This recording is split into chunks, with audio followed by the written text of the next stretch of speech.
Can you all hear this?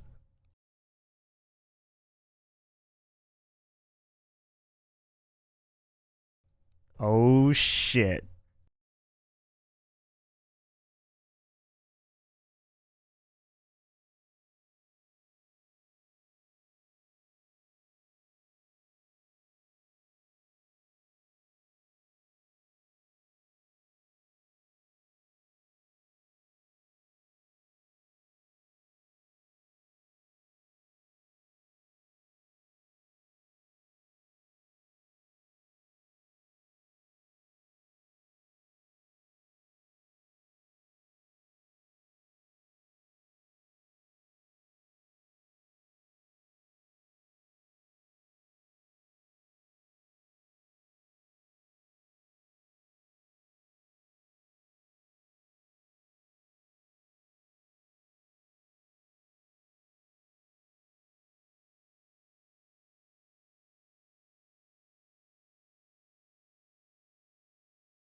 Sorry for the delay, friends.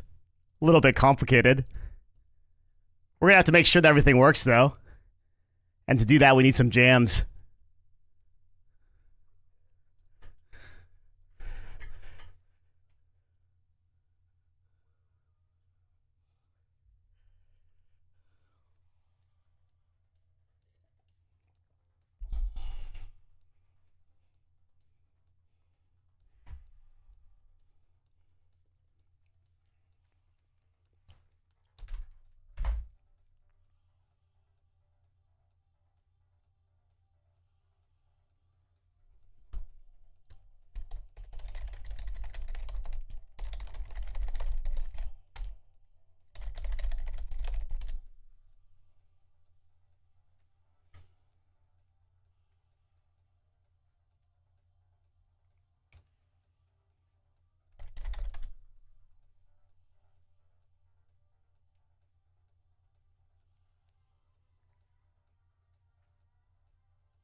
One more. I think we're good.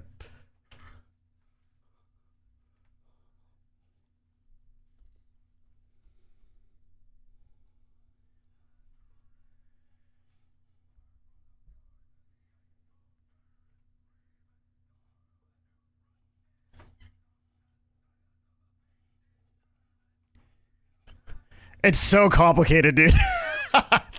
The first stream, oh my god.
Okay, let's go. Let's go. If you are on Twitch, you'll hear music.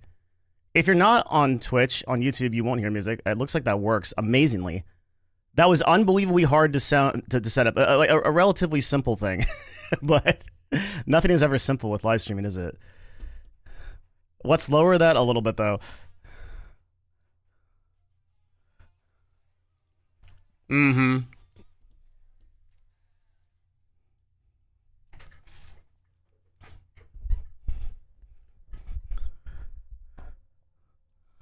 All right, now for phase 2.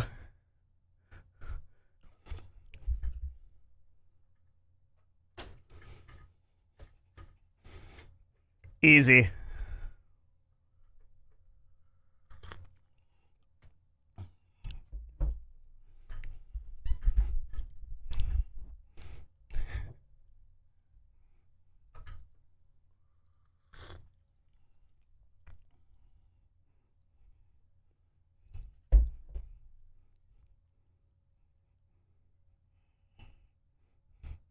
It's not recorded. I wish it was. I'd be a lot less nervous. The mug got bigger. I've got 2. I doubled them.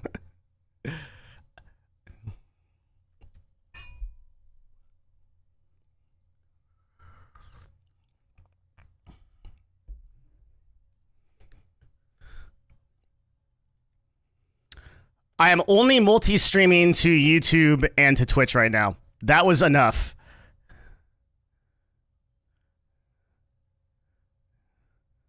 That is more than enough. After that, Kick wouldn't even be the third one. I think it would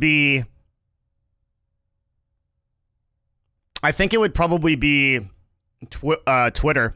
Twitter is crushing it right now. Immediate value. You're here like 10 seconds. You already get value. They're doing this thing called gaming creators at Twitter right now where you can literally like apply and they just boost the shit out of your stream. I saw Esfen in here. He had like 14,000 viewers on Twitter. I got stuck in one of his GTA RP arcs. I couldn't stop watching it for like 2 months.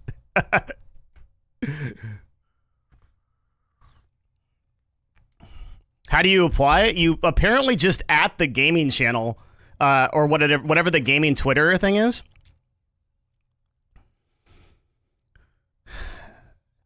Yeah, 60% of them are bots or like 99%, but who cares? Because if you can just tell sponsors that you have 15,000 viewers, they'll believe you. Unless I'm running the advertising campaign, then I got you.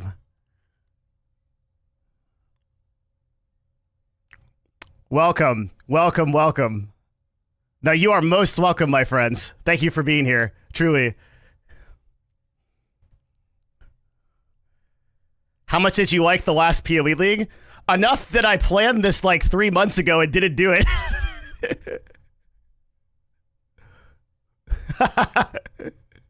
Like 500 hours in Settlers of Calgary, dude.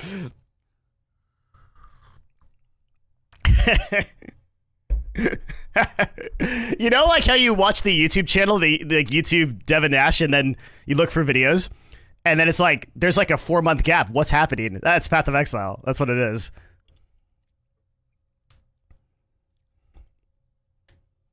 No, I've been doing more than gaming. That's predominantly what I've done. I'll explain it. I'll explain the whole thing, okay?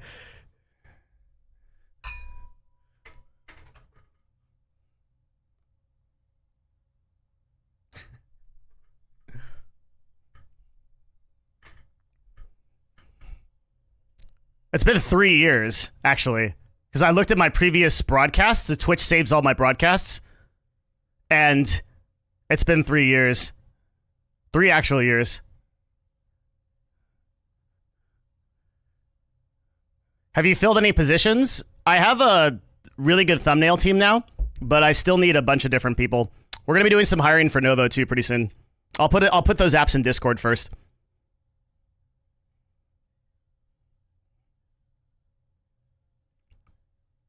Queen Phoenix, the OG. Yes, 100%.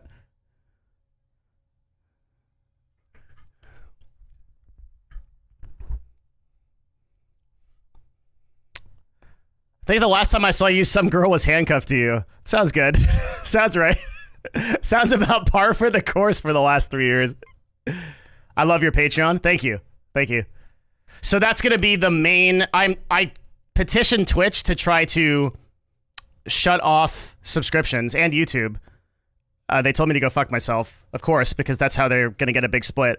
But if you don't need to subscribe at all. We'll talk about all that, but...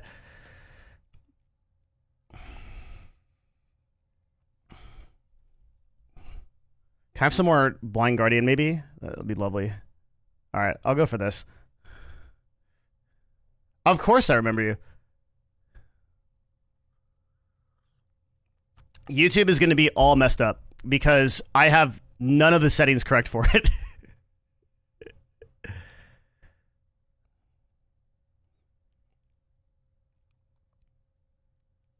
None.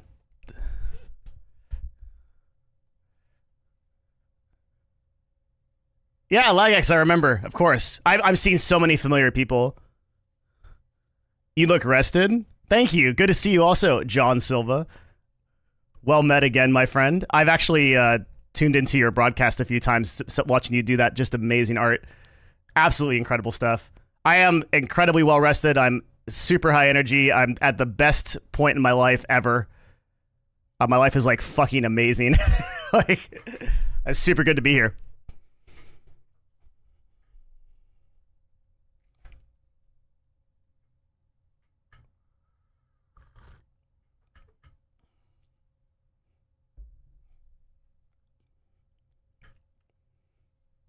Must have hit 30.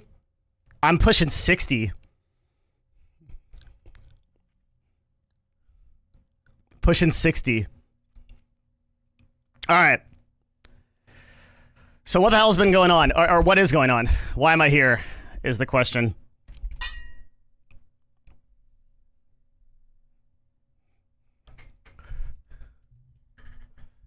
Age, not FPS.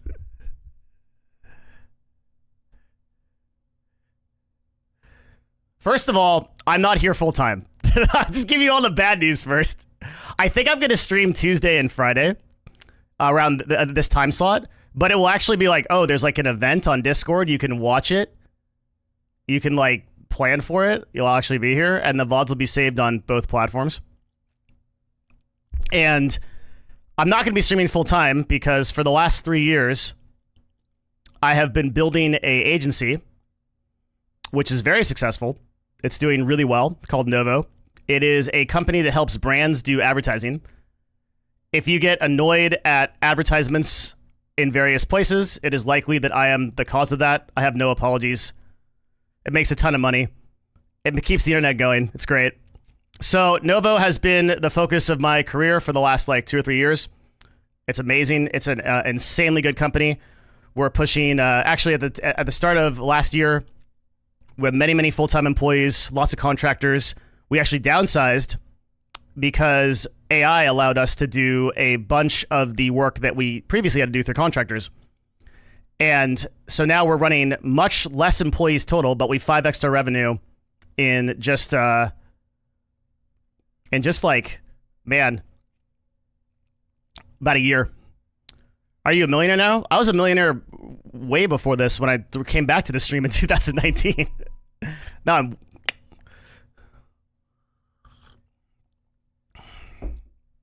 Who's this nerd? Exactly, dude. Yeah, we made it. So that's part of the reason why like I kind of want to come back. Uh-oh. We're out of music. No, we're never out of music. I kind of want to, I don't know. I'm just like in the metal place. The metal place. YouTube enjoys the meditative silence. You guys are the more spiritual ones. You know? You guys have got the, but like I had to set up a thing where, okay, so the problem with YouTube is like, if you want to put music on YouTube, you are going to have to really think it through because it is really hard to put music on YouTube and not get your VOD muted.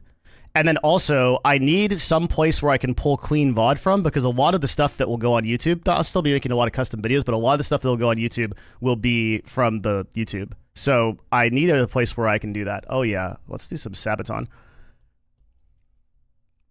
So I'm not 100% sure. Like maybe on YouTube, I'll put like a lo-fi track or something. I'll figure that out just in time. Yeah, it will mute the whole VOD, Private Moss. It will mute the whole VOD, and it will actually take down the stream. I will literally just not be able to stream on. We'll not be able to stream on YouTube if I mess that up. But I think it's okay because what'll happen is people that want to watch on Twitch, they'll have the music, they'll have like me talking, they'll have whatever, and then people that just want to chill, play their own music or whatever, like eventually it'll work out because they'll be on YouTube and they'll be fine, I think.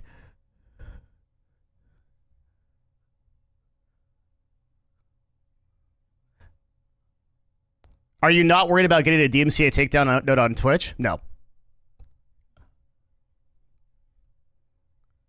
The stream is on YouTube right now. It's live. I'm talking to you, and you will have a VOD of it. Yeah, it'll be in the live stream section, and you'll be able to watch it.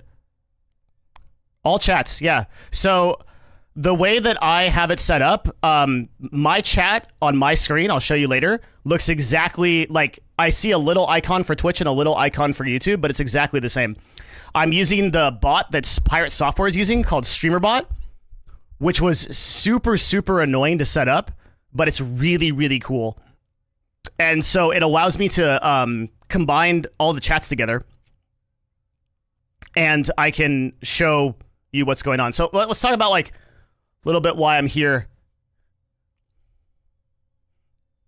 I started watching your streams in my senior year of high school. I was dead set on majoring in marketing until I watched your content suggested majoring in comp sci on my final year, and I'm set to make $200K when I graduate. Thank you. Well, it sounds like that was more your thing. I mean, congratulations. That's amazing. That's awesome. Do you ever age? Nah.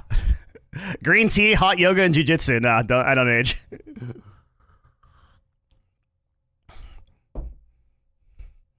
If you sit in a chair your entire life, though, you will look older and older every year as it passes by. Lena, just like...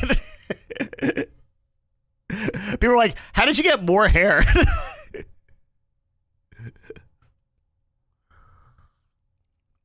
Okay, sorry. I've been super off topic. Okay, we'll go into, like, what's going on. So, okay. When I quit streaming, I think I quit as a combination of, like, it was either too parasocial or, well, I just made a YouTube video about it. Guys, why did I quit streaming? What did I say? Oh, I also was boycotting a bunch of stuff that Twitch was doing at the time. One of them was the exclusivity stuff, but pretty much the reason why I'm back functionally is because a lot of that stuff was lifted, actually. So it's boycotting the gambling thing super hard. Didn't like that. They fixed that, kind of. And then the other thing that they fixed was the multi-streaming thing. That was the coolest thing that they fixed, is they pulled out the clause, which they should have done for years, enslaving Twitch streamers to be here and only here. So now you can multi-stream as a partner. There were so many problems. Twitch was awful, parasocial, and too much interest in personal stuff. That sounds right, and yes, that I think was where I drew the line. Okay. Oh my God, Naveed, what's up, dude? Yeah, of course. It's improved. I could be wrong. We'll find out. If it hasn't improved, then guess what? Like, it's over, because I have absolutely no obligation to be here. I'm not doing this for money whatsoever. I prefer you don't subscribe or donate. I've turned off donation features everywhere. You cannot donate to me even if you tried. I don't want your money. Let me make that super clear up front. The only reason why I am here is because I feel like there is a gap in the world right now for like actual moderate discussion about insightful ideas and cool stuff. I feel like we can't talk about it. It's so annoying. Like, everywhere I go, there's a super extreme side of something. There's somebody trying to get you to buy something. There's somebody trying to get you to think something. It sucks. And it pisses me off, actually. Like, and so I was like, man, the amount of media that I can consume that is actually like fairly presented and not about like stupid politics and drama shit that I don't care about. I want to know about like, what are we doing as a species to advance ourselves forward, to grow, to become better? Like, give me that kind of stuff. And it's like, no, instead there's like demons invading, people are getting assassinated. It's horrible. Like, it's a nightmare. And I'm like, okay, like, well, I guess I'll just have to do it myself. So that is the goal of this broadcast coming back. And the reason why I'm coming back is because I realized I started to get kind of fearful of creating content and like speaking at, like, I used to do public speaking a lot. I would like be out there. I kind of like became reclusive. Like I started to see myself become one of those like people living in a sky castle that was sort of like removed from like the real world and things that are happening. And I'm like, damn, okay, I haven't, like, that's not fair. Right? Like, life has been super blessed to me. I have the ability, hopefully, to add value to people. If nothing else, if I can't add any value, I can do nothing educationally. After all I've learned in business, we sold 2 companies at this point. I'm on my way to selling my 3rd. And like, I understand the science of that. I understand the science of marketing and meta and like things that are interesting.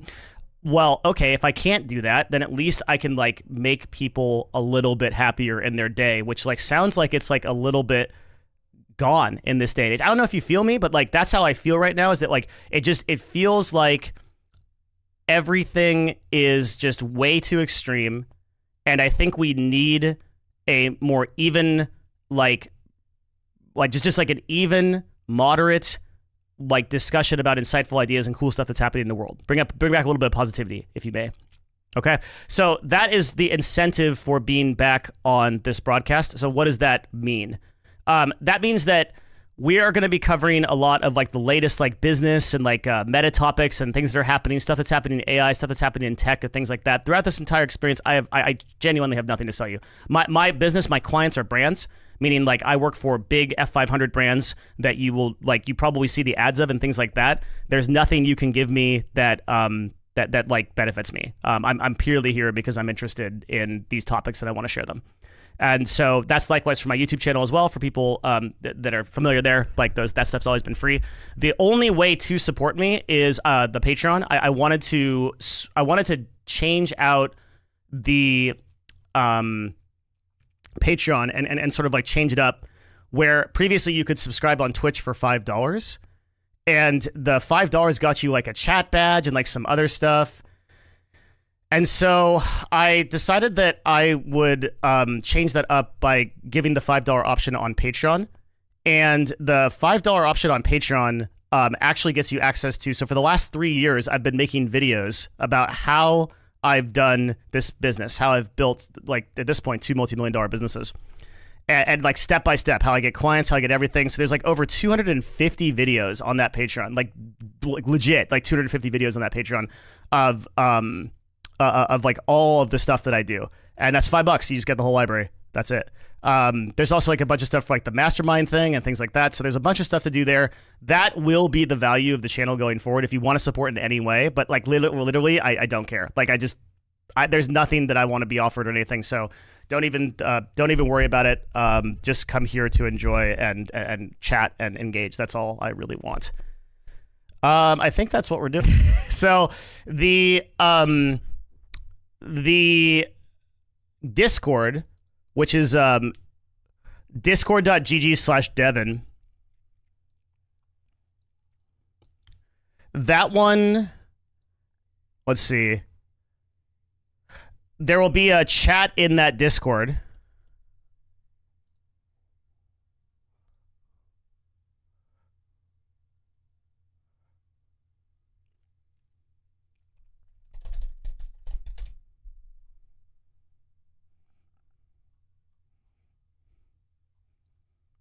Called Stream Submissions. There it is. So if you go to discord.gg/Devin, you can send links that you think are interesting, and we'll watch them. Oh, the ads thing. How am I going to fix that?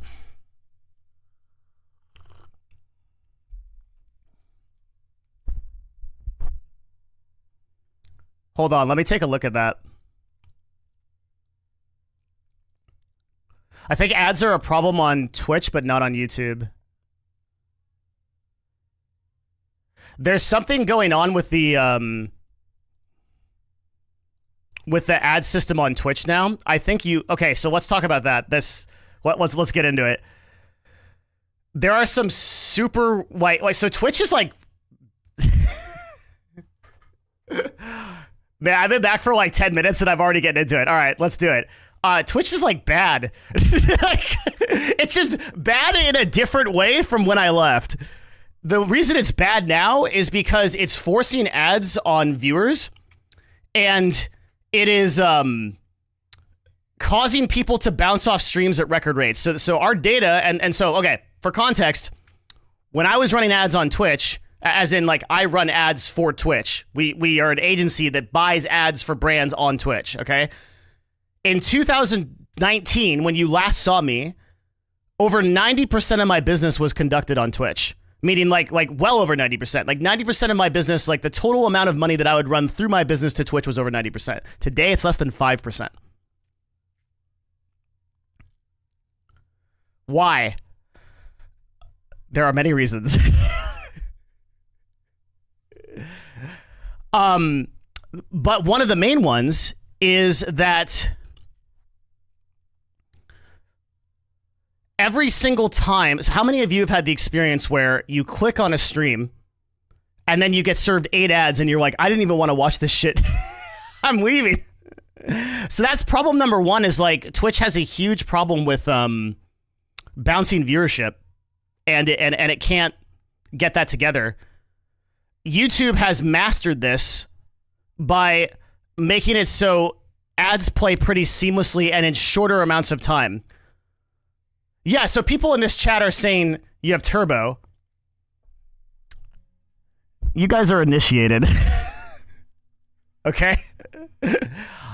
Unfortunately, you don't I also am a turbo enjoyer, so I'm tipping my wine glass to the sophisticated and initiated individuals, okay? Because like YouTube Premium is like the straight up best value on YouTube that there is, pretty much. Like it's so amazing. Absolutely zero ads. And the coolest thing about YouTube Premium is that you get to also support the creators. You do that on Twitch as well. Uh-oh. Uh-oh. Oh, there it is.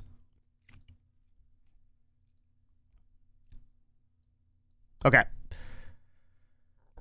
So you do that on Twitch as well, but the problem is that for the vast majority of creators who are checking, or let's say you're a new user, okay, and you don't know like Devin Nash, you have no idea like who I am or what I'm doing, right?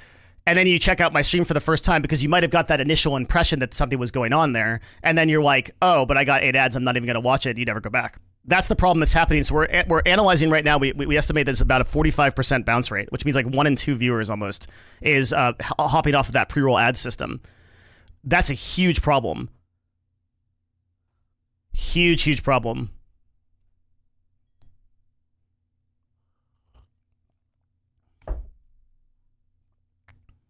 I think that Tyler is streaming on Kick, no? I don't really know. How do you measure that? We have many ways. The first thing is that we're plugged into Twitch's Firehose, so we have the API access. The second thing is that we run bots in pretty much every major channel over 200 viewers, and we constantly farm user lists. And so we pull those user lists and we compare them, and we do all kinds of stuff with that data. So when I say like oh god, I'm gonna cringe so hard. I'm gonna cringe so hard when I say this. I'm so sorry, everyone. Here it comes. Just get ready. Just hold in your chair. Oh my god, it's coming. We are an AI-driven company.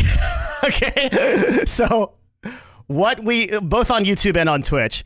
So when we get information, we are feeding that stuff into, we have a partnership with OpenAI.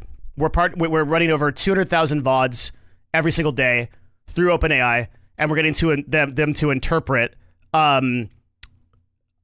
what's going on in those, and then feed us a lot of proprietary information that we then use to inform the brands that we work for. Okay, so there is nothing I don't know about Twitch and YouTube. I think I know more than the people working there. No, I definitely do, for sure.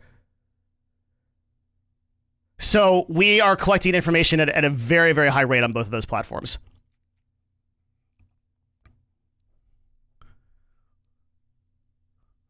Who isn't an AI-driven company, right? I mean, the thing is, though, let me tell you, I think there are so few actual practitioners, though. Oh, did we interrupt? Twitch got angry that I was talking about it. No, nothing happened. There's no dropped frames. Everything's fine.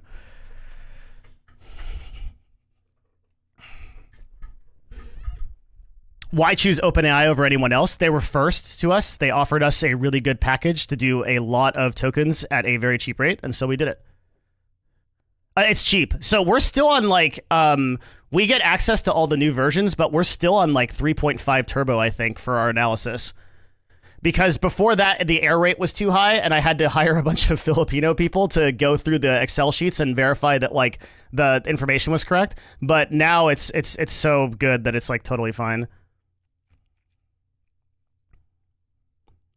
Anyway, there are a lot of people that will tell you that they're running like AI-driven companies and stuff like that, but they're not actually. Like, we're doing 15 million, north of 15 million in revenue per year, plus we're doing like 200,000 queries a day. I think I can say safely that we're an AI-driven company, right? Like, that's fair for me to say. But I understand like people that are trying to get VC money that are like, oh yeah, we're an AI company. Like, no. And also like, AI informs our our data, but we don't drive our stuff through it. Like all the work that we actually do for brands is white glove. So everything that I actually do in terms of brands, like that's an account executive, that's people that are doing that. None of that. We don't make any advertising decisions for brands based on AI. We just use it to drive our own proprietary information and like figure out that kind of stuff. Awakens in marketing. Yeah.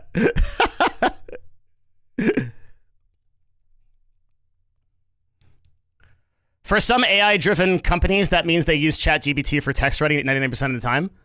I love that name, Astronaut Skeleton.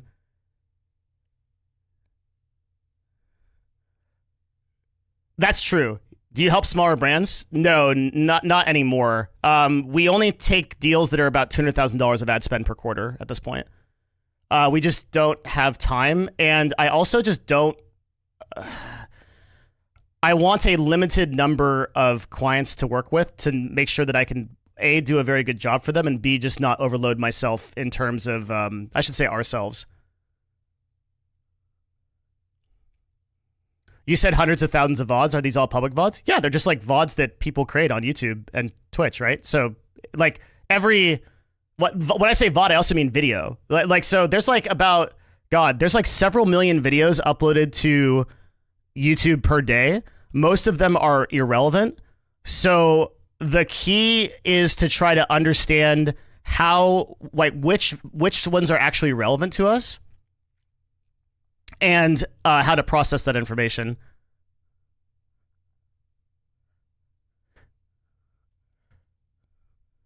It's worth the upgrade to 4.0 mini IMO. The amount of money that I would have to spend if I used 4.0 to process 200,000 requests per day, let me just say I would turn on donations again over here on Twitch, okay? There's no fucking way that's happening. Every model that is a prior iteration of the ones that that GPT is offered is significantly cheaper. So a lot of the enterprise stuff that you're seeing businesses actually use isn't 4.0. It's like 3.5 turbo or like the older ones.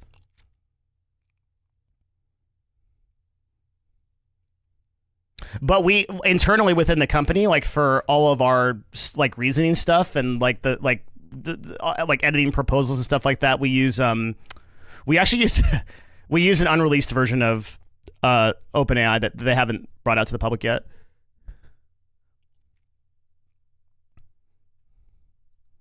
He returns.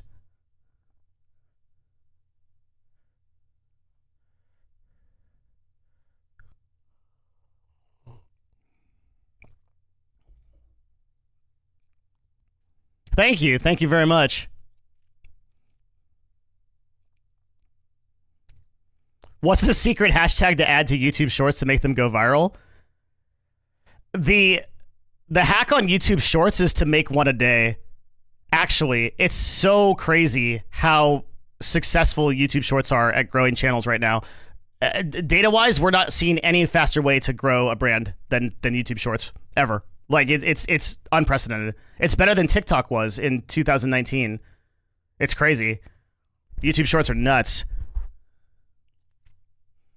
Didn't realize the company is more tech focused.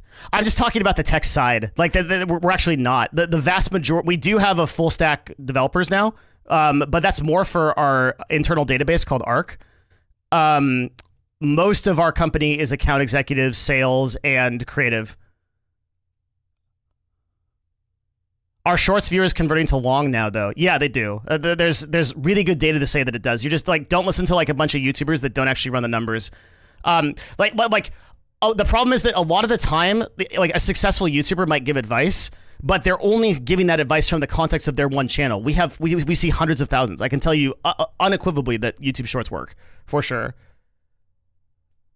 Yeah, just look at Pirate Software as a great case study. Someone just brought that up in Twitch. Yeah, 100%.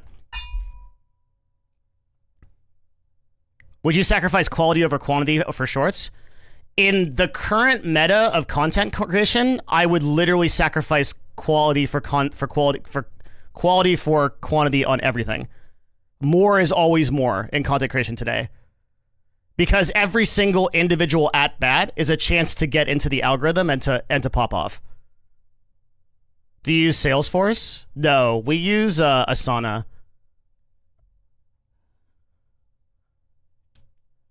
Has conversion on TikTok gotten any better? It has, yeah. Surprisingly, there's a lot of discussion that we could use on that. More is always more.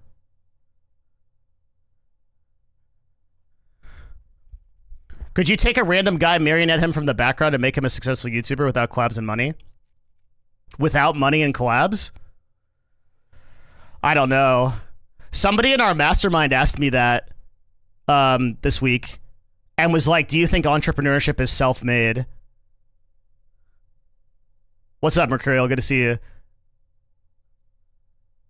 So when I was younger in college, I was like, my dad told me stories that like when I was 4 or 5 years old, I would hang outside my room and I would charge my parents or anybody that was there to come into my room. I would write them a ticket, and the ticket would be like $1. So if you wanted to come into my room, you had to pay. You had to get a ticket.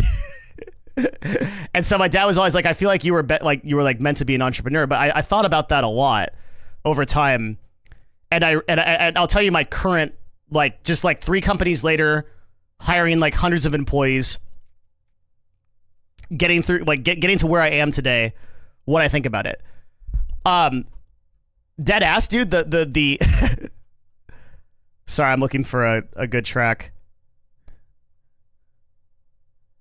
Oh yeah, no, actually, I can't even play Typo Negative on this stream. It's like it's too racy, right?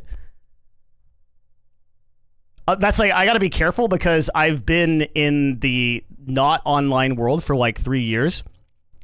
And so I'm 100% sure that as soon as I switch to my desktop, like every porn site I've been to in the last 3 years will just appear simultaneously. And then I'll be like, well, that was a good stream. And then I'll fade from the public eye again and I won't be back for another 5 years.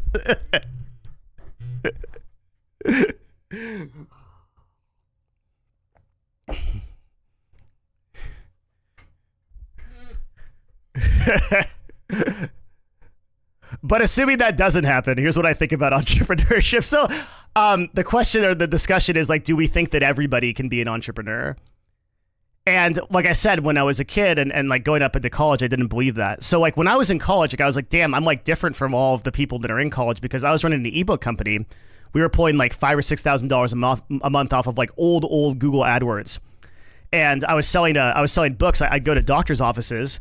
I'd offer them like $500 and I'd take a picture of them and they'd write like a page in my ebook about like, our best selling ones were like bronchitis. We did knee pain. We did like a bunch of these ones and put them on these websites and ran like old school Google AdSense against them. And I didn't notice anybody doing that. Like nobody was making $6K in college. So I was like, damn, okay, maybe it is different. But you know what I've realized over time, and I guess this is kind of like motivational speech time from Devin Nash. I mean, it's been 30 minutes. We deserve a motivational speech, right? It's literally just that everybody's fucking lazy.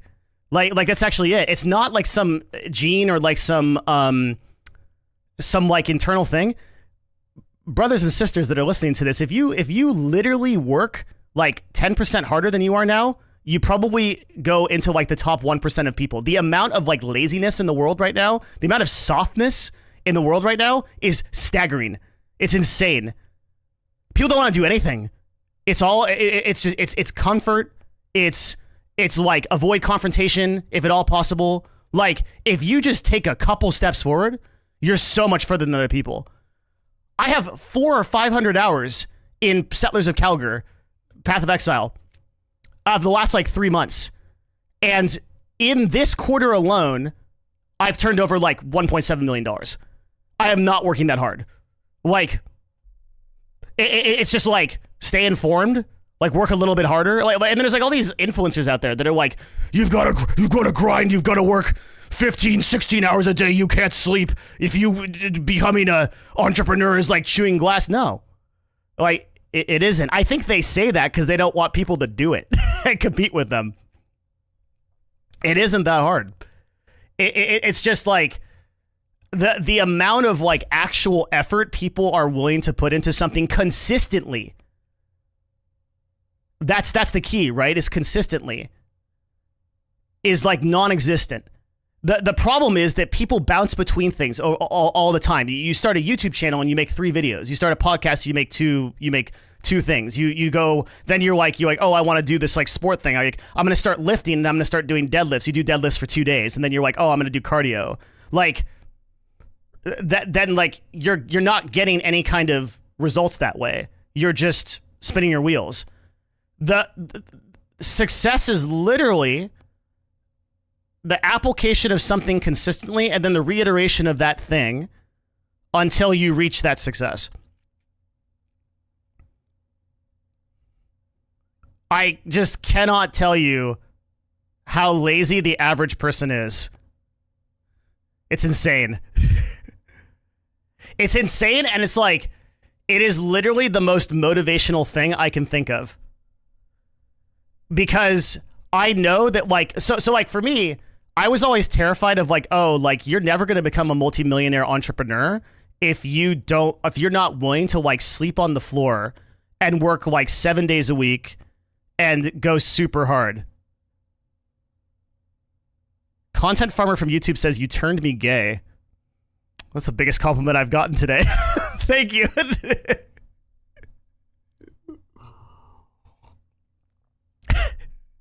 This hasn't changed that much. The chat has not changed that much.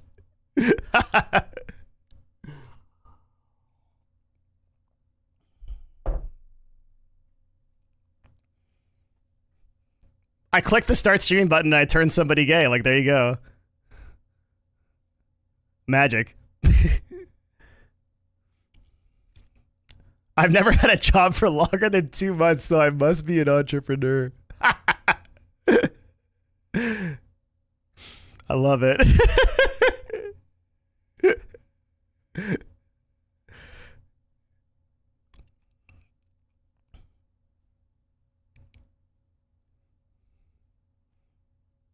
I think people also suffer from imposter syndrome a ton. That's a lot of it. That's my problem too. Dude, it's so hard to like get past yourself. You know, that's a funny thing too, because people think that ends. That it's like, oh, like Devin's like a super successful entrepreneur, like he's made it, like he's got like a really good life, right? Like, no, I wake up scared every day. Like I wake up scared every single day. It never ends. Like the day where I feel like you're all going to realize that I'm a huge fraud and I'm a failure as a person and I have nothing useful to say, I feel like that day is like every possible second. And so I think that the key to like any sort of success is understanding that is the case, and that is sort of like, for whatever reason, that's like not all of the chemicals inside of us are mixed right, and so that is the default that we're all at, and so if that's going to be the case, you're going to go out and do it anyway.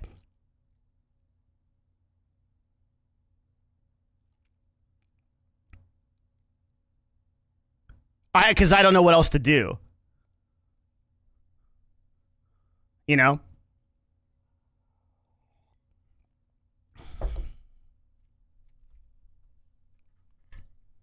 Thank you, Queen Phoenix. And thank you, John Good. Awesome. John Dark Souls.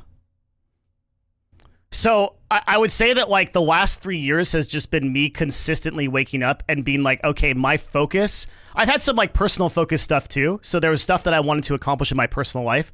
That was around like physical fitness and relationships and stuff like that I won't bore you with. That's all good now. And so also like professionally, I wanted to wake up every day and be like, all right, can I push the needle to be literally the best I can be? Can I do the best I can today? And I didn't feel like I was a person worthy of being out here in front of you. But like, I kind of expected that to change when like all of the other stuff in my life got better. And maybe the real reason why I quit creating content was because I didn't feel like that internally. So now you might say, oh, well, you feel like that internally now. No, I still feel like that. And you may feel like that too. Like you may want to create something, or you want to do something where you take a risk, or you do more, and you're like, I'm not ready. There's a point in time where I'm not ready to do that. And there would be a point in time later where I can do that. I'm here to tell you that the time will never come. So I clicked the start streaming button today. I feel exactly the same as I did 2 years ago, unworthy, regardless of how my net worth has increased or my life circumstances have changed. That will never change. But The only difference now is that I realize that we have an obligation to do it anyway. Try harder, do it anyway. Thank you. It's good to be back. But it's weird because like your results will never like convince you that you're ready for whatever like you're trying to do. It's a weird thing because when I was the last like 3 years, I've kept up doing consulting and advising and stuff like that. And one of the weird things I've found is like most of the people that are trying to be successful at something, they know exactly what they need to do. You don't need to tell them what's necessary and what they need to do. They know it, but they won't do it. And they won't do it because of imposter syndrome, because of fear, because they don't want to like be perceived as a failure or whatever, like because their dad told them they can't do it, whatever it is, right? So all that to say that you just have to push through it and do it anyway.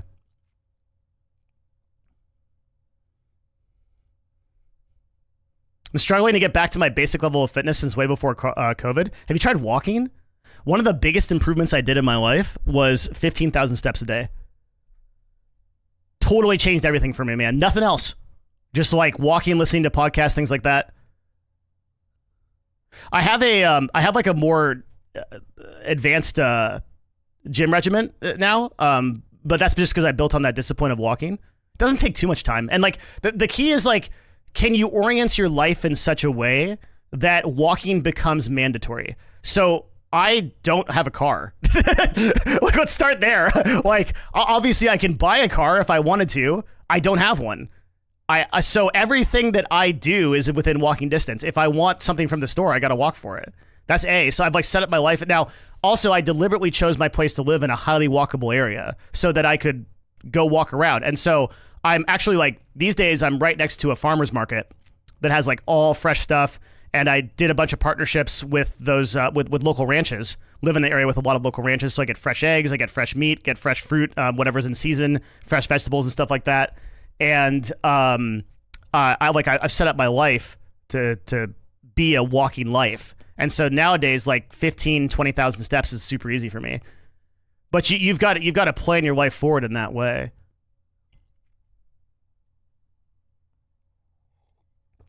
And it's like, you can actually live in a lot of cities. Like I did the same thing as in Seattle.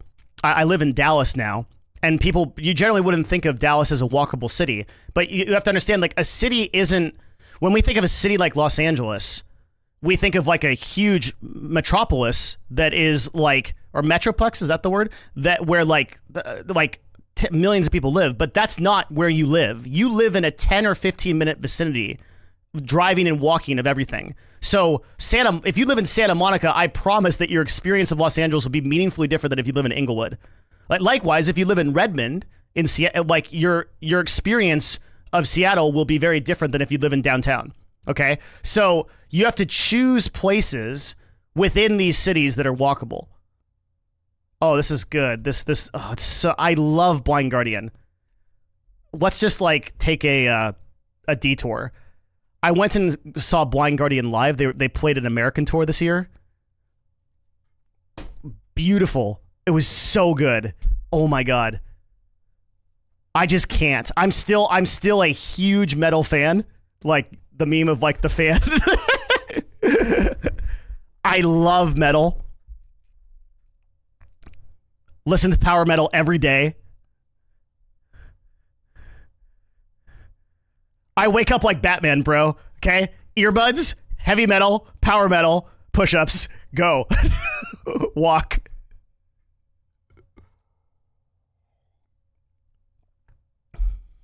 What are we talking about? Talking about walkable cities, no? Thank you. Oh, hello. Very good to see you, Novavu. A lot of like OG people. Do you like Dragon Force? Not so much, because Dragon Force sounds to me like a guy hitting a guitar very fast against a wall. And I'm more about those like epic like arcs and the feeling of being involved in like a story. Like my probably one of my favorite songs of all time is Blind Guardian and Then There Was Silence, which is a 20-minute song about the Epic of Troy. and it's like mind-blowingly good. Right up as a runner-up to that is Nightwish. They did a song called The Greatest Show on Earth, which is also like a 25-minute song or something. Amazing. But you have to experience, like, I can't play this song for you on this broadcast. You have to sit down with headphones and experience this. Because it's like truly beautiful. But back to the walkable cities thing.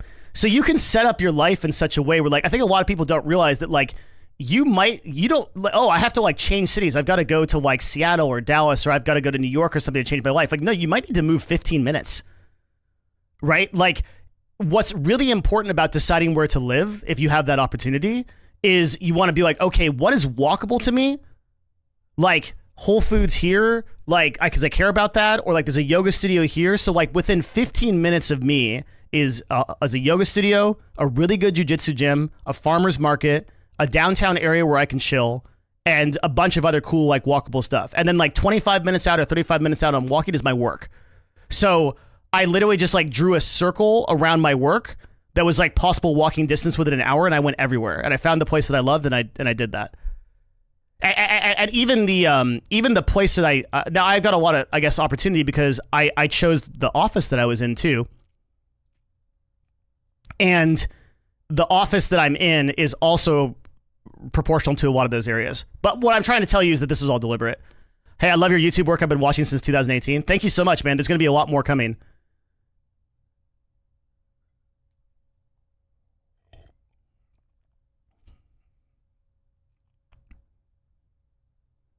Lot more YouTube stuff coming.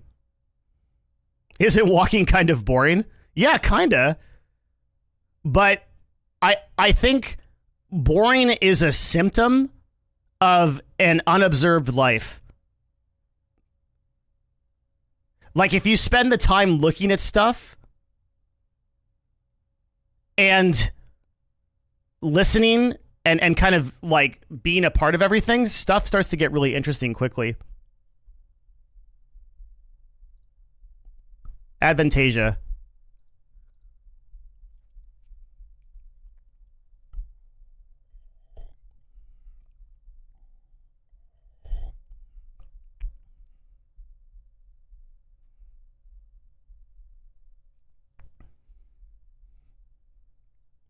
What does an esports job look like in 2024? Oh, I have a scene for it. I'll show you. Hang on.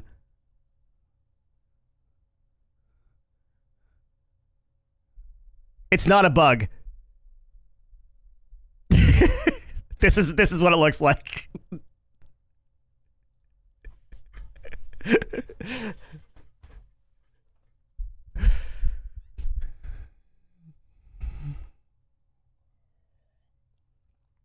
Thanks for going live. Oh, yeah, thanks for being here, man. Good to see you, Yeltsin. Hey, quick question. What are in your opinion, the most valuable skills to learn online? Today, 100%, it's sales. Like, unquestionably. Sales is one of the last moats before AI runs us all over. It will be difficult for AI to duplicate good sales teams. If you can sell, what do I mean by sales skills? Two things. Learn how to make really high quality outbound emails that convert and get people to respond. Number one. Number two, be willing to get on a phone call with people and talk through something that you're passionate about that you get them to buy. If you can do that, you can survive, I think. I think that's the most useful skill right now. The serious answer on the esports thing is that it requires like a much more in-depth answer. It's hard. Actually, I'll tell you what.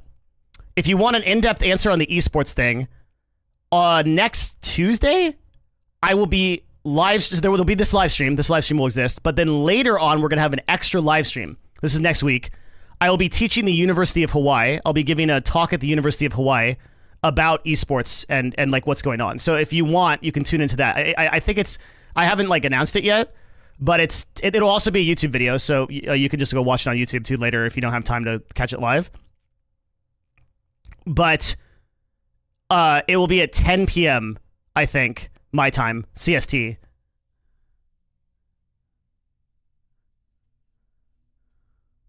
I'll figure out that ads thing on Twitch. I don't know how to fix it right now. What's the latest game you've sunk your teeth into? I only play Path of Exile at this point. Yeah, it's late because the people in Hawaii are like behind time or something. I was like, oh, what time is your class?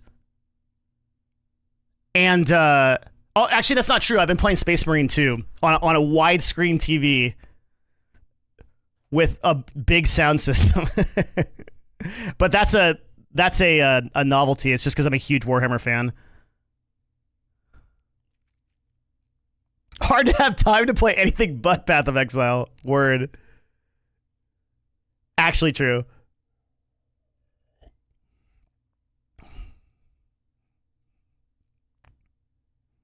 Esports has been bought by Big Oil and Big Saudi. That's just because that's the only people that are willing to take that level of loss to promote it, and you have to understand why, right? Like, Saudi Arabia and Dubai's entire focus right now, and the UAE's entire focus, is to get a young demographic of tech-savvy like people into that space. Like, all of their marketing and everything they're doing is trying to drive people over there. So for them, buying stuff in the esports scene when it can get to that demographic can be a loss leader for their marketing, and that's why the Saudi Arabian Wealth Fund, which is like the government fund, is putting so many millions of dollars into esports. The reality is, like the sad reality is that there just isn't enough return on advertising spend or ROI in esports to justify any first world countries to make that kind of or companies to make that kind of spend. So out of all of so we at Novo run like well north of $17 million of advertising a year, and out of that amount of money currently today this quarter, 0 of those dollars are spent on esports. Why? Because I don't trust esports teams and I don't trust esports leagues to return me any advertising spend. Okay? If I'm like, hey, I want you to buy these peanut butter crisps, okay? They're super good, actually. They're from Whole Foods. And I give that to an esports team, it's like negative conversions. So like whenever you're like everyone's like, oh, this got bought by like big this guy or Big Cucumber bought esports or whatever, right? Well, just look at the like follow the money, like follow the data. The reality is, would you rather loops from YouTube? Would you rather spend ad money on Twitter at esports? Would you rather spend ad money on Twitter or esports? Why are you doing this to me? I just came back to streaming. Why this torturous question? What do you want from me? Do I deserve this after 3 years? This question? It's like, would you rather drag your balls through molten glass or have 1,000 cats scratch you at the same time? I don't know.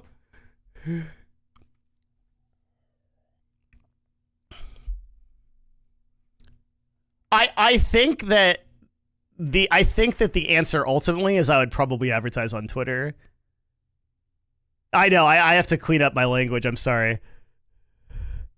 I'll get better about that. Again, like, so I'm going to be a little bit rusty because I've just been offline for so long. And when I'm offline, I use every word I'm not supposed to use. Wanted to see how you approached finding the fun and making content and how to balance life to make room for that fun, rather than making content solely as a means to an end. No, it's a great question, Trumbull. From YouTube.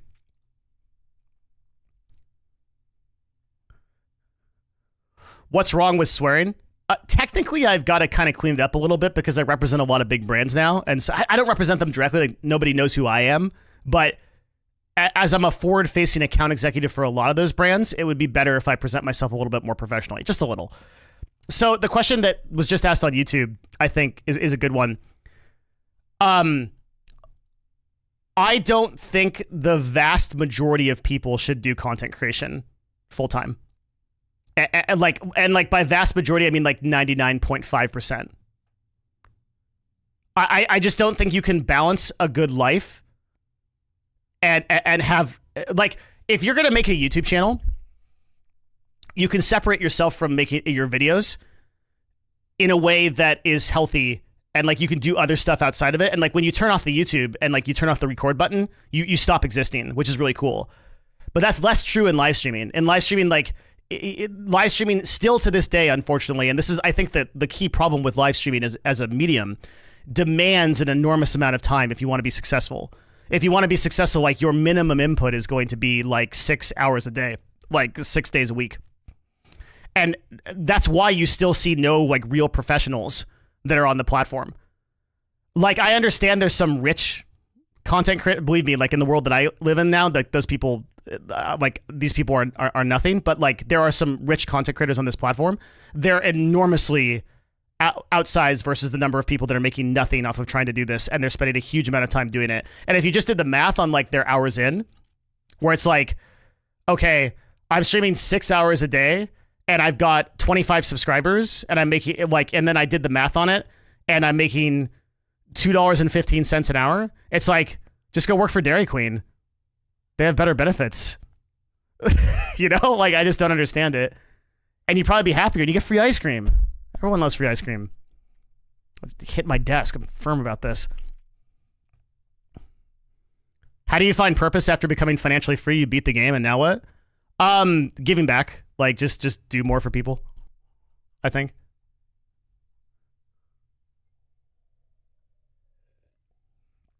Good questions today. The parasocialness that comes from streaming is hard. Yeah, I've thought a lot about that for sure. So I'm gonna test a new thing, and that is that like I'm gonna completely. So okay, so like I was thinking about this a lot because I was reading Reddit. And I was seeing everybody, it's like, so-and-so announces their breakup and so-and-so does this kind of stuff and things like that. And I'm like, okay, I think that one of the problems with like the parasocial type of stuff that comes from streaming, so let me like kind of clarify that and define that from first principles. When people get overly obsessed with a broadcaster and they start to like follow their life and like really care about like who their friends are or like who their relationships are, or they like, in the case of a lot of female broadcasters, they pursue those relationships and things like that. I think that is, I don't want to put the blame entirely on the broadcaster, but I think that the broadcaster can do a lot to mitigate that. And so I think like one of the things that you can do is just not talk about that stuff. So like going forward, that's something I'm doing. Is like I'm just not going to talk about my relationships or personal life. Like I've got plenty of cool shit to talk to you guys about, and like about work and about the stuff that I'm doing. And we're not even to like all the stuff that we have to cover today with like all the stuff that's happening, right? The truth is that like I don't think that anybody should care about my personal relationships or what I'm doing, and I don't think I should be like levying that weight on you either, right? Like you're here to have a good time, and like why should you like live vicariously through my breakups or things like that? Like it just doesn't. So I'm gonna test the theory that the broadcaster can do a lot to circumvent that within their own community. If I'm wrong, then I'll leave. If I'm wrong, I will click the stop streaming button and I will not start again. You know, that's just where it's at. And it might take a little bit of practice, but I think that's how I think it is.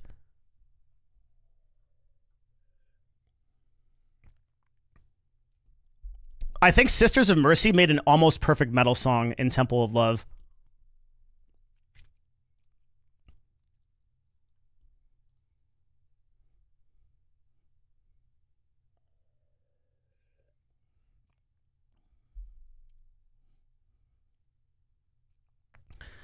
How would someone form a business relationship with a streamer entertainer without being one themselves? Email them something that is free and valuable that they can't say no to. Hey, dude, I edited this video for you. It's completely free. You can put it on your YouTube channel. And if you like doing more of it, I'll do more of it for you. One of the big problems with people is that they're not willing to put up a lot of, this is literally another way to say they're not willing to take risks. And like a risk is you spend some of your time to email a person with something that you worked on for free that you may not get a response on. And the reason is like, because there are literally no one is willing to do that like 10 or 20 times, you're not going to get in contact with those creators. But like most of the awesome people that I have hired have been people that emailed me and were like, I've got something I did for free that's like super awesome that you can use. And I'd love to do more for you. No need for a response. It's chill. Like at the time when I was, so it's funny, man. No one cares who you are until you put on the mask. When I was running CLG, and I was a really public facing CEO, I was getting like 50, 75 asks a day. Like people just like get me a job, get me, literally just give me money. and like I've been in Trainwreck's inbox and I've seen like how many of those requests that he gets to this day, right? Twitter DMs, everything. And the number of like straight up just like requests that I get for people wanting something from me was like massive. Okay. So then I sell CLG and then I'm off the radar for about 9 months. Like, I'm just like, okay, like I what do I even do? And I just kind of chill. After you sell a company and like I was working at that for so long, I was like, I'm going to like not stream, not going to do anything. Lo and behold, the emails completely stop. Okay. So then I come back to streaming in 2019 and I'm like public facing. Lo and behold, 20 to 25 emails a day asking for stuff, right? So requests for collaborations, mostly requests for like to get hired or like just people taking from me, people that need stuff, okay? Stop streaming in 2021, right? I stopped broadcasting. Now, in the last 3 years, I've become infinitely more powerful than I've ever been in my life in terms of my reach, in terms of my financial position, in terms of everything. Emails dropped off a cliff. Nothing. Nobody ever emailed me. Nobody cares. So the lesson to take from that is like, I want you to imagine how many tens of thousands of very powerful, very capable people are out there that are not public facing, that never get emails. How many professors, how many multimillionaire business people, how many expert salespeople, how many Olympic athletes that have won gold and silver medals that know more than that have forgotten more than you'd ever know about what the thing you want to learn, and so on, right? Those people are one email away from mentoring you or helping you. And yet everybody wants to email XQC, who literally can't help you even if he tried.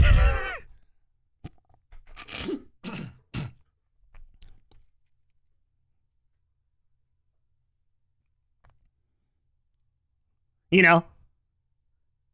Everyone wants to be an editor for like Kai Cenat. But how many really big YouTubers are out there and Twitch streamers that are looking for help or whatever? They just aren't at the number one of the public facing.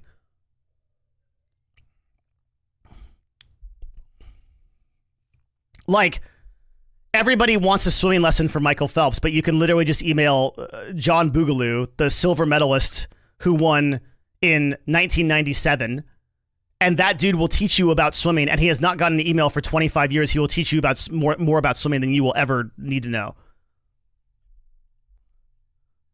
So it's just thinking through first principles a little bit.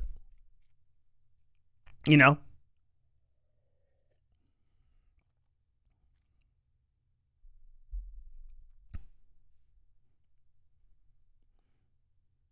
You come at a person like that, and you're like, here's a free thing. Is that an EVE Online mug? Yes, sir.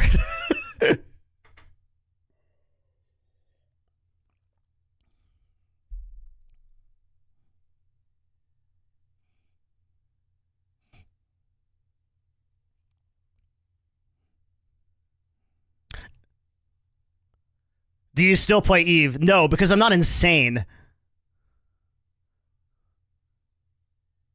The problem with EVE... No, we're good.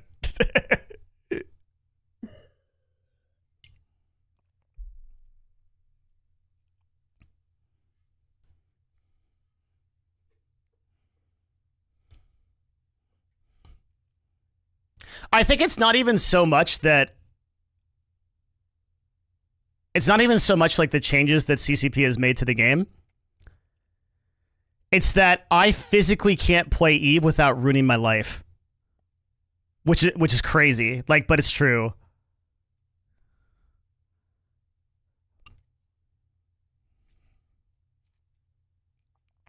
So I have to really chill on that.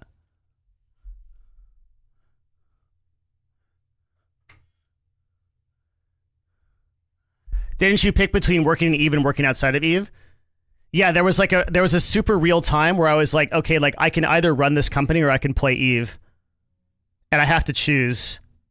It's like you have like a gun and you're like looking between your evil twin and like your other one, and I shot the evil twin, but it was really close. It was quite literally a decision, meaning that I was like, oh, like I easily could just play Eve for the rest of my life and be super happy and it'd be fine. And like, don't run businesses, don't do things, like it's fine.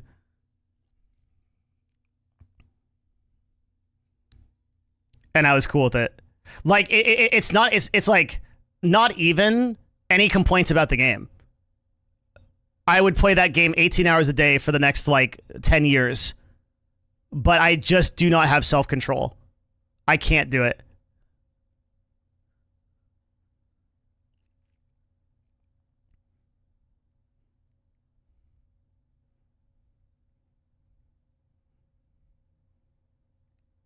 So at the moment, the only games I'm actually playing are Path of Exile leagues. And that's enough. Because at the moment, I'm on another push. I really want to push this company to a $50 million valuation in 2 to 3 years. And so my like entire focus on life is going to be on that. And then a little bit of content creation. I'll do better than most people do working this full time, but I'll just be here part time. But I'm still not going to do this full time. Oh yeah, what about Avenged Sevenfold?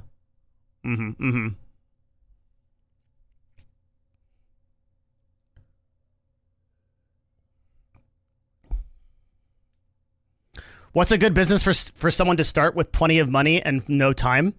Vending machines. Blind box vending machines, okay? In first world countries in America. If you ever have a lot of money and you don't have a lot of time, look at the stuff that's killing it in other countries that isn't here yet.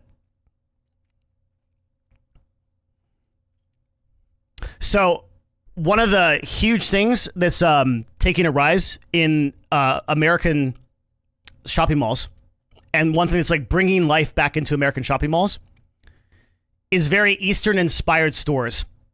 So if you go to places like Pop Mart or you go to all those cute stores where they have like the little plushies and stuff like that, there's a massive demographic of people that are buying that stuff. And within that demographic is these things called blind boxes. A blind box is like you have a 1 in 12 chance of getting like a certain thing. And you could open it and you can get like a certain thing from it.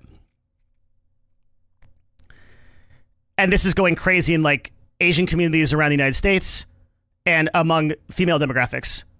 And let me tell you a secret, a marketing secret that I have learned by spending millions of dollars in advertising. Women rule the world, truly. Okay? Because of 2 things. They make all purchasing decisions.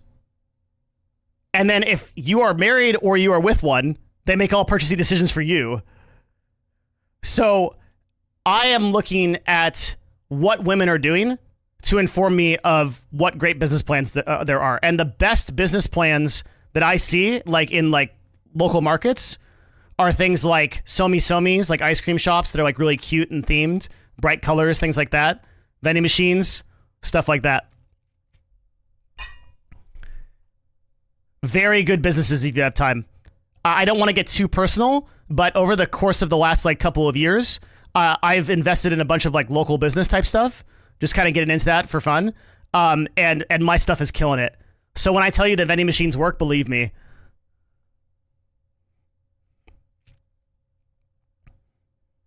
A lot of truth to that. Most husbands I know are like, whatever you want, do or buy or plan. Yeah, of course.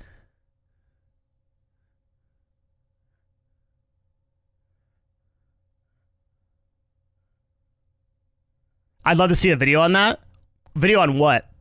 Like local. Well, I think one of the things that I'm going to be doing is I'm going to be bringing a lot of the stuff that was on the Patreon, like a lot of the business and marketing stuff that was on the Patreon. Those newer videos will go to the public YouTube.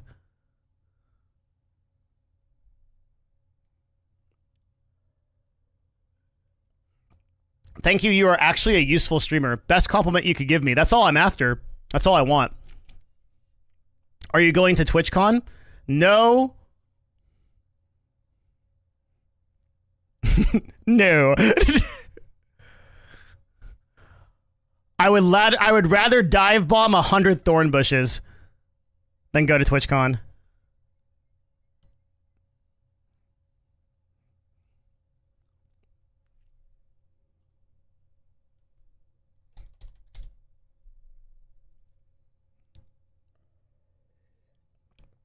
I will likely never go to another TwitchCon again.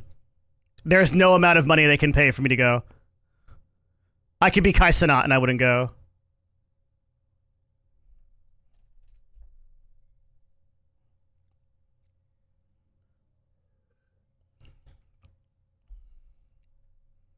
Do you still have contacts in Twitch? I hope so. As of a couple hours ago. Maybe not after this stream. We'll see. It's just like, okay, so like I played the convention game for so many years. And like even at CLG from like 2017 to 2019, I hit like 35 conventions a year. And I want you to think about that number. That means that I was literally traveling every 2 weeks. And my biggest problem in a post-COVID ecosystem for going to conventions is I have to weigh every convention against getting sick for 1 to 2 weeks, right? And then I also have to weigh that against the amount of revenue and the amount of time that I lose in my business if I do get that sick, right? So it's literally like if you go to TwitchCon and I get sick, I'm out for 2 weeks. Like I can't do sales. I can't do my marketing. I can't run my business.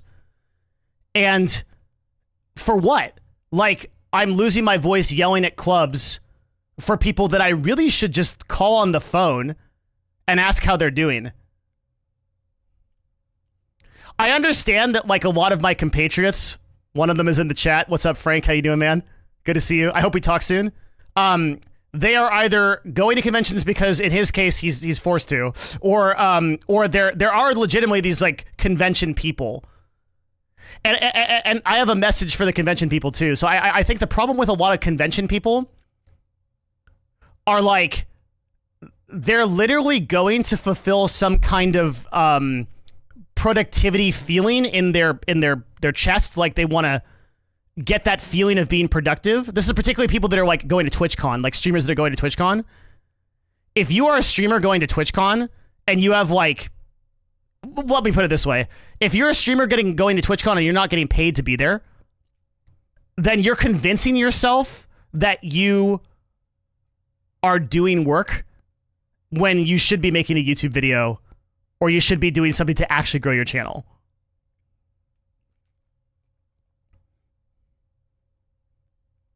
It makes sense for streamers. I would think that it's the best networking event there is. You would think that. That's I don't blame you because that's how I thought for years, right? But really, the best networking event is creating badass content so everybody wants to talk to you. So like the question I would ask you, right? Think about it this way: do you think Kai Cenat needs to go to TwitchCon to get people to network with him? Like, no, everybody wants a piece of that. Why? Because that guy is dressing up as like a fucking knight and marching just so everyone knows, right? The pinnacle of content, the best content on this website, Twitch. We're also on YouTube, but for Twitch, the best content right now is Kai Cenat. Every advertiser, every person, it's unequivocal disagrees with that. And now there's going to be people that are like, well, I don't like his content. That's fine, right? Like totally okay, and I respect that. But as far as like one of the big problems that we have on Twitch right now is that every single person, not Troy, are you single or in a relationship? Just a personal thing. Like just that's just not a question I am going to answer. But yeah, sorry. You might think that Kai is like not the best content creator, you don't enjoy them. But I have been watching Twitch for the last 3 years and running ad dollars here. Let me tell you, I am very disappointed. This entire website, as far as content creation, basically hasn't changed at all. And like, when I look at that, I'm like, what the hell? Everybody is doing the same tired broadcast, playing like the same stuff. Nobody is doing shows. There's no like Germa level production. And then we wonder why Twitch is declining like 10 to 15% a year. Because like nobody's pushing the envelope or doing anything different. It's like, it's lazy. You know, it is. Yeah, it's lazy. And so like, when I left here, I said that the future of Twitch, if there was going to be a future, would be broadcasters doing events and making stuff happen that's interesting for viewers, that's different. And the only people that are doing that today is Kai Cenat and Ibai. I think Germa retired.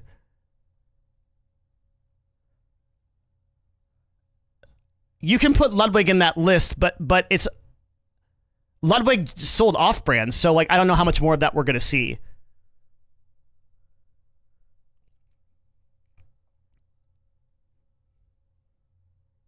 So the problem is that like because broadcasting is in that state,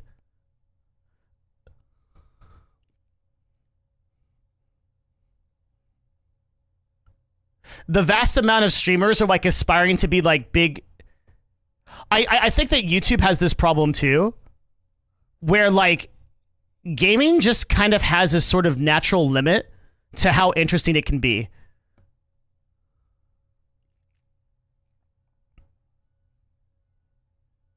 Thanks for stopping by, Queen. Good to see you. I hope you come back. It was awesome. I see so many OGs here, by the way, and it's just like, I wasn't talking about it, but like, it's so cool this shit. I literally expected to turn on the stream and like there'd be like 3 people and they're like, what is this again? Unfollow. So this is really cool. Thank you. No, really, yeah.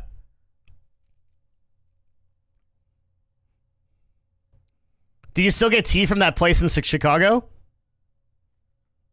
Yes, sir.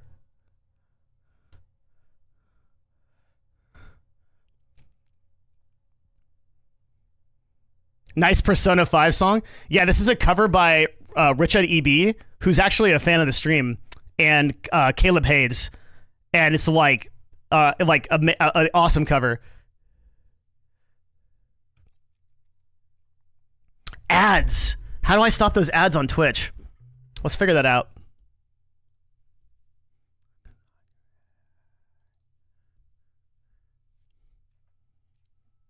Man, that's annoying.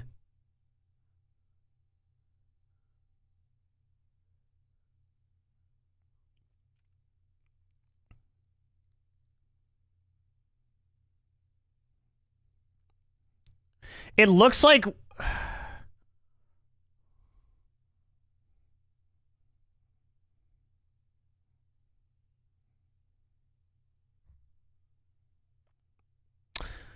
It looks like we have to manually run ads a certain amount of time to get those to stop showing up at random points in time.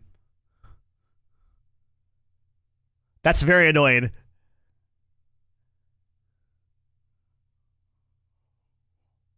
Wow, why are we killing our website, guys? Could it be because we're forcing users to watch 8 ads back to back every 30 fucking minutes? Let me figure this out.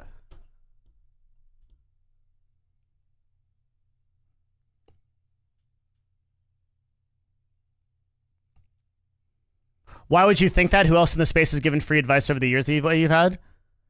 Just like imposter syndrome, like I just don't think I'm worth it. Let me figure this out. All right, so this says ad starts in 27 minutes. Running 1 minute and 30 seconds manually will remove those ads. All right, how does that happen? Raid channel.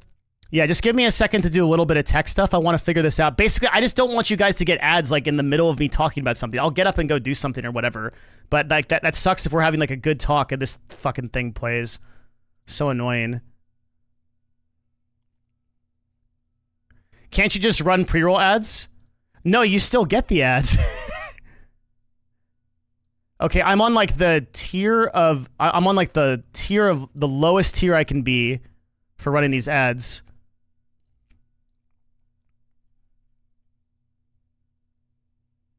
Bro was about to cook. I got slapped with 40 seconds of meal ads. Yeah, for real.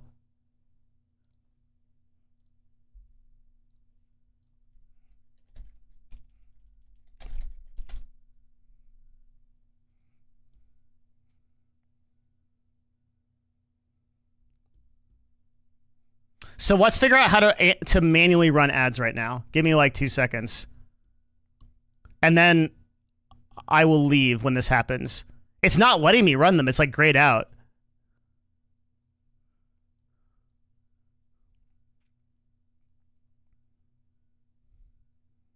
If you get unpartnered, you won't have any ads. No, you still get them. You just can't control them.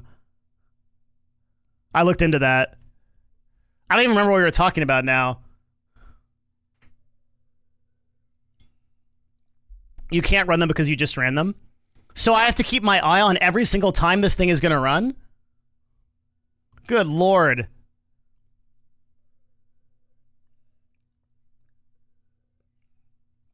You can set up an alert using StreamBot. That's how you know when the ad is coming. Oh, there we go. Okay. How do we do that?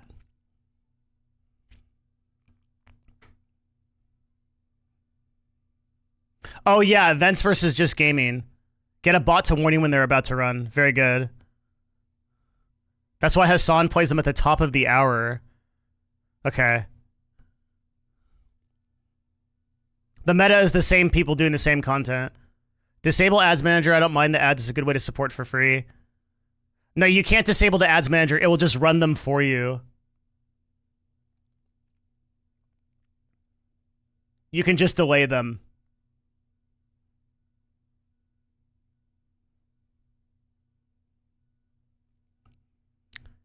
Hey, your video about Twitter, it's no doubt that it's objectively worse with bots than before, but is it Elon's fault or just advances in bot AI? Short answer is that it's both. You just have to keep in mind that like monetizing anything, in this case, like monetizing posts, like making you able to make money off of posting is going to attract a lot of bots and like bad actors.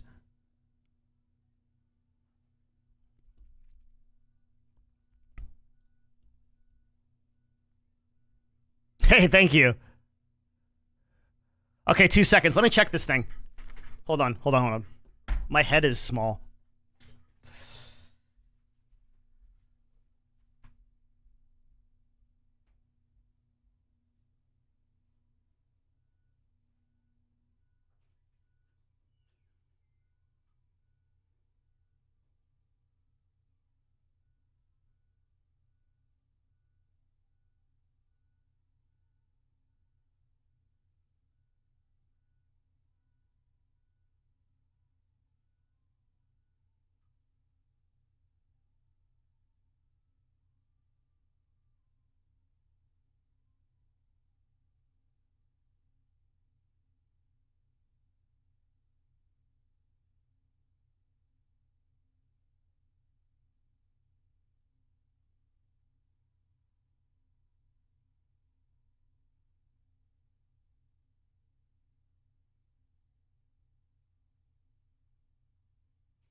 Okay, cool. So what we'll do is I'll literally just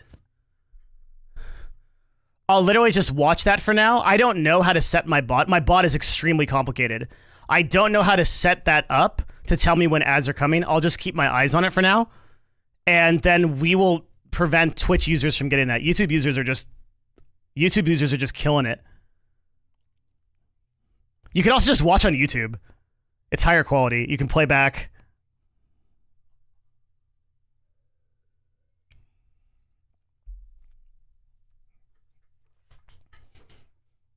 Because the way it works right now is you only are on Twitch if you want to listen to music. Because like that's what Twitch has. Twitch has my music I'm playing.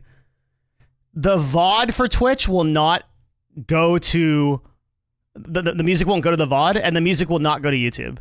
That's all intentional. And eventually, I will also start up a Twitter and a TikTok stream as well. This is just the two that I did like with the time that I have.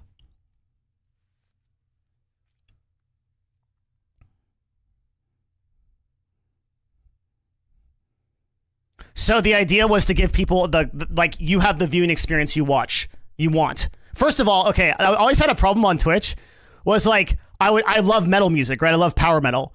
And believe it or not, friends, there is a small percentage of people in this world that are like, I don't like metal music.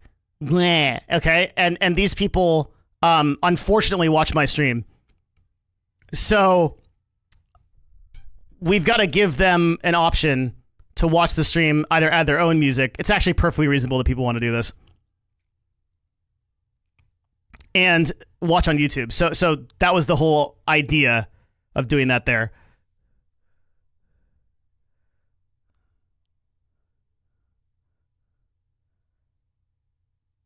So for everyone that doesn't want music, totally fine. Watch on YouTube. Also, when we're actually discussing stuff, as we get into this stream like a little bit deeper, I will probably switch over to more like lo-fi type stuff.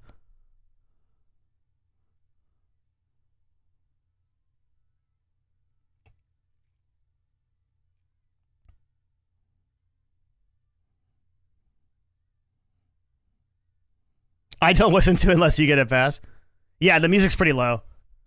Also intentional. It's not low to me. I have it blasting right now.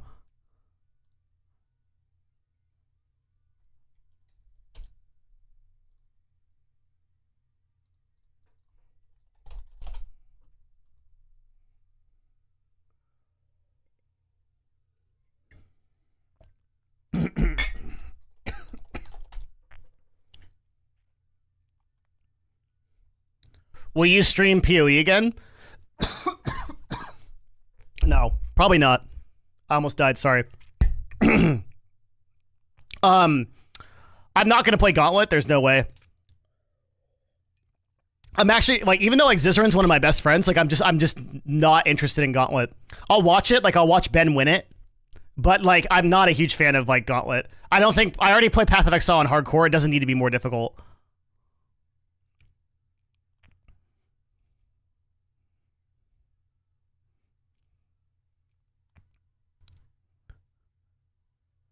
Gauntlet looks very difficult, yeah.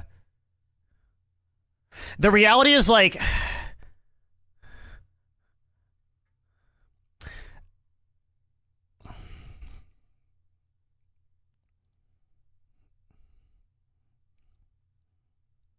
Alright, I'll take it one notch down on the metal to like semi-metal.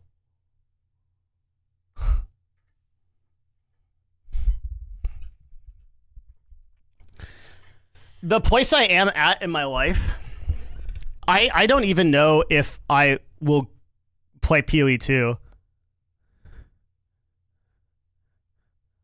I'll watch it, like and see, but I think that the place that I'm at in my life is like I want to build.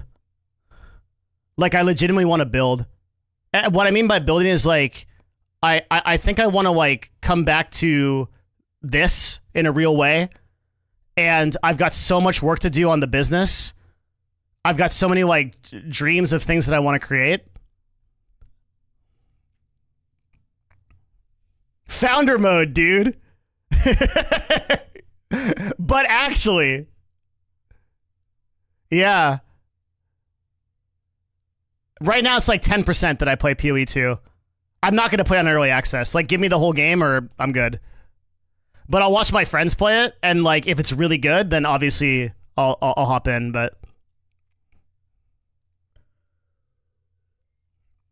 Good to see you making stuff. Now the void is being covered again. I hope so. Yeah. We were talking about how I think that there is like a serious gap in moderate voices in this day and age, and like everything that I consume on every platform seems so extreme. And I think that there is a need to start talking about like interesting topics in business and like try to have like a fair, like leveled view of it. Very big reason why I came back to broadcasting. Primary reason. Like, I want to talk about, are you staying in online live streaming? No, I care the least about that. Like, barely anything that I do in terms of my agency is like live streaming related now. So we won't, like, if something huge happens in live streaming, we'll talk about it. But the vast majority of this broadcast will be like things that are happening in the business, tech, meta ideas world. We're gonna stay away from politics, and I'll tell you why.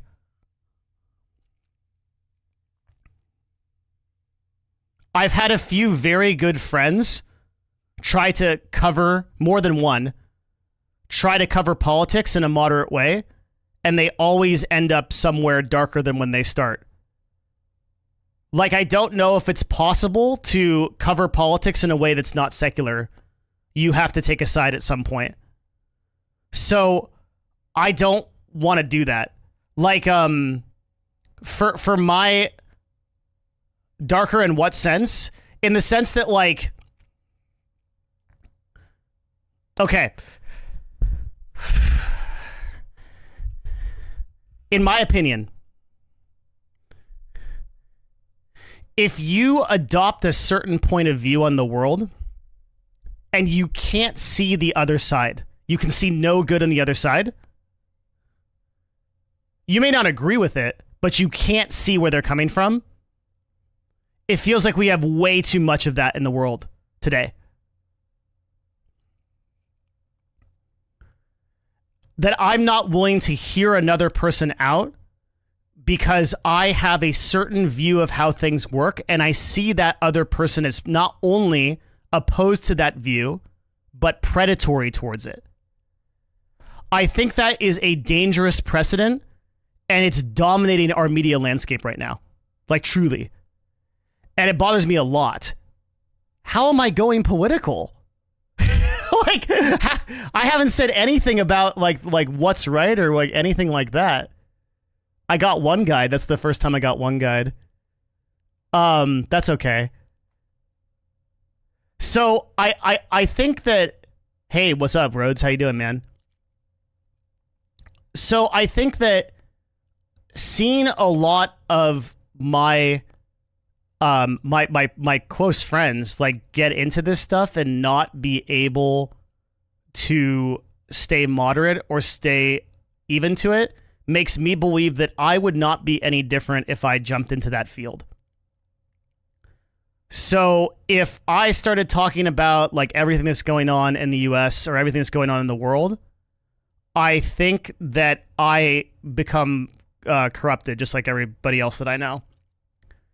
And that the only way to like actually stay out of it is just to stay out of it.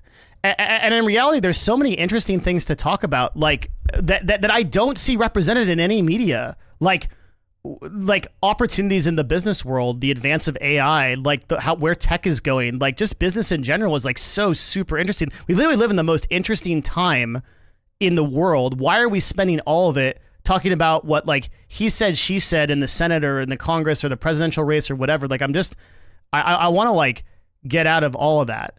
And like, look, the fact of the matter is, if you want to watch that stuff, there is 1,000 different streams that you can go to for political content, but there are no streams for business content. I'm it. Or I'm the best one if there are some. So I always want to do something that like, I don't think that I should create content unless I am able to provide something to the world that is like rather unique. And I'm like, politics is not interesting to me. So no politics. I'm sure that we'll run into politics as we cover like business news and stuff like that. For example, like if the FCC decides to break up Google, right? Like that is sort of a political issue. But I think that there are ways to stay really moderate in those discussions. And I also don't particularly have a belief system around these things. Like just my own position on this stuff is like, I don't care. No matter what candidate gets selected in my company, in my country, I am still a super rich badass dude. So like whatever happens to on that sphere, I don't really care anyway. I don't care. Like my let me tell you my position, just so that everybody knows it, right? Like, because we're not going to talk about politics on this stream. My position is that the federal government most likely can't impact my life whatsoever anyway, right? They can in small ways, but like nobody in Congress or Senate on the left or the right or the middle or wherever is fighting for me. Like the only person that can fight for you is yourself. That's it. So you have to forge ahead despite all circumstances to make your life the best it possibly can be. And it doesn't matter if the government or some company or anybody is trying to keep you down or whatever. I don't care like who wins, who loses. I don't care like what taxes you put on me or what you do. Like I'm just going to be the best I can be every single day. And I'm going to follow like, you know, if the IRS puts out some new stipulations or something on how I can like possibly like avoid a tax burden legally or something like that, then I'll pay attention. I may even talk about it here, right? But I don't fundamentally care about the outcomes because I'm so focused on my own grind, and I truly don't believe that anybody in Washington is working for me or for you, like left or right. like the politics don't matter. So I might as well like just like if they're going to disregard me on that level, then like why should I? Like I see like broadcasters and like people make literally full-time content about political people and like the Senate and things like that. Then and nobody like they don't like those people wouldn't pay them even a second of time. So you don't vote? No, I don't. I don't. I don't have an opinion on it. Like I truly don't. Like I believe in business. I believe in free market business. I believe in like everybody either working for or doing something as close to what they want to do as possible. And I believe on everybody being on their own grind. That's all there is to it. Right? So that's my position. So everybody knows it.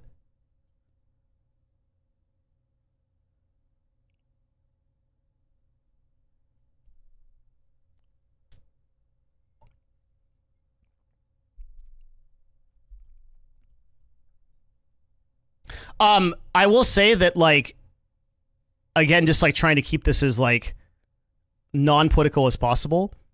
I have a great deal of influence and effect on my local elections and my state elections. I do plenty of work in that field because I believe that your locality and the places you operate out of matter a great deal. Like the county and the city that I'm in, like I'm in touch with the council and I do a lot of things there. I won't talk about that stuff ever on the stream, like anything about what I do there.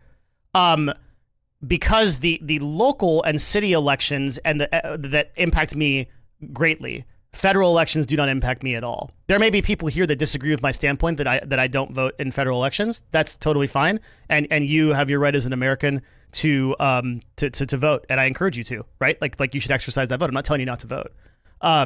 This is my own belief system. I respect your side of it, and hopefully you respect my side of it. That's where we're at.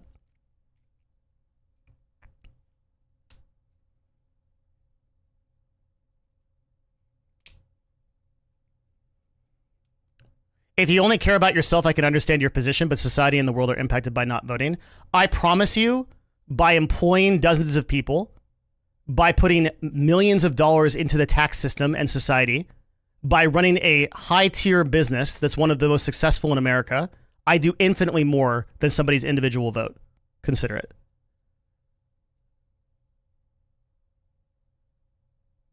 Sorry if you feel like my impact is insignificant. I disagree. But I respect your opinion. Like, it's totally fine. Like when you employ 50 people, right? Like, you can talk to me about impact.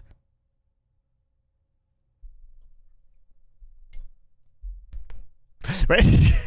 It's good, though. We're getting a little bit spicy. That's good. I like it. I like it. I like it. I like it.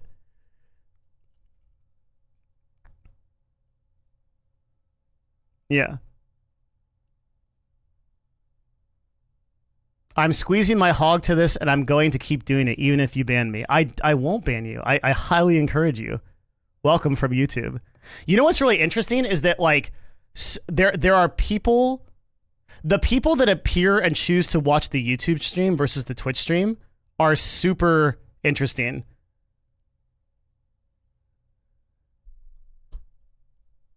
I love that meme.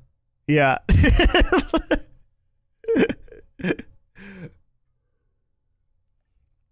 So the whole segment that we just did, by the way, is why I will literally never talk about politics. That will be the first and most likely the last time that I talk about politics. I'm sick of being poor. Fuck it, I will rob a bank. Can we talk about that? Like if you want to rob a bank, it feels like that's the worst thing to rob. Because that's just where they're expecting you to rob. Right? Like, that always confuses me. It's like, oh, I'm going to rob a bank. But there's so many good places that you can rob that are not banks. And this is not a stream that would teach you such things.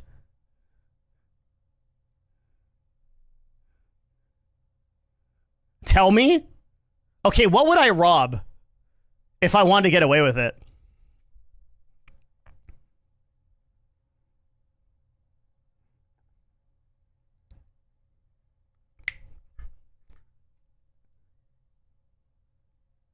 I think I would rob venture capitalists. I would go into ChatGPT. I'm in so much trouble right now, guys. I would go into ChatGPT and I would make an app. And then I'd be like, this is my multi-million-dollar app. And if you give me a lot of money, I'll make it. And then I'll leave and go to Barbados. It's not a good conversation that I talk about how to make money legitimately. 99% of this stream will be that, I promise.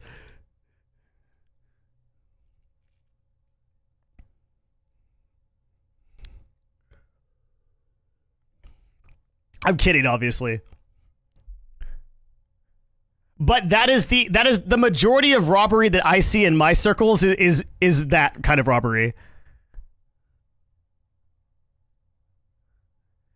99% legitimate business discussion and 1% robbing. That's right.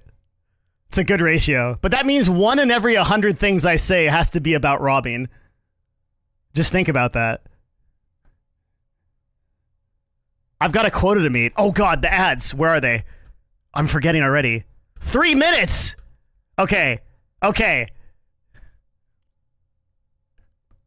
I have to run ads or it kills me. Just mention crypto every now and again.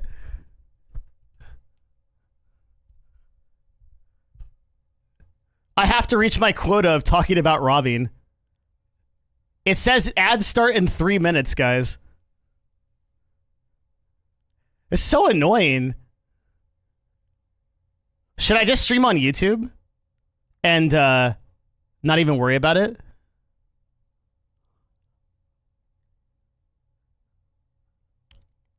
YouTube's like, yes. Everyone on YouTube is like, yes.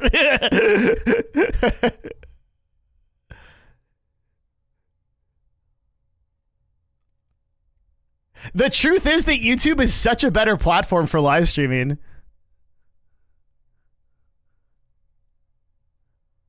How are we like 15 years into this website?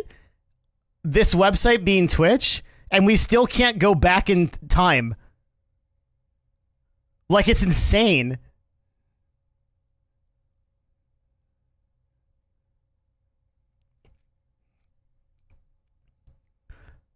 So the situation with the ads is either I run ads now. So here's what we're going to do, okay?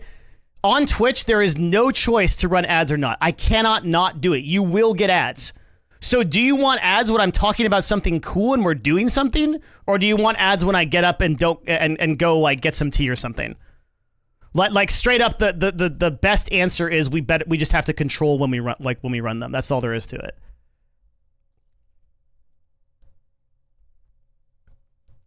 I will make the ad breaks as boring as possible. Yeah.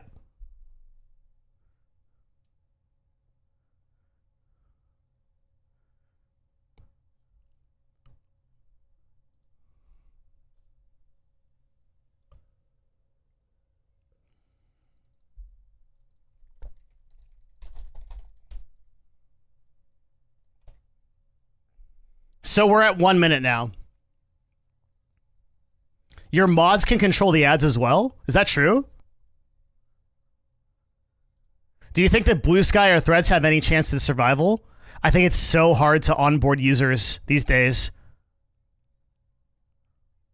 Like, X deserves like a much longer discussion. Yeah, you run 1 minute and 30 ads and we don't have to see them for an hour. So we have to do that now. We have to do it right now.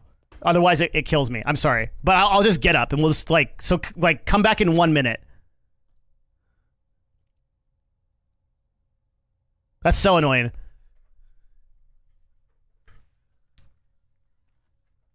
Oh, and then that disables the pre-rolls. That's what just happened there. 3 minute yoga pose. Yeah. Okay, I have to leave though. This has to be boring.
Is it over? Are we done?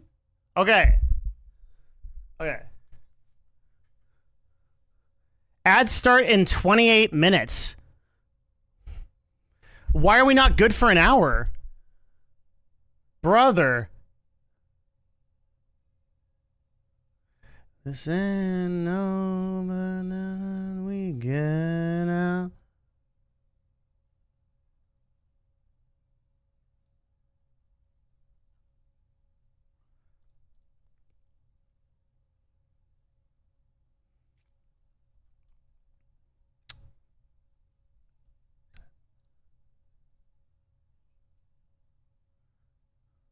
Okay. I had to just drop it to its lowest setting. Just do an hour of ads, dude. You're telling me that from YouTube. You don't get any ads. You're good.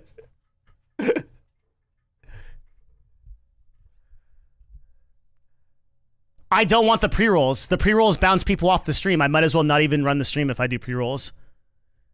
The problem with the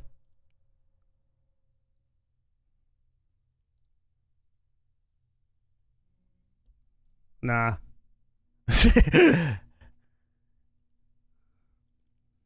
Yeah, if you want 1 hour no pre-roll, you have to do 3 minutes per hour. 3 minutes? Are you serious?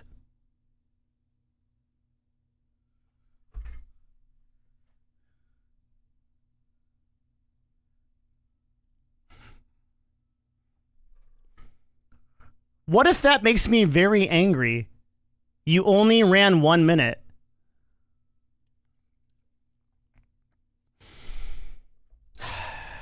Okay. Then boycott? Yeah, we're just back to not streaming.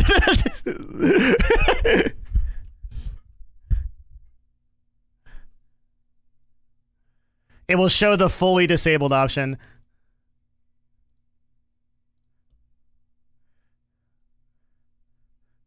Where does it say that I have to run 3 minutes for 1 hour?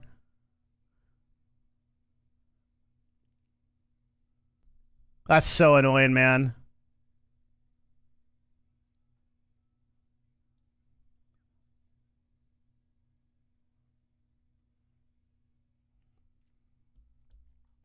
So 3 hours.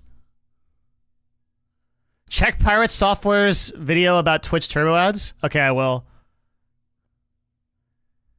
The guy who sells ads complaining about ads is a little wild. Okay, you got me super good there.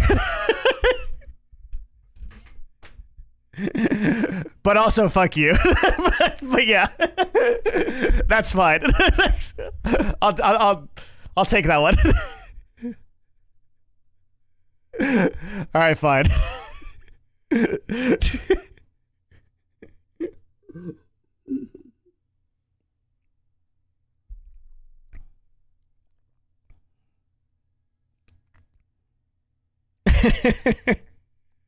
Guy who sells ads, man, these ads suck. I'm not complaining about the ads so much as I'm complaining about my control over them, I guess, right?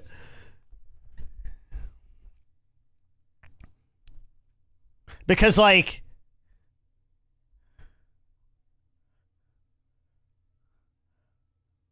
I don't run my ads on Twitch either. We don't run our ads on Twitch.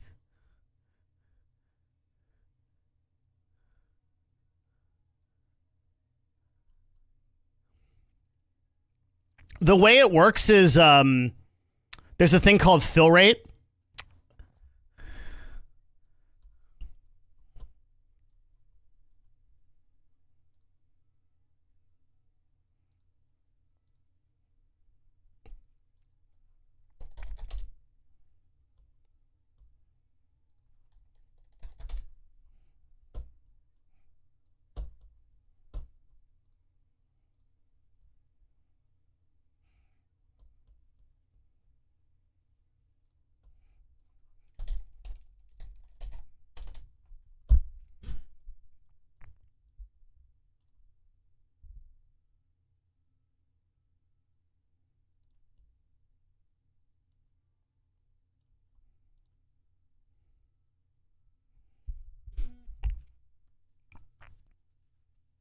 They messed up my notepad, dude. You know what? You know Microsoft Windows? You can automatically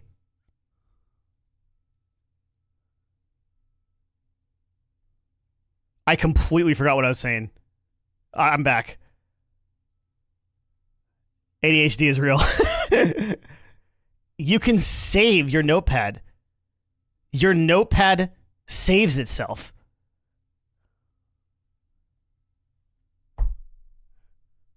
How stupid is that?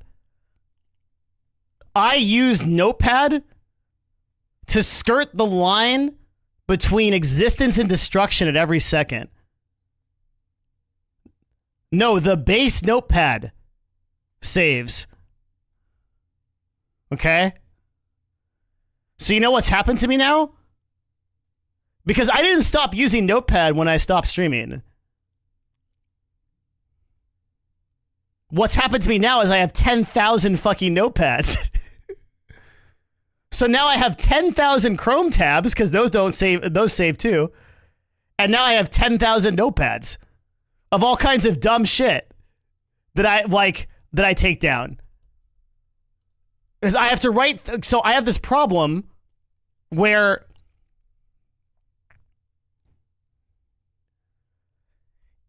if I don't write something down,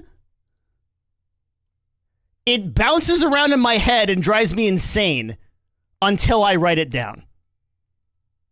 I have to write everything down so I can stop thinking about it, or I will lose my mind. So as a result, I'm copying and pasting from my other notepads. Here's some stuff that I have here. More gelatin collagen. What does this mean? Why did I write this? But it's stuck in there because it saves.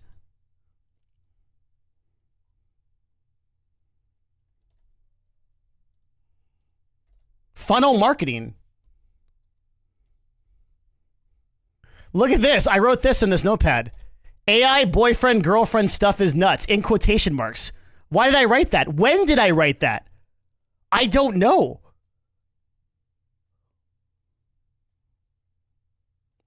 Like, I don't know. By the way, this is nuts. It's so crazy. Porn link incoming? Like, I have so much random crap in 6,000.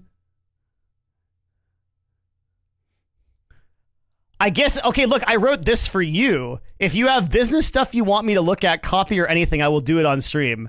I guess that's a message from my past self to you presently.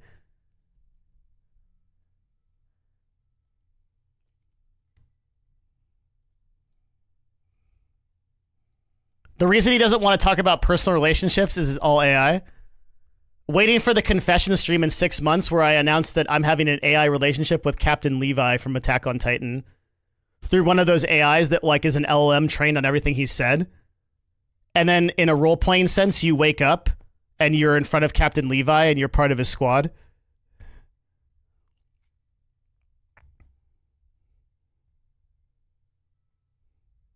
Mine don't save. Where did you find that? It literally happens automatically. Keep going. I'm close. For some reason, I did not clock you as an anime person. I'm not an anime person. I know enough to be dangerous. But I grew up when anime... Oh, man. Old man time. Oh, I love old man time. I grew up when anime was good, okay? I'm in an Offspring type of mood, I think. What does that mean? Anime used to be about something, okay? I'm not talking about like Doki Doki Magical Girl Kingdom, wherever the hell you cringe fuckers watch now. I'm talking about Dragon Ball Z. I'm talking about Vampire Hunter D, okay? Like, I'm talking about like OG stuff where Akira, Ghost in the Shell, Ninja Scroll, this guy gets it on YouTube. That's what I'm talking about. Doki Doki Lovers Rise Up.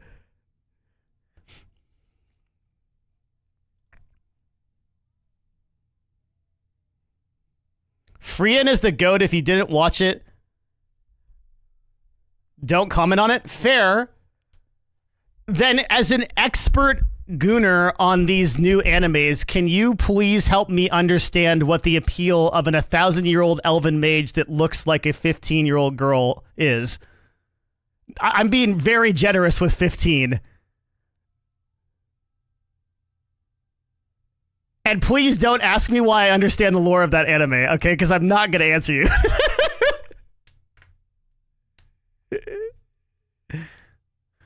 Do I need to spell it out? I'm asking you to spell it out.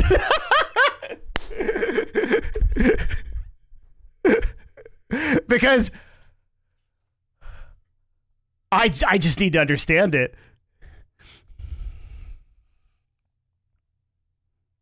Well, insert any like of those kind of genres where like there's like these high school animes, right?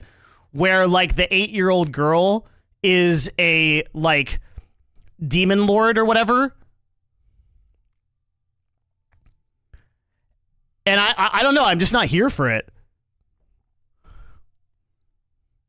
But I might. Frennen's story is about the impermanence of human condition and learning how to appreciate the present.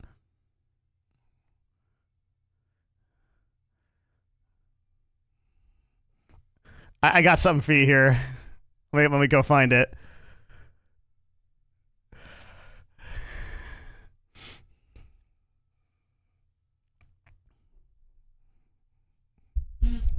If you watch one episode, you'll get it. I'm not gonna. You can't make me. I don't watch TV anymore. I just grind. I've only founder mode. I haven't watched a TV show. It's total, like, look, obviously I'm like, just for people that don't get it, I'm like playing along. I obviously don't care what you watch. I have no strong opinion of these things. But the truth is, like, I actually don't watch TV anymore. Because, like, here's the thing, okay? I am so scared that if I start a TV show, we live in an era, we live in a time, if you will, where TV shows have the potential to be so bad that they could negatively impact my life forever. Like, I literally could become a substantially worse person by watching TV show. Let me give you an example. The Alkalite.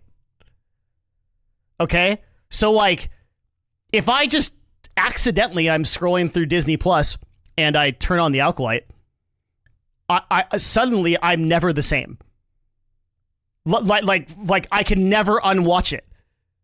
And that happened to me. It happened to me with the Hobbit movies, the first 3 Hobbit movies. And like it's not that deep. It is that deep. Like, you don't understand. Every 2 or 3 nights at about like 3 a.m, I wake up in a cold sweat and I remember how bad the Hobbit was. And I can't stop. That's just like if you could offer me a lobotomy for those movies. So like, I have to be careful what I put in my head. No. The Fellowship of the Ring, The Two Towers, and The Return of the King were some of the best movies ever made. Like those, like you're like imagine a perfect movie. I'm pretty close when I imagine like the original 3 Lord of the Rings. I'm talking about the next 3 that came after that. And then I'm talking about Rings of Power. And then I'm talking about the Alkalite, Star Wars, and so on.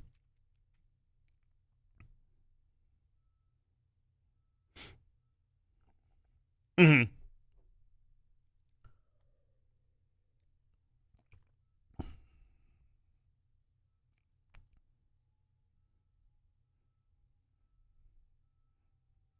Hi, any recommended places to buy bulk GPT-401 tokens? I'm asking because your company does a lot of AI stuff, and I'm assuming you're at scale using those APIs. I don't know. We have a direct relationship with OpenAI, so that's. I buy them from OpenAI. I didn't even know you could buy tokens from outside of them. So we just have it. We have a deal with OpenAI at Quantity.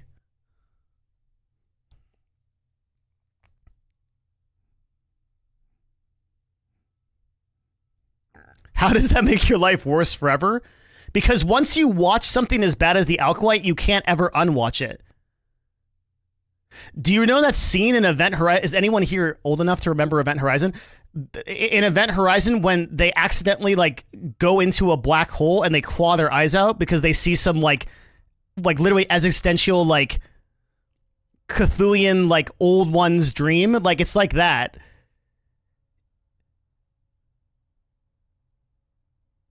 If I watch Alkalite, I'm like, it's over. Like I can never recover from that. OpenAI won't let you get more through their API unless you spent 1K with them. Oh, okay.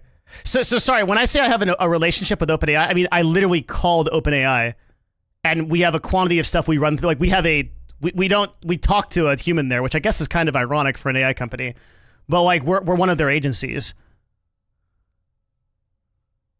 So I don't know what system you're dealing with. So I think I can't give you good advice. I'm sorry. Devin Nash, baby. That's right.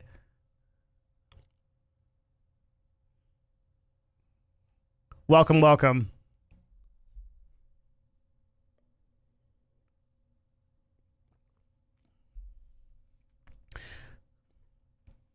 Okay, so the real and true answer on this, like, it's been a long time since I've streamed, okay? Like, a lot of the stuff that I say is facetious or just kind of playing around for good content.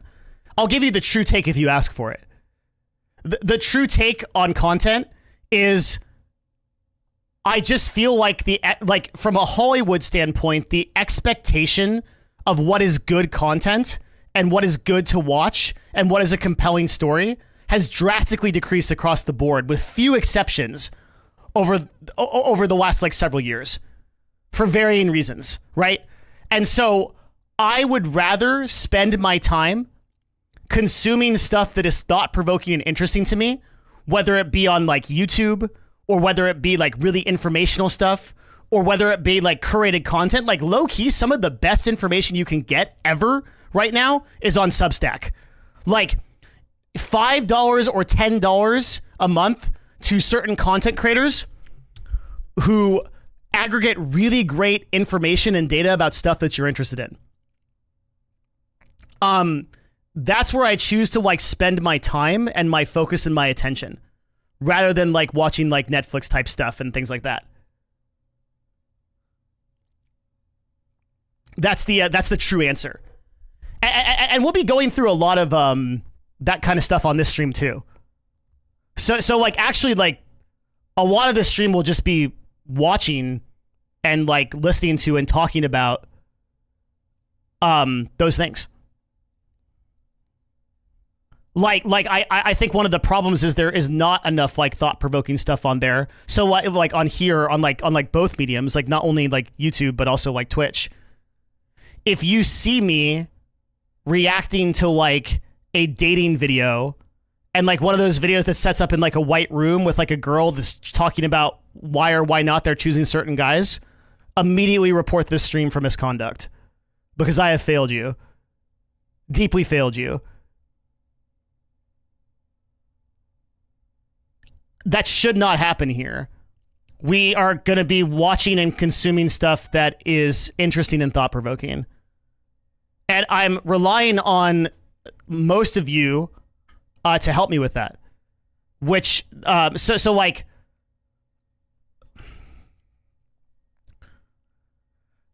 for people that have been wondering like where I've been for the past like 3 years, the answer is the Discord. Discord.gg/Devin, which people can link in chat. And I'm literally there like 24/7. There's a channel on Discord called Stream Submissions. So you can post links there that are like, there's like a list of things that the kind of stuff that I want in that channel. Business, meta type stuff. And, we'll be going through a lot of that stuff on these streams. Keep in mind that the stream currently is only slated for 2 times a week. Tuesdays and Fridays.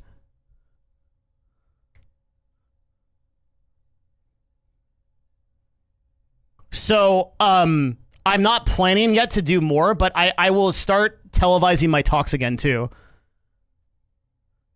Because I give a lot of talks to like universities and corporations and companies and stuff. So if at all possible, I will be I'll be televising those talks as well. We have a talk with the University of Hawaii coming up on Tuesday about esports. Is there a mod I can talk to about getting unbanned on Discord? Shibo is here, I think.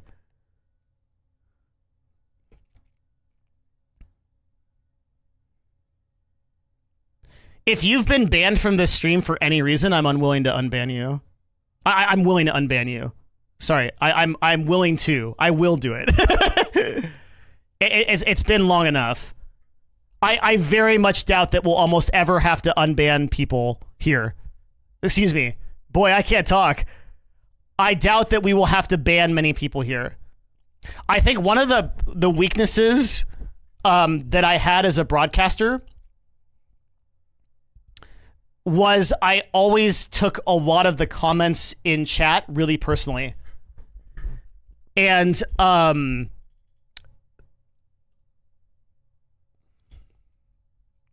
there's a phenomenon on live streaming called getting one guide, which means like, you know, somebody that's like intentionally or like trying to be like rude or whatever is like trying to get at you. And I used to care a lot about that. And I think that I will still get, obviously, like there's something in the world that can trigger me, but I think it'll be quite a bit harder just because of my position in life. I hope you guys don't take this as an insult. It's not. Because I genuinely do care what you think, and like I'm really glad to be able to interact with everybody again. But I truly don't care about your opinion of me. I'm so far past it. Like, everything I've accomplished in my life up until this point, I'm so fucking proud of. And anyone that's going to throw shade at me is not even 5% at my level.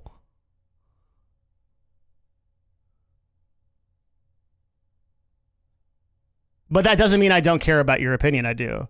Or I won't hear you out, and I won't try to have a respectful discussion. Thanks, old guy. And if you get me good,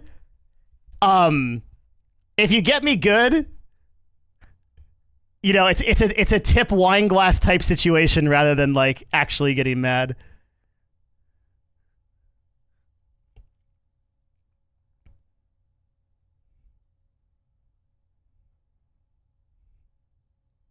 Thanks, Chobro. You're an OG, man. Let's go. It's also like, I used to think that like getting mad at people and arguing was good content. But it's not, because you're in like no amount. I have it written here. Here, I'll show you in one of my 6,000 notepads that are off screen.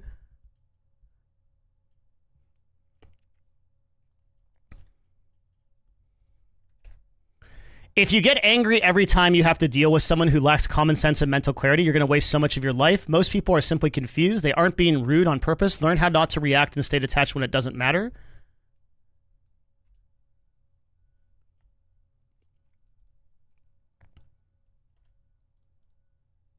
Treat everyone with respect. Yeah, I write notes to myself like a weirdo. I used to think that too. No. I used to think that it was great content. I was like, oh, this is going to be really exciting content. And like people want to watch that back and forth. And you get a lot of like lulz and like you get a lot of like LOLs and like people like enjoy it in the moment. But hear me out. It's actually like, okay, let's imagine that the entire world is a cup, okay? And you can pour anything you want into this cup. You can pour like the most tasty, wonderful drink in the world, or you can pour poison into it. And that is your choice every single interaction you have with anybody ever. And I feel like basically adding that kind of negative back and forth is actually just adding a really good tasting poison into the cup, unfortunately.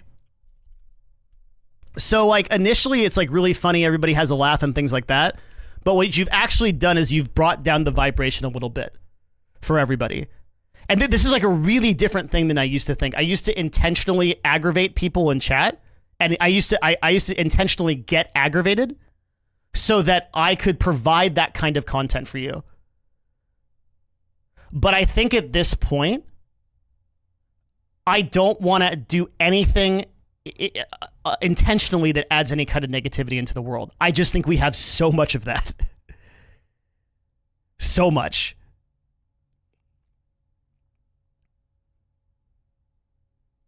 Northern Lion made fun of me and said I did not understand Shang-Chi and the Legend of the Ten Rings.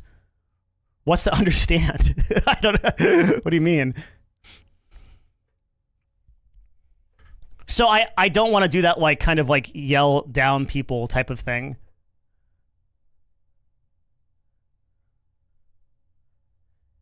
And like if I'm doing my job correctly, like you're here really enjoying like an informative and awesome broadcast that like leans towards like great positivity. Okay, how do I stop this insanity?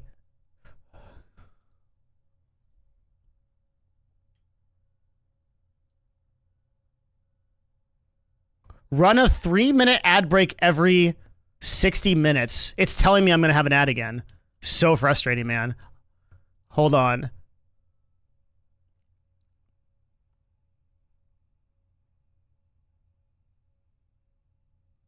What's your opinion on best services to provide as a gaming talent agency?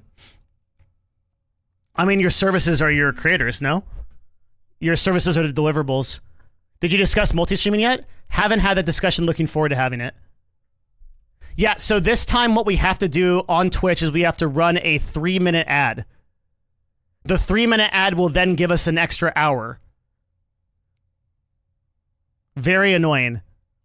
I apologize that some of this stuff is janky.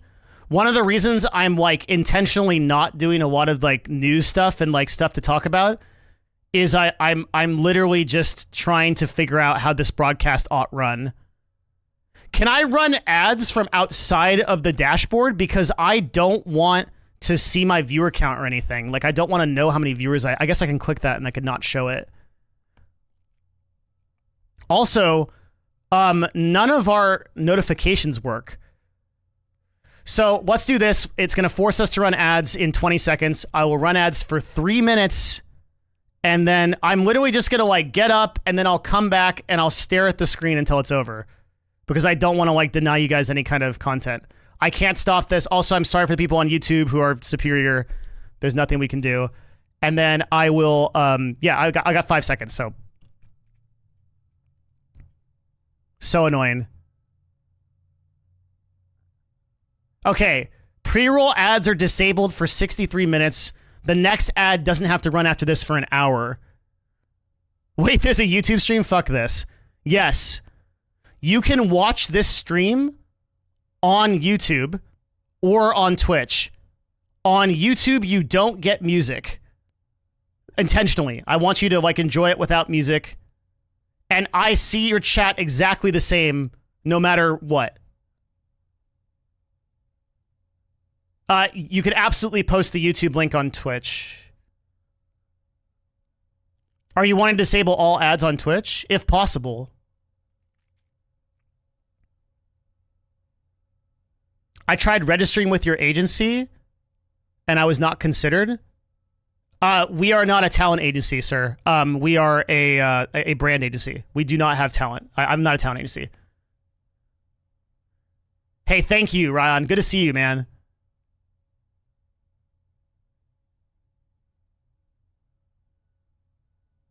Okay, so the ads are running right now. We have 2 minutes.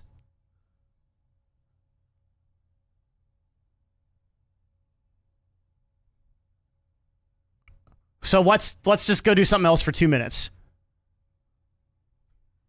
And then I'll explain talent agency. I'll tell that story afterwards. It's a good story.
Okay, is it over?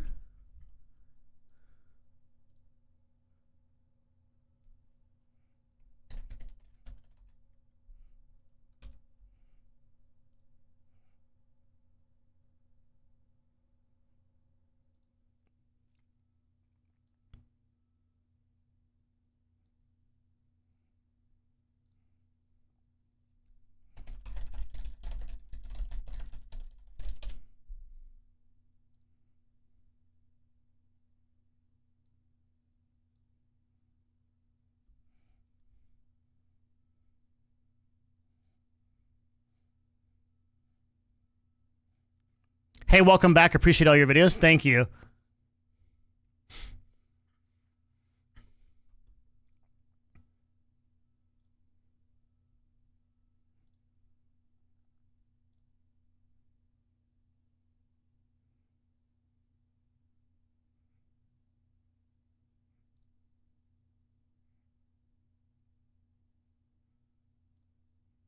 Okay, I think we're good.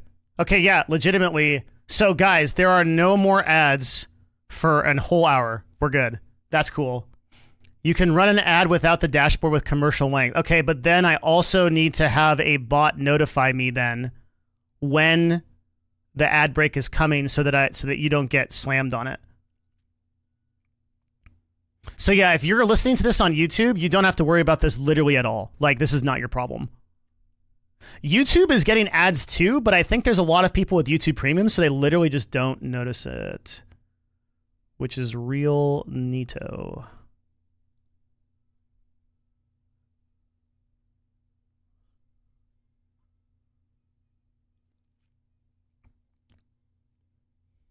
Yeah, I'm using StreamerBot, actually.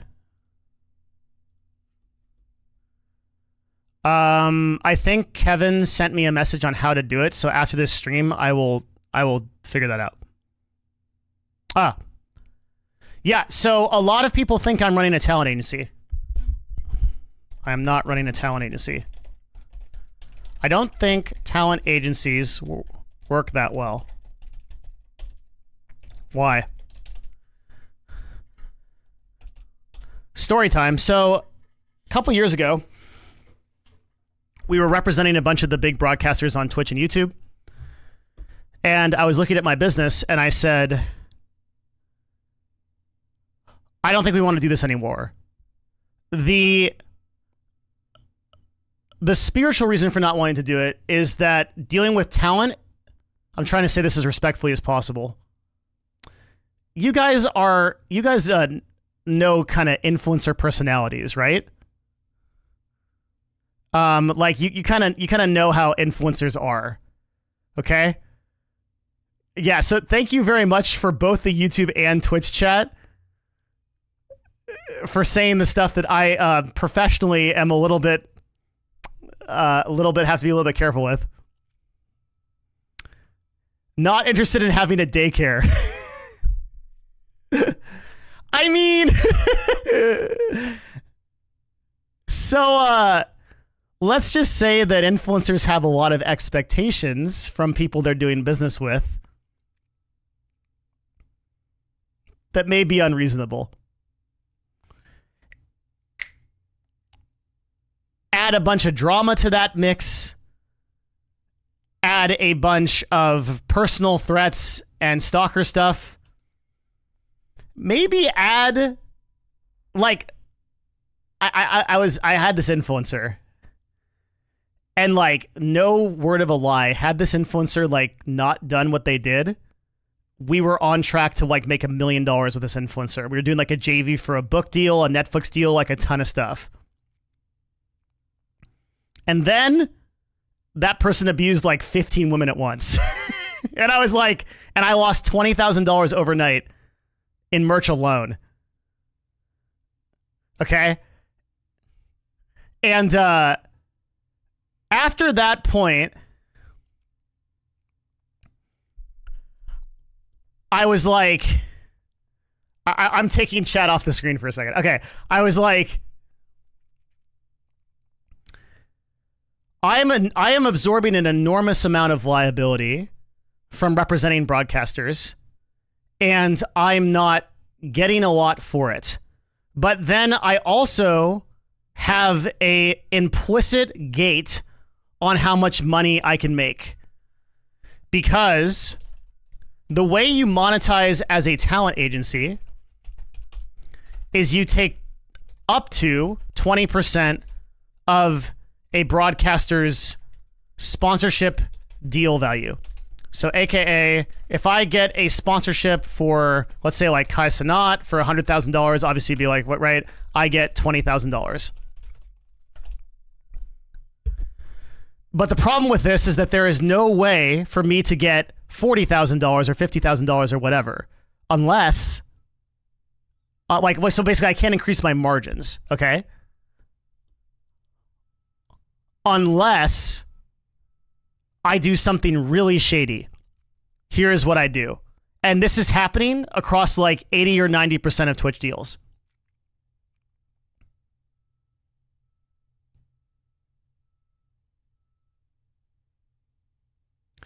Let's say that I get Kai Cenat a deal for $100,000. But he doesn't know the deal is $100,000. At the current moment in time, only I know that.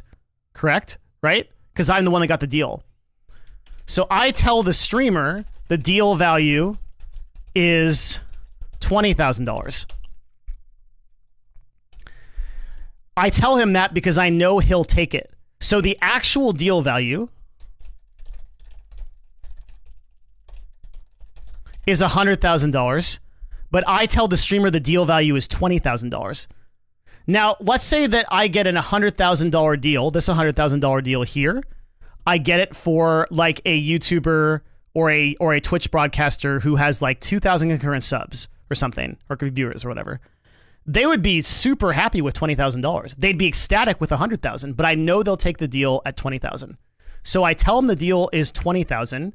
I collect $80,000 without anyone knowing because the brand doesn't care because it's the same deal. And then I also take 20% of the $20,000.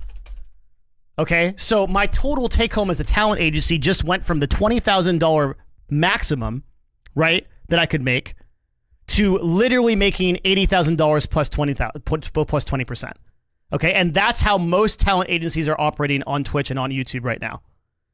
So I realized that the only way to increase my own take home from my talent agency was to be super, super unethical, like unreasonably unethical. And I was not willing to make that decision. I didn't want to do that.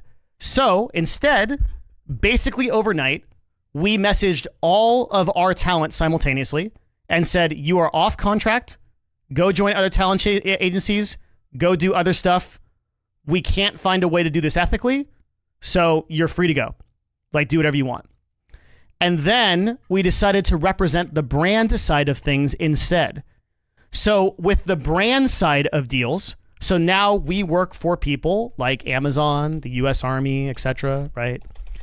And if Amazon gives us, let's say, like $500,000 in total ad budget, I can now run that through X agencies, Y influencers, Z paid ads, okay? There's transparency on the brand side because they're the ones giving us the money.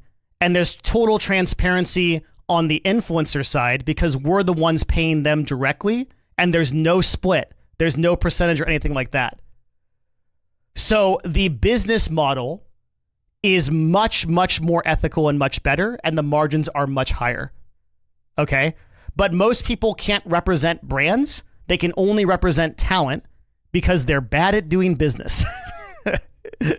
And so it's much easier to be unethical and to add and to monetize that way, as the majority of talent agencies do. Now, sadly, the weakness with this business strategy that we have now is, let's say that I have this total ad budget and I still need to go to a talent agency to activate it, which happens a lot. Okay. Where does your cut come from as a brand agent? The brand pays us a fee to do our work, a fee and a retainer fee. So the way that we do business now, we literally take zero money from creators. Like, and like that is like the most ethical I think I can operate at. I think our chat is okay now. Okay. So we charge transparent fees to do the actual work to the brand. And then we can spend the ad budget as we please up to the goals that we are trying to reach for that brand. So I feel like this is a much better system than the system that we ran before. The problem is that we still have to run through talent agencies. So for example, let's say that I want to do something through OTK. I'm not saying OTK is an unethical talent agency. I actually don't personally know what their splits are. So I'm not saying that. I'm just using them as a random example because a lot of people know who OTK is. Okay. The problem is, let's say that I'm going through a talent agency that does this. Okay. I can't stop them from taking that money out for creators and doing this bad deal for those creators. I just can't. All I have is the money. So I can give them the money, but I can't, like, the talent, and a lot of times talent agencies, they literally tell me, they say, don't talk to our talent. We will talk to our talent. Like, you cannot, so no, we can't contact the creator directly because that's really unethical. Okay, like, if it's a good question though, right? If you sign with a talent agency and you're exclusive to that talent agency, I can do it, but I'm burning a lot of bridges to do that by going directly to a creator and saying, hey, we have the money for you. And a lot of times what has happened in the past of us doing that is we have, will you join DGG election night coverage? Nope, no politics, zero, none. What will happen is we will go to the talent, we'll say, hey, we've got a $50,000 deal for you. The talent agency told that talent that it was a $25,000 deal because they're collecting $25,000 off the top. And now there's a huge problem. And the reality is that talent agency just will never work with us again. So they're being unethical, but they punish us by getting their access to the talent. And the real enemy in this, obviously, is the talent agency. The problem is that the creator chooses to sign an exclusive contract with that talent agency. There's nothing I can do about that, right? So that's, like, unfortunately, the only way we can really survive to be able to contact talent. And this is one of the reasons why we don't deal with a lot of people on Twitch anymore, because most of the people on things like YouTube are just not dealing with this kind of stuff anymore. This is basically exclusively like a Twitch problem where all this kind of predatory stuff is happening. We would have to burn that creator because that creator signed an exclusive agreement with that talent agency. And we don't really have an option to do anything else. Talent agencies sound like a scam. Most talent agencies are a scam, especially exclusive ones. There are some exceptions, including ones that operate on Twitch.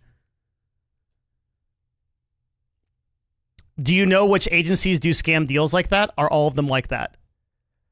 I know exactly what agencies do those deals. I can tell you the following. If somebody is trying to get you to sign exclusively to a talent agency, don't do it.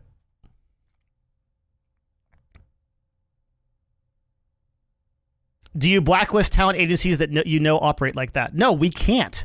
We can't do that. So, like, imagine that, like, you're you sell flour for dough, okay?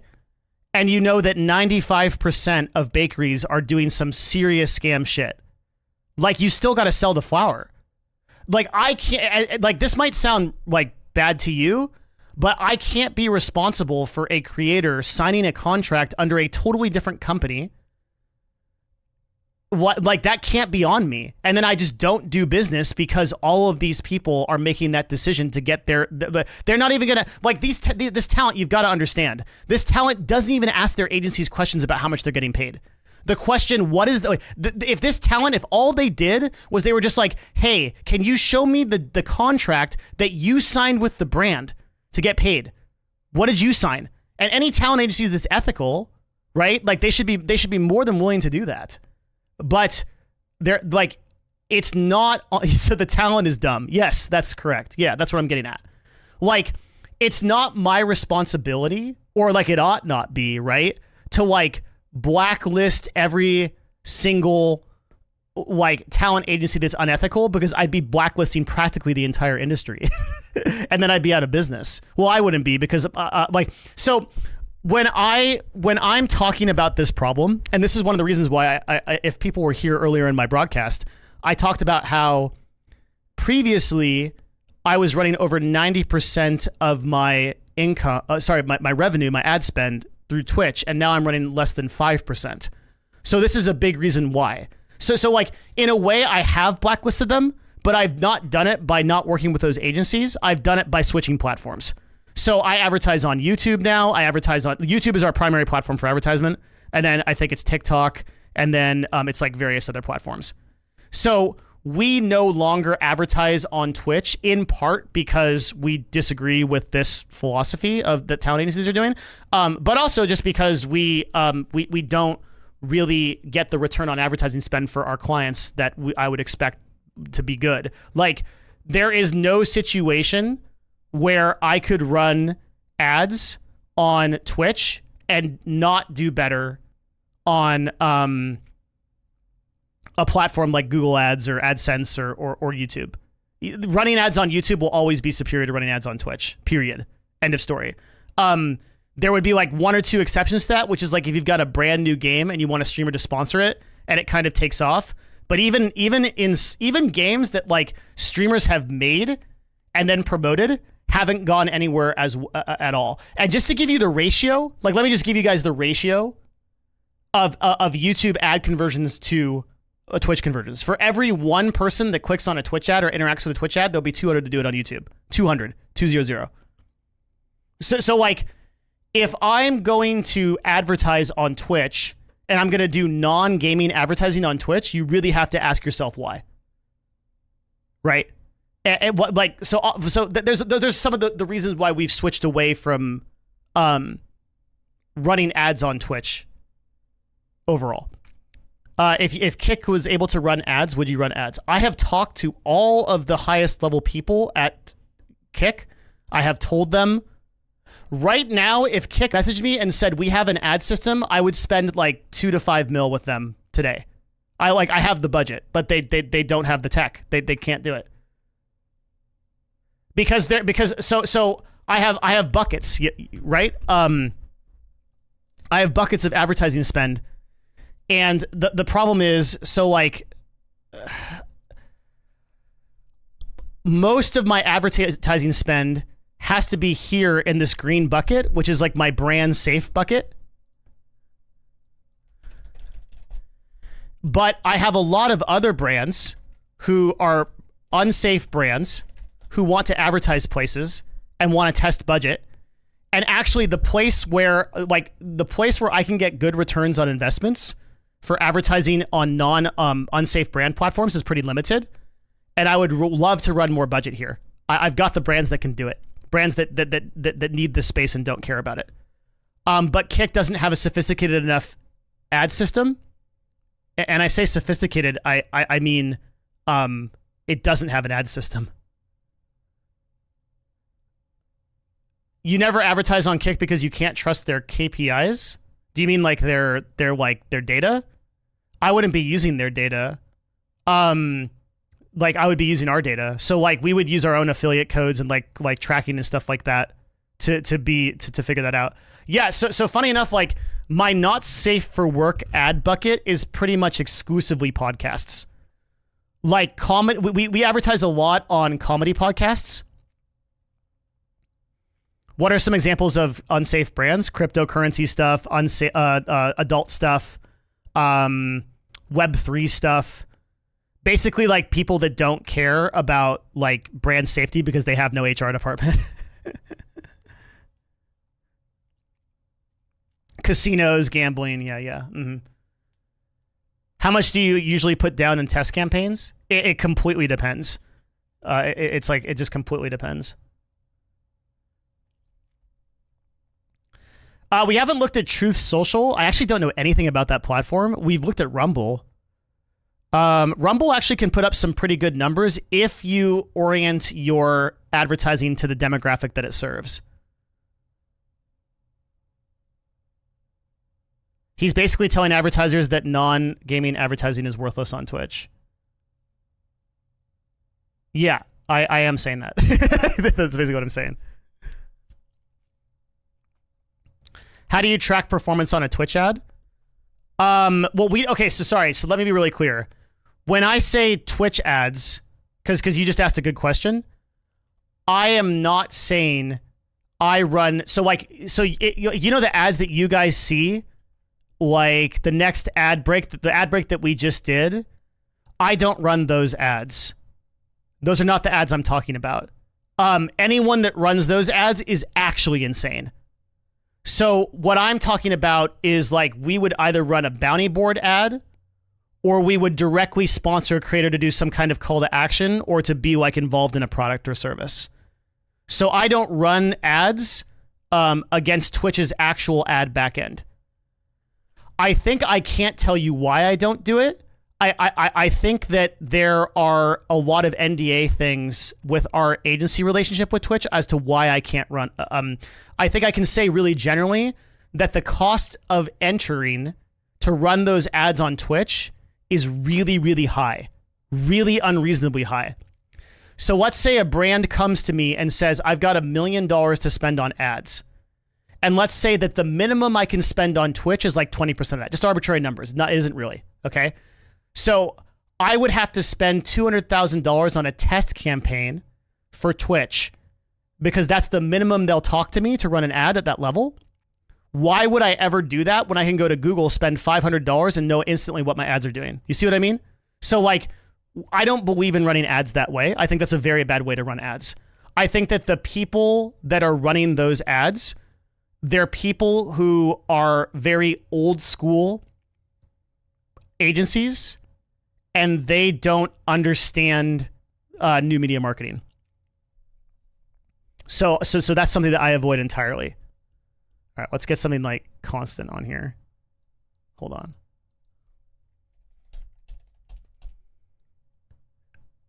Do you know why they don't have a bid system like YouTube?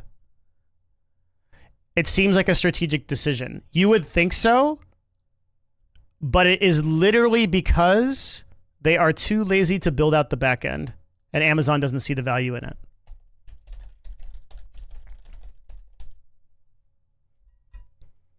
Do you trust Rumble's in-house data regarding traffic and CCVs? Yes, I do. Because they are beholden to the SEC to report on that information. Twitch is not, because they're owned under Amazon. So they just have to, like, Twitch's reporting just has to be really, really like general revenue reporting versus Amazon. Does unsafe content convert less? Sometimes it converts more. Just completely depends on the product that you're selling. Thank you for coming back. Thank you for watching, man. I appreciate it. I hope you guys are having fun. In the past years, there's less agencies left on Twitch.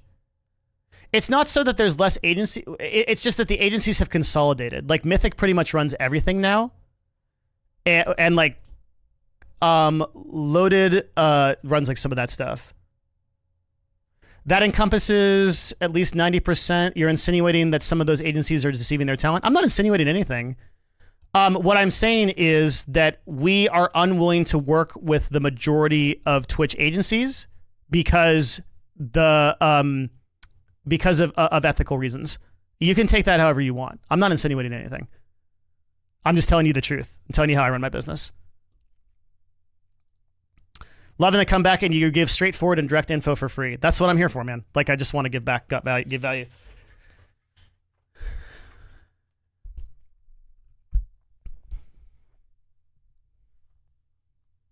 So, like, when I...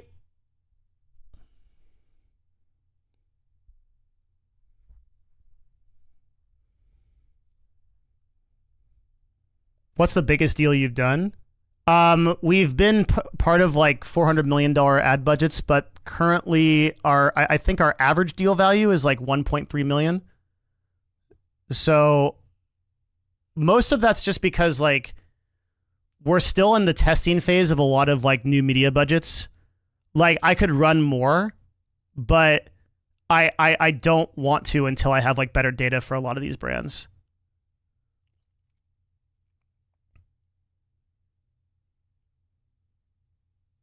Man, I can't even hear my music. Hold on. Let me fix this. And then we got to figure out the notification system.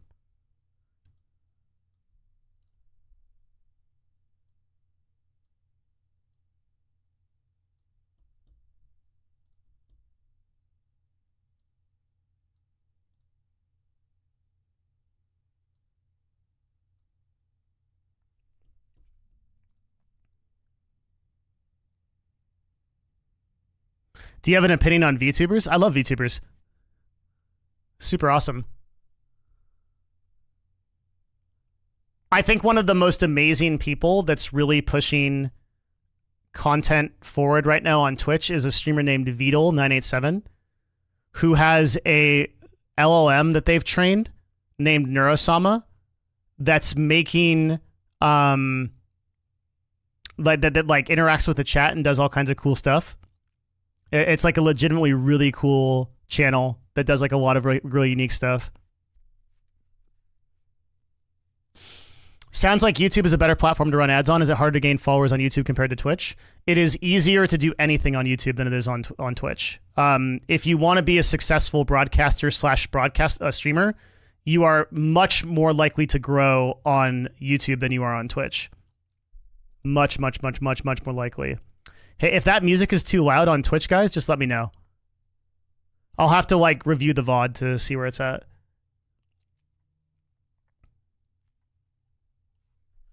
What advice would you give people starting their careers in paid traffic? Just start small. Like you don't need to run a $5,000 to $10,000 ad budget for somebody to know if it's going to perform. You just need to A/B test like hell.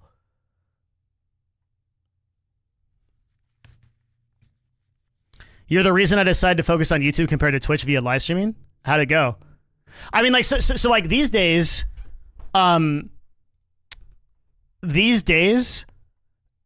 if you have a choice to multi-stream, you always multi-stream.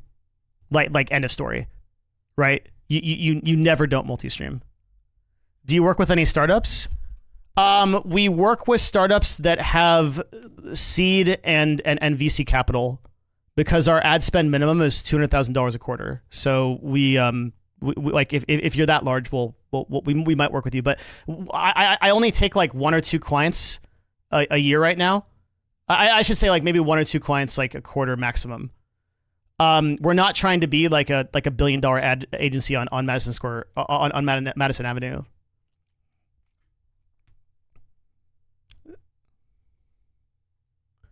What do you think about YouTubers or streamers who say that multi-streaming splits communities? Those people don't understand. Those people fundamentally don't understand how communities work. Do you want me to explain it? I'm going to make a YouTube video about this.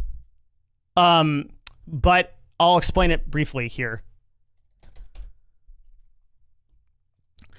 So, if you have this, for most of you, this will completely change your like this will completely change your mind on how content creators work.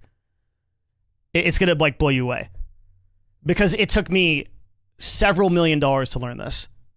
Okay, most content creators think of their community like this. Okay, so above the here, can we get a larger font, please? Is the content creator. And they think that their community exists here. So here's purple. Okay. This is their Twitch community. Here's red. This is their YouTube community. Here's blue. This is their Facebook community or whatever, and so on. And a content creator incorrectly sees their community as an amalgamation of this stuff that they own.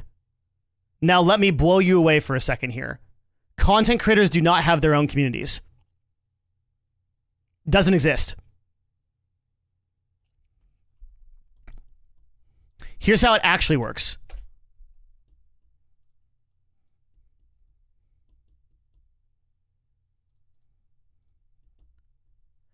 There are platforms. Here's YouTube.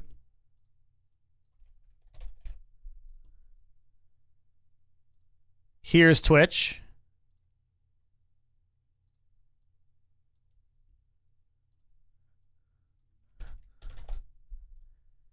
Here's Kick or what have you.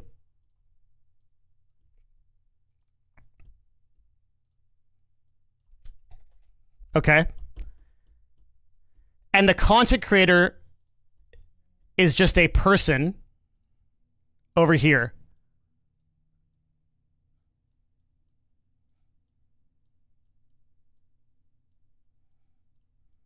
With cool hair. Because lots of content creators have, oh wait, blue hair.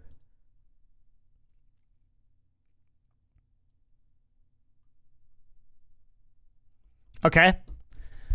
And the platforms feed in the people that watch that content creator. And that's the end of it. None of the followers or subscribers you have are yours. If you don't believe me, let's say that you're a Twitch main streamer. Go stream on Rumble. How many people will follow you? How many people will watch you? No one, right? So the problem that streamers have is that they're narcissistic. They think that they own these people, but they don't own these people. The platforms serve people that content. YouTube decides to serve content to you, the viewer, that it thinks you want to watch. And if YouTube doesn't want to serve you, you do not get seen. The platforms own everything. And as an advertiser, this is very obvious. But as a streamer, you think the world lives this way. Okay, so how does this relate to multi-streaming? Multi-streamers think that their community can get split up, but they don't have a fucking community. So if you understand the world in this way, pop quiz, what is the absolute best way to grow as a content creator? The absolute best way to grow as a content creator is to be a part of as many platforms as possible. So have as many people be able to potentially view your stream as possible. Does that make sense? And so the reason why all content creators, or not all, but like the ones that like are wrong about it, like even very prominent content creators say, don't multi-stream, it splits up your community, is because they don't fundamentally understand that this is like content creators don't own the game. It's the platforms that own the game. They always have. If you get shadow banned on a platform, you're donezo. Like, look at what happened to the content creators that got shadow banned on platforms. They don't exist. And like how many of those people successfully transitioned to creating their own website where people consume their stuff? It's like almost impossible, right? So the problem is that once you understand once you understand this concept, so people are using a streamer like Destiny as an example. Guys, where did Destiny build his audience? It wasn't on his website. It was on the platforms that allowed him to do it. And so now he has DGG because he is working off of the proactive work that he did in the past. Do you think that Destiny would remain relevant for the next 5 years if he wasn't on YouTube and he was banned on all further platforms? Do you think that he could survive on a platform with no discovery like Rumble? He still needs a platform to survive. His existence is dependent on YouTube right now. In all cases, you've got to understand the platforms own everything. It's by design, right? Now, if you're an advertiser, you can understand, you can see that. So because I go and I spend money, and I'm spending money with the platforms. I'm spending money with the influencers. I'm spending money, and I can see it.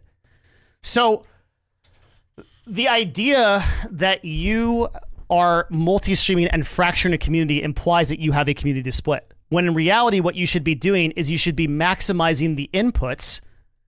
Here, you should have TikTok, you should have Rumble, you should have as many different potential inputs to be discovered as you want. Because here's the other, guess what?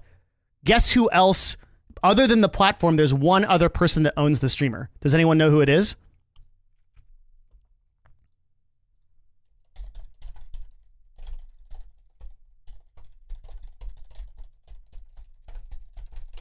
I'm just going to wait and see if people get it. Oh, you guys are so good, man. I love it. It's not the advertisers. The advertisers like me own everything. But there's one more person that's really important in this equation. And you guys nailed it because you guys are the giant brains. It's you, the user. And guess what? Do you decide to watch a broadcaster based on them? Or do you find that broadcaster based on a previous affiliation to a platform?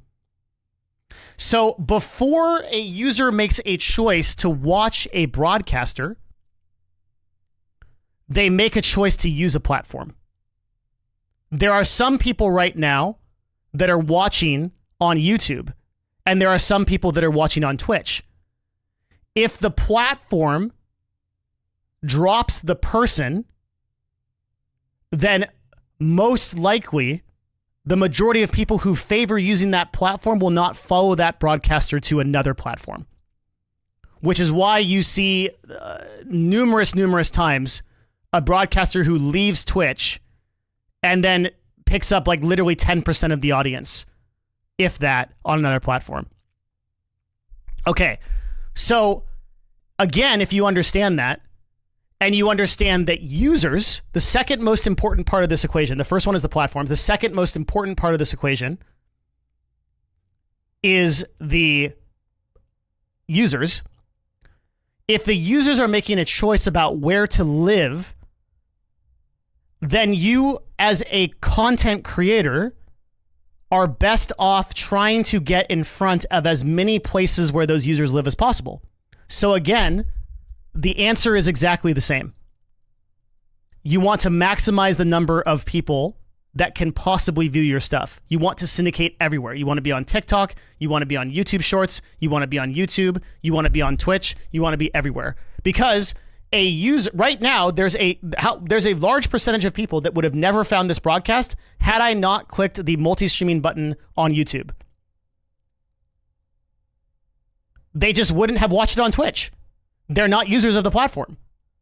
They would be really happy to get this broadcast, right? They would have been really happy to get this broadcast, and they would have been really happy to know that it existed, but they would have never known to go here because they weren't on YouTube. And there's also plenty of people that, like, you can look at the YouTube chat right now and look at the number of people that said I wouldn't have been here. Now, is that fracturing my community? No. Like, this is living proof right now that those streamers are wrong about multi-streaming. And then here's a guy right here who says I prefer the streams on Twitch, right? So the best thing you can do as a content creator is not be narcissistic and not realize that the world doesn't revolve around you. The world doesn't revolve around you at all. Nothing revolves around you. The content creator is the weakest part of any equation. They exist only to feed the platform more fuel for you to watch. They're the lowest part of the totem pole. They control the least stuff. They make the least decisions. They don't do anything. So if you understand that, then you should do two things. One, you should do things that make the platform the happiest, and you should do things that make the users the happiest. Obviously, what makes the users happiest? Be in the places they want to watch you. Provide them entertainment in the places they want to watch you, in the most amount of those places possible. Simple. All of the people that say multi-streaming is bad just fundamentally don't understand multi-streaming or business. Don't listen to streamers for streaming advice, because the only thing that they can give you is their context individually on how they succeed. I always hate when the people are like, oh, this broadcaster who has like 500,000 subscribers or whatever, like is telling me how to grow. Okay, two problems with that, right? First of all, that person may have known how to grow at 0 to 100 viewers, but they're not there now. So like the principles that they have to have that would apply to you are not the problems that they're worrying about. Likewise, like it would be very hard for me if I wasn't coaching and doing it all the time to teach you how to make your first $100 because I'm pulling $250 a month. So like how can I'm not relevant to you, right? Like you'd much rather get a person that's making $100 a month to tell you how to do it. Okay, second of all, right? That content creator is dealing with a totally different situation that is only from their own individual perspective.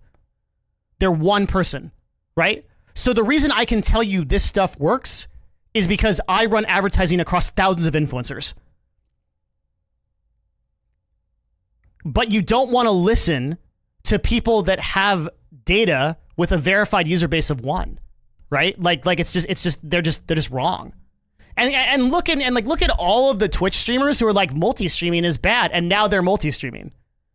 When my first video on multi-streaming being good, I made in 2019. Like it was obvious to me then because I had the data.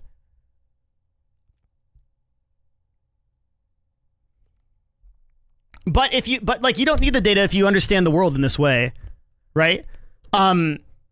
Like if you understand that you as a content creator are entirely irrelevant, like you don't matter whatsoever, and then you might say like, oh, like that's a destructive way of thinking about the world.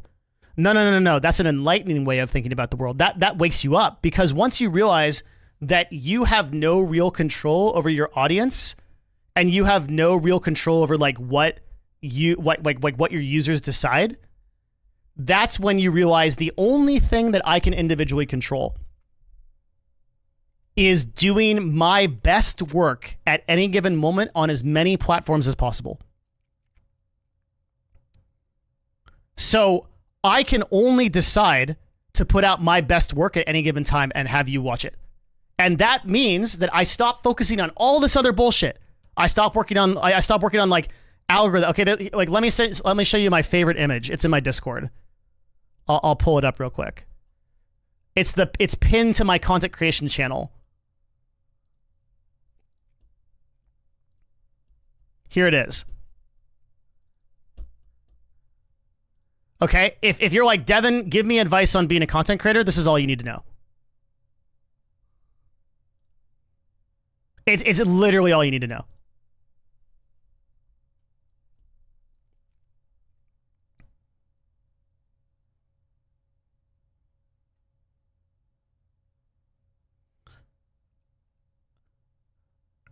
And so like when you realize that the world works this way, you get out of your own way and like you stop thinking about like, oh, I need to super optimize on YouTube in order to enable the A/B testing. I gotta do the content to get the key metrics. And you're just like, I'm gonna create the best shit possible.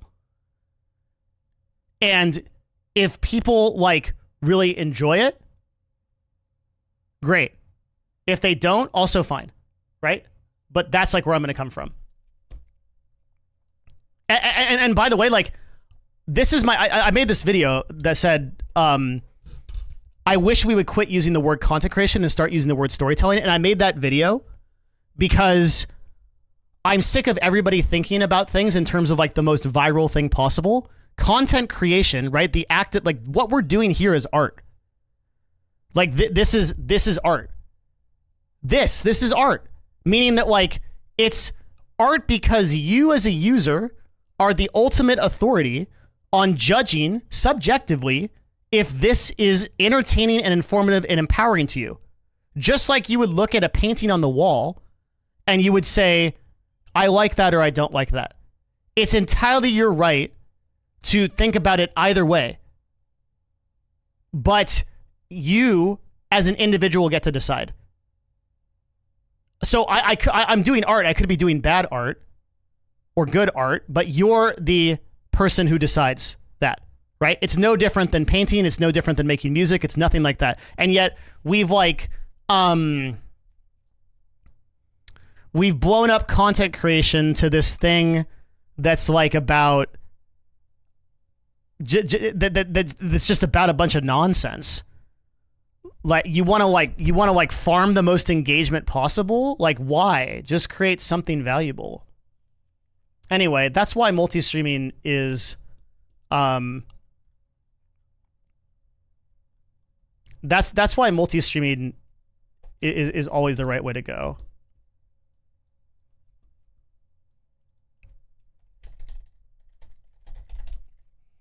Everyone on the block wants to be Mr. Beast, which is funny because Jimmy got there by creating unique stuff.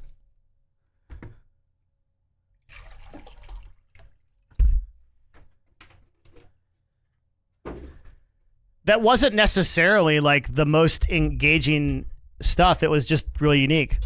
I'm going to count to 1 million, you know?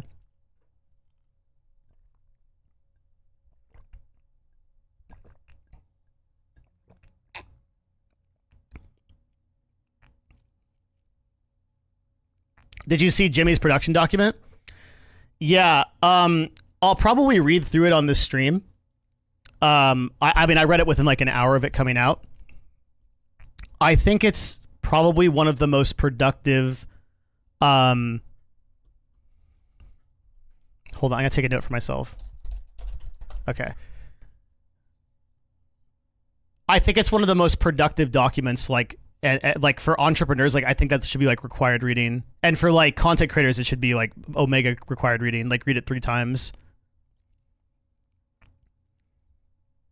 So, how do you feel the YouTube algorithm promotes stuff today? Nothing is luck-based. It is easier to grow a YouTube channel today than any time ever in history. Do we have it in our stream submissions folder? So if you guys want, on Friday, I can open up the stream going over his document and read it. And I'll give, I think that would be like one of the most valuable.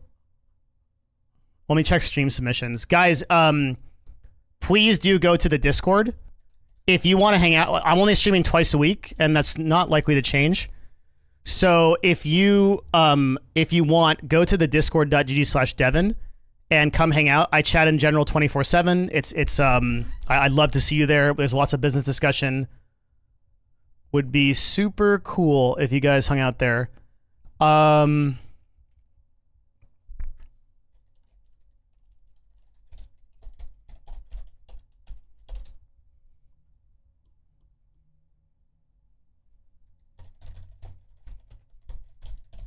Yeah, I still talk to Tyler.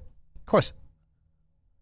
Yeah, this stream will be saved on YouTube. It'll be saved on Twitch. My Twitch VODs never delete because I'm busted and have a relationship with Twitch where that's true. Also, they'll be on YouTube. This entire VOD will be here forever. You can watch it wherever you like.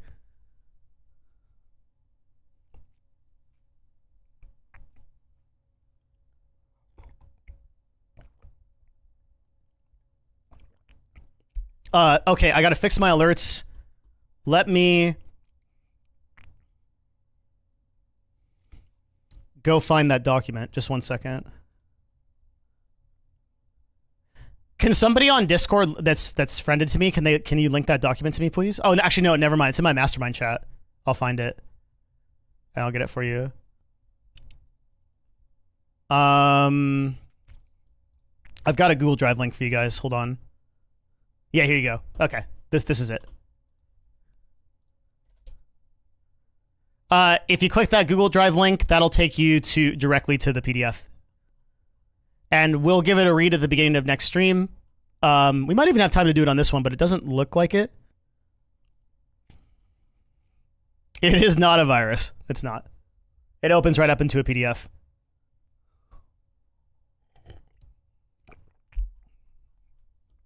Okay.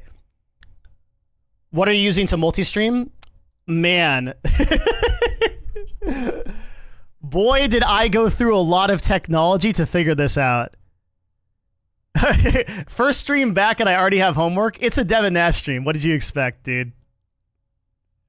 Welcome back. Great to see you. Great to see you too. Thank you so much.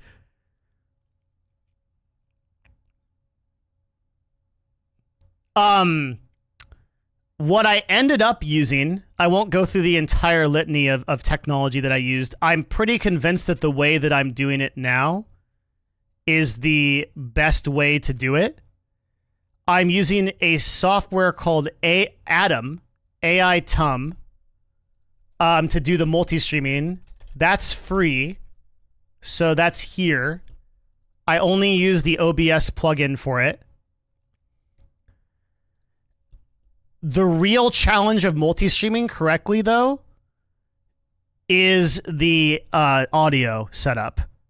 And that took me about 6 hours to do. So for my bot, I use StreamerBot.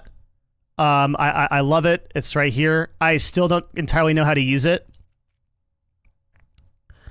For my audio setup, I use GoXLR and very complicated and intelligent OBS routing.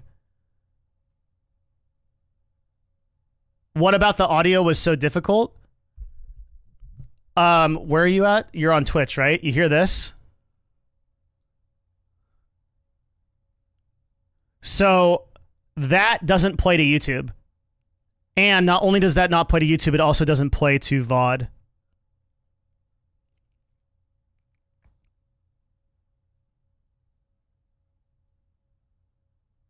Yeah, you didn't hear anything, Rachu, because you're on YouTube. So, splitting the audio. So this is literally just streamer bots chat. I also looked at like 10 different chat options.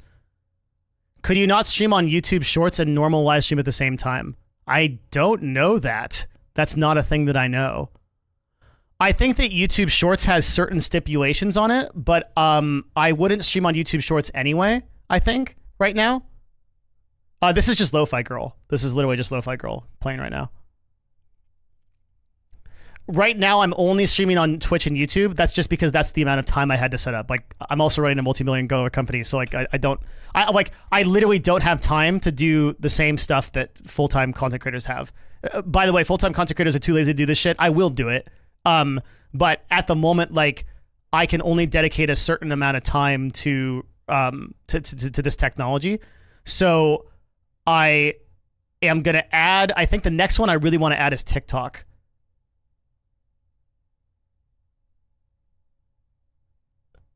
And the thing about, and adding TikTok will also allow me to figure out the vertical canvas problem. Oh, which means then I could eventually do YouTube Shorts, which means then I could eventually do Twitter. Guys, good Lord, is that going to be hard? TikTok is a pretty amazing place to stream as far as discovery. But I believe you need to have like something like 1,000 followers to set up a live stream there. I own a construction company and want to reach commercial clients. Where or how should I advertise?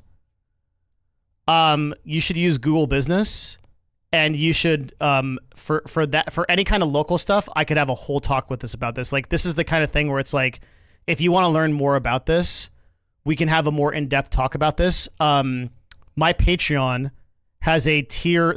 My Patreon has a tier of subscriber. Tier 3 patrons.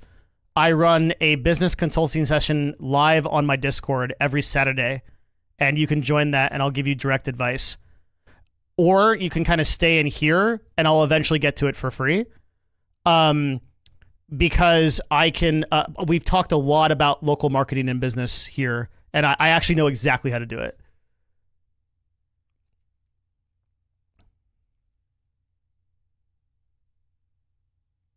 You need 1 follower, okay, followers to get a stream key, but I think you can set that up with AI-Tim. Okay.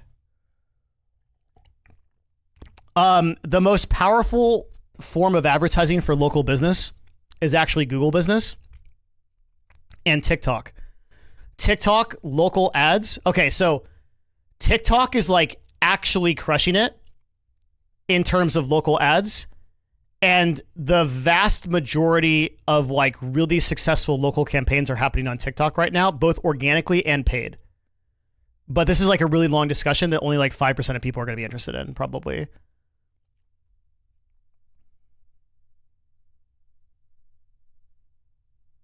If you're gonna stream regularly, what times? I will stream Tuesday and Friday every at 12 p.m. PST right now. So the easiest way to keep track of it is, believe it or not, I'm actually a lot more responsible than I was back in the day. I will have a stream schedule here that will notify, like on Twitch. The next stream will be on the actual schedule. So the schedule that you see is actually real. That will be when the stream is. That's number one. But the easiest way to actually keep track of it is just my Discord. My Discord will have an event that shows the next stream coming up. But it's literally going to just be Tuesday, Friday, every at 2 p.m. my time or 12 p.m. PST.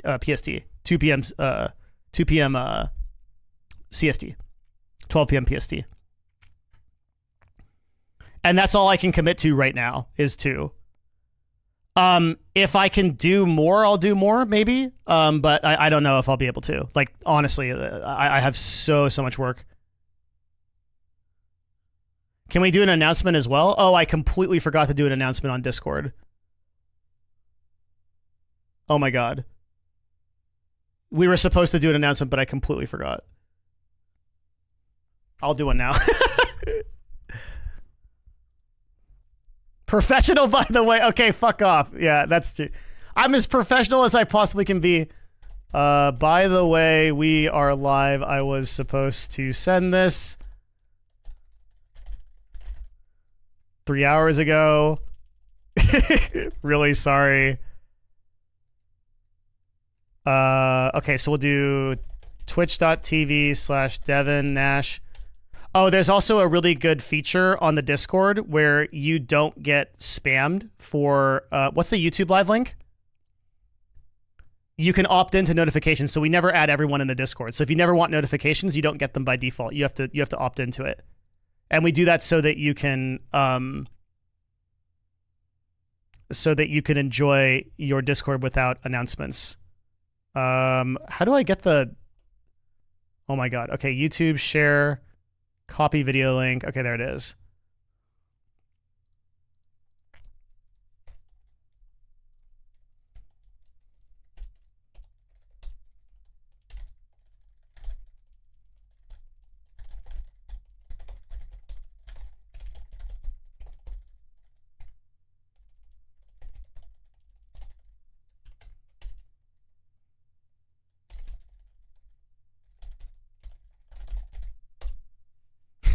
Okay. I messed up. All right, we're good. The ads? No! Okay.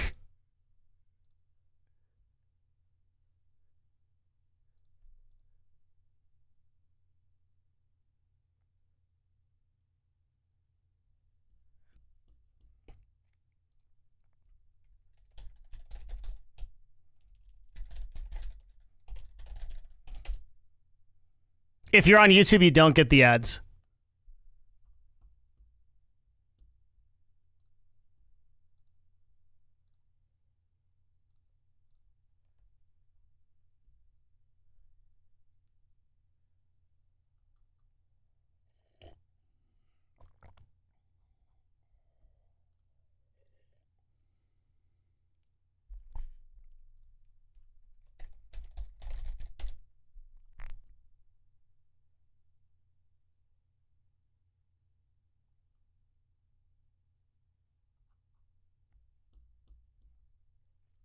Just a sec.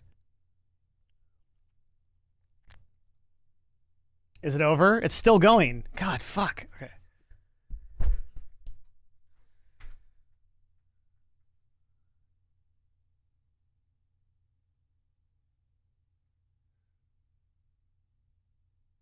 It's over. We're free for an hour. Okay. It's over. Sorry. It's over. The event on Discord is only for Tuesdays. That's just because that was the hold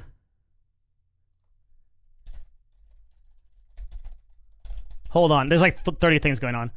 Good couple of moments. Please mark down the broadcast time or create them.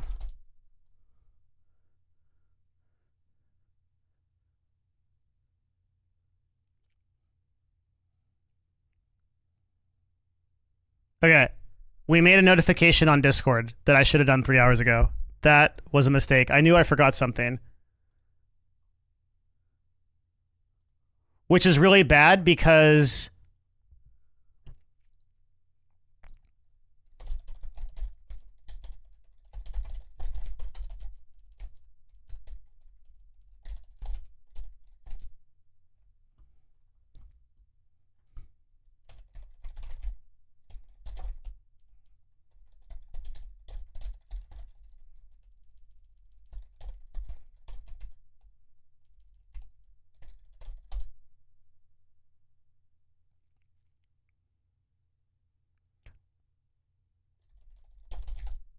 Oh, amazing. Okay.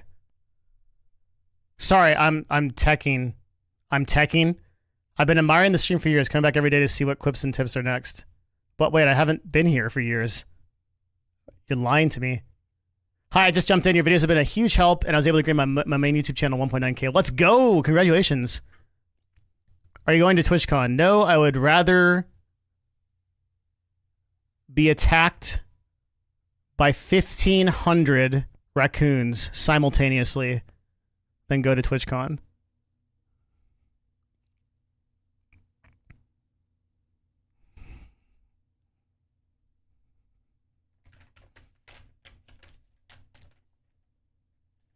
There is no situation that I would not recommend multi-streaming. Okay, let's figure out why our alerts don't work, guys.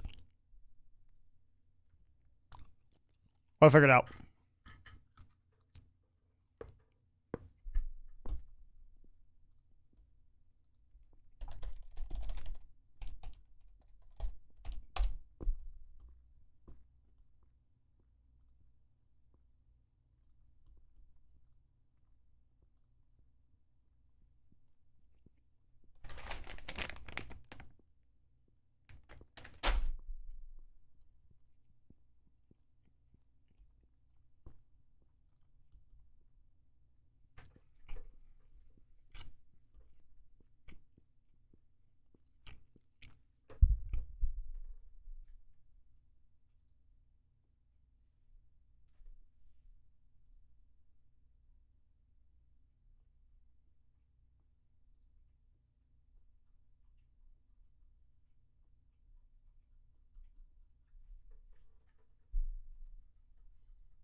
I can't even get into my dashboard for Streamlabs. It's fucked. The dashboard button does nothing. I guess it's loading.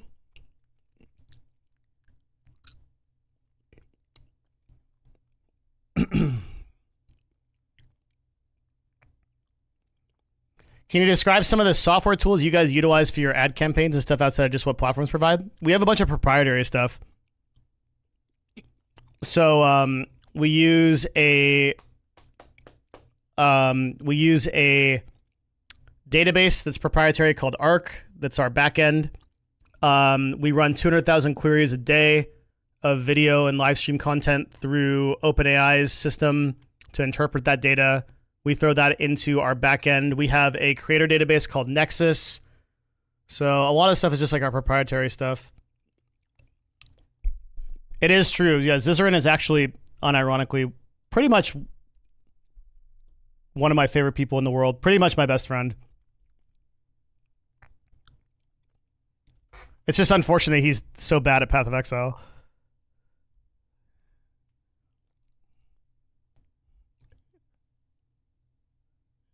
It's hard to have someone you're so close to, but you just watch them die over and over again in hardcore.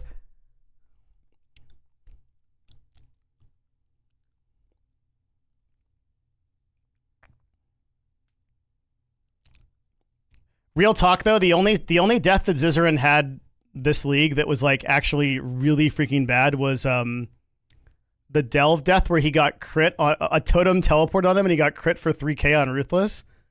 Or like 30k, sorry. And it was actually so dumb. It was like the dumbest death I've ever seen anybody die. Like, it was so stupid. No, Zizzern is legit one of the best Path of Exile players in the world. He's also a phenomenal broadcaster to follow if you are interested in Path of Exile content at all, or you want to learn the game. He is very, very good. He is my #1 choice to watch for Path of Exile stuff. I cannot load my Streamlabs dashboard. I just have no idea why. So I'm guessing that's, or I guess I can, but it's just like incredibly slow. Okay, so alert box.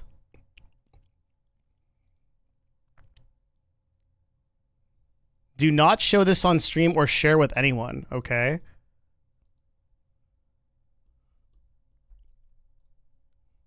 Does it work now? I have no idea what's going to happen if okay, so in theory, if somebody subscribes to the stream, which I don't recommend, but ideally, or that they go to the Patreon, which I do recommend, and they do anything, something should pop up. I don't know what is going to pop up. When you say ARC, is that some closed project of yours? ARC is our internal database for analyzing information that we use to inform advertising spend. Yes. So bear with me while I try to figure this out.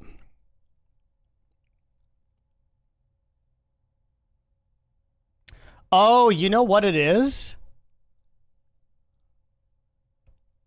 Is it just because we're not capturing the alert box as a source? Do you still need to capture the alert box as a source?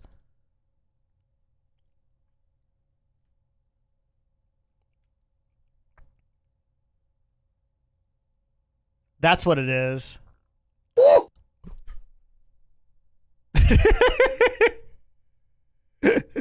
Okay, that worked, but it didn't. Okay, hold on. I think is that the sub sound?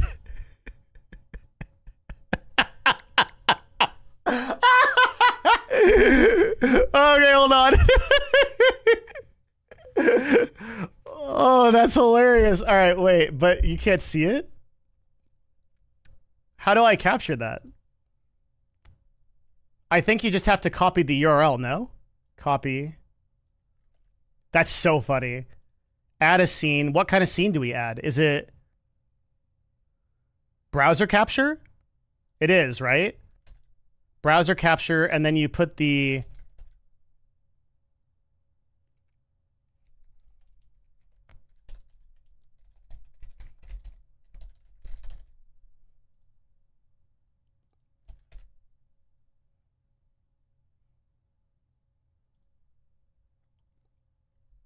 It should work in theory if somebody subscribes or pledges on Patreon.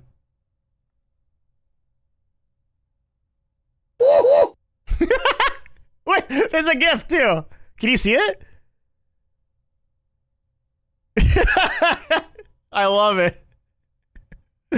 We're gonna have to like, we're gonna legitimately have to like, fix this or we're gonna be getting gnomed like every 2 seconds. Oh my god. Okay, you haven't updated this in 3 years? Oh no. Okay, hold on. Why does it have an echo? Oh, because my alert box is playing in the background too. Right, that's fixed. I thought you said a bit ago you don't want to encourage people to sub. No, I don't want you to sub. Legitimately. So here's what I want. It is not worth it for you guys to sub on Twitch unless you have a Prime. That's fine. Like, that's free for you, right?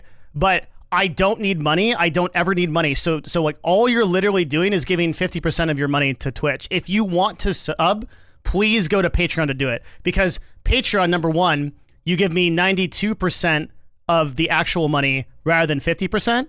But also, you get 300 videos. That's like the real reason I want you to go to Patreon.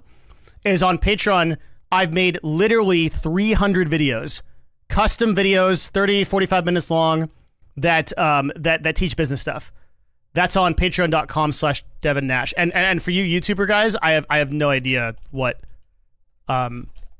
you can even do on that platform. I literally have no idea. so yeah. The Patreon, it has 3 tiers, but it's $5. Oh my god, that gnome sound. We can't stop it now. If you want to use your Prime here because you appreciate the content and like you want to give me $2.50, that's cool. I'll buy like I'll buy a sandwich. Actually, like the more money this channel makes, like the more I'll invest back into shorts and stuff like that. So it will actually go places. But please, like keep your money. You don't need to subscribe. There's no way to donate to this stream. I turned off all that stuff. It's totally fine. But the Patreon actually has like an actual ton of value. I'll show you. Pay the mods. I would be super open to paying the mods, especially if they like. So the most important thing is that people gather like clippable moments and like share like video that can go to YouTube. And if they're willing to do that, then like I'm super down to pay them. Yeah, so this is the Patreon. Here, hold on. I'll show you. Oh my god. How do I stop that? I'll worry about it later. Christ. Okay.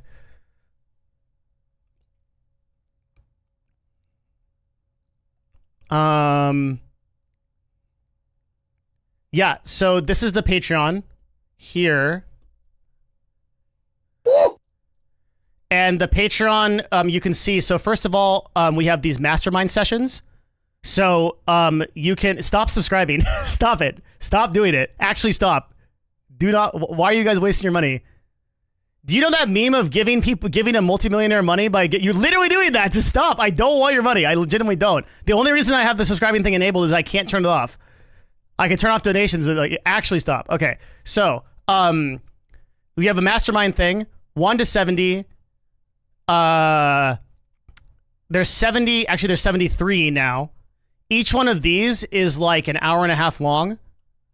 And you can see like it's all kinds of stuff, like everything from like marketing talk, like it's really advanced stuff, like lead magnets, creative marketing, that kind of stuff.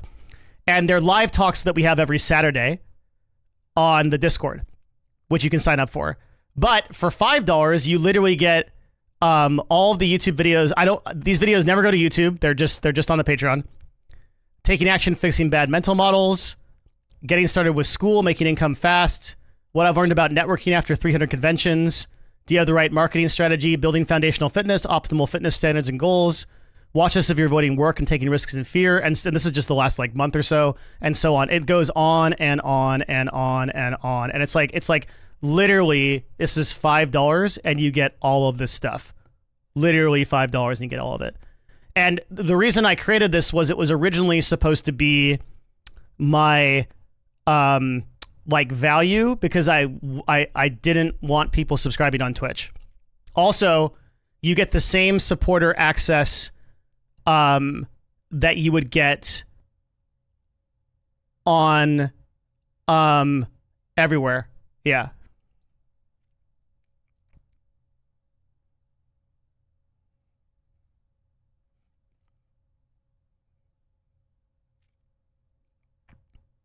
Does your Patreon teach you how to be not be poor? Literally, yeah, it does. I'm not dramatic about like hiding stuff and things like that. So all of the videos on Patreon are unlisted. And if you want to have access to them or you want to listen to a mastermind or something like that, literally just email me. And if you like provide a good reason, I will just give it to you for free. I mean, I don't know how to make this even more apparent. I'm not in this for the money. So like, if you want to get value, but here's what I will caution you about. You will tend to get the amount of value that you put into something. So I believe that the $5 barrier is a good one because at least you're paying in order to receive something. I know that if you get that stuff for free, you probably won't use it. But if you look, some of you are down and out and like you literally have no expendable income, that's totally fine. Toss me an email and be like, hey, your stuff on marketing is really interesting. I'm going to try to really work. I'll toss you the links for free. Don't care. Literally just toss me an email. Totally fine.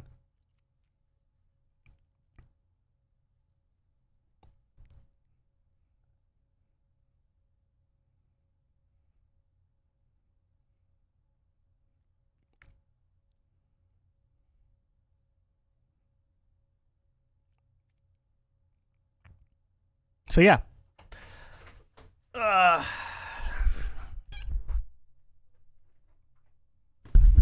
Oh, did we fix alerts? Okay, so let's go see if the Patreon works.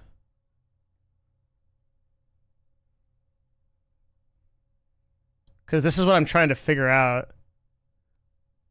I don't think it does right now.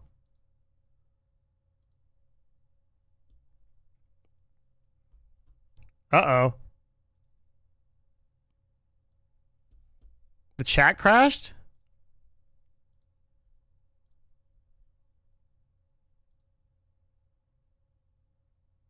Oh, we're back. We're good.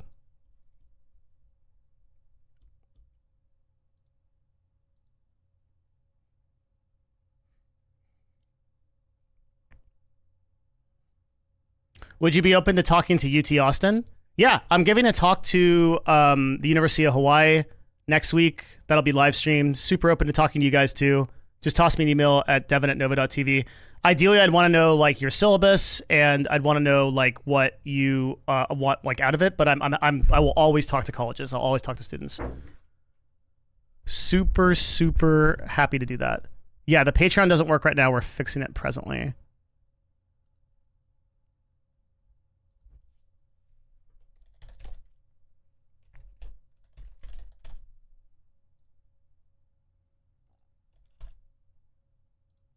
Okay, it should work now.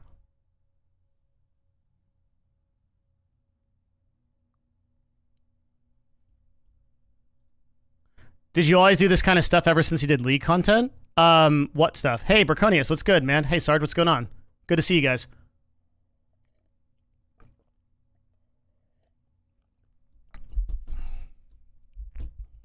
Yeah, real quickly, let me figure this out real quick. 1 second.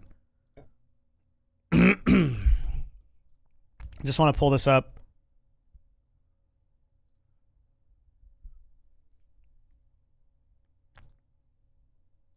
Okay. So yeah, I see a ton of Patreon people. Yo, thank you very much, Leo, Ty, Michael. Thank you so much. Thank you, Epidemic. Thank you, Vladimir. Appreciate you guys. Super awesome, man. And like, look, like if you guys end up like it's all video stuff. So like you guys could literally subscribe to the Patreon for 1 month. You could pull all of the videos off of it and you could unsubscribe. That's totally fine with me. I just want to provide you value. And then for a lot of you, I know you're just you're on the Patreon because you think that I provide you some value. So thank you super much for that. I really appreciate it. Super cool. This is David from Alienware. Oh, dude, what's good? Awesome. I haven't talked to you in forever. Hell yeah. That's super cool to connect with you again. That's so cool. That's another one of the reasons why I kind of wanted to do this. Just to connect with the OGs, like my friends from long time ago. I think we're going to do a segment on working from home versus returning to office. And I think I'm probably going to do that segment through Amazon's recent announcement that they are doing that. I think they're asking everybody to come back to the work at least 5 days a week. And so that's part of like our news and stuff that we're going to do. And I don't know if we're going to do that today. They're trying to get people to quit. I mean, pretty much everybody. Hi, I know you said this. Can I have your contact email again to get a hold of you for Patreon content? You can hit me up at, so there's my work email, but you can also hit me up at malixiatv@gmail.com. It's on my About page on YouTube. Just hit it up.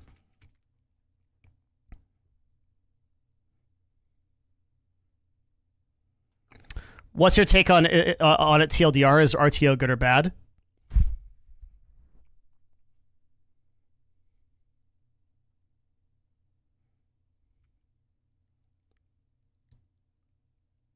I don't have a yes or no answer, and I think my answer is gonna piss a lot of people off.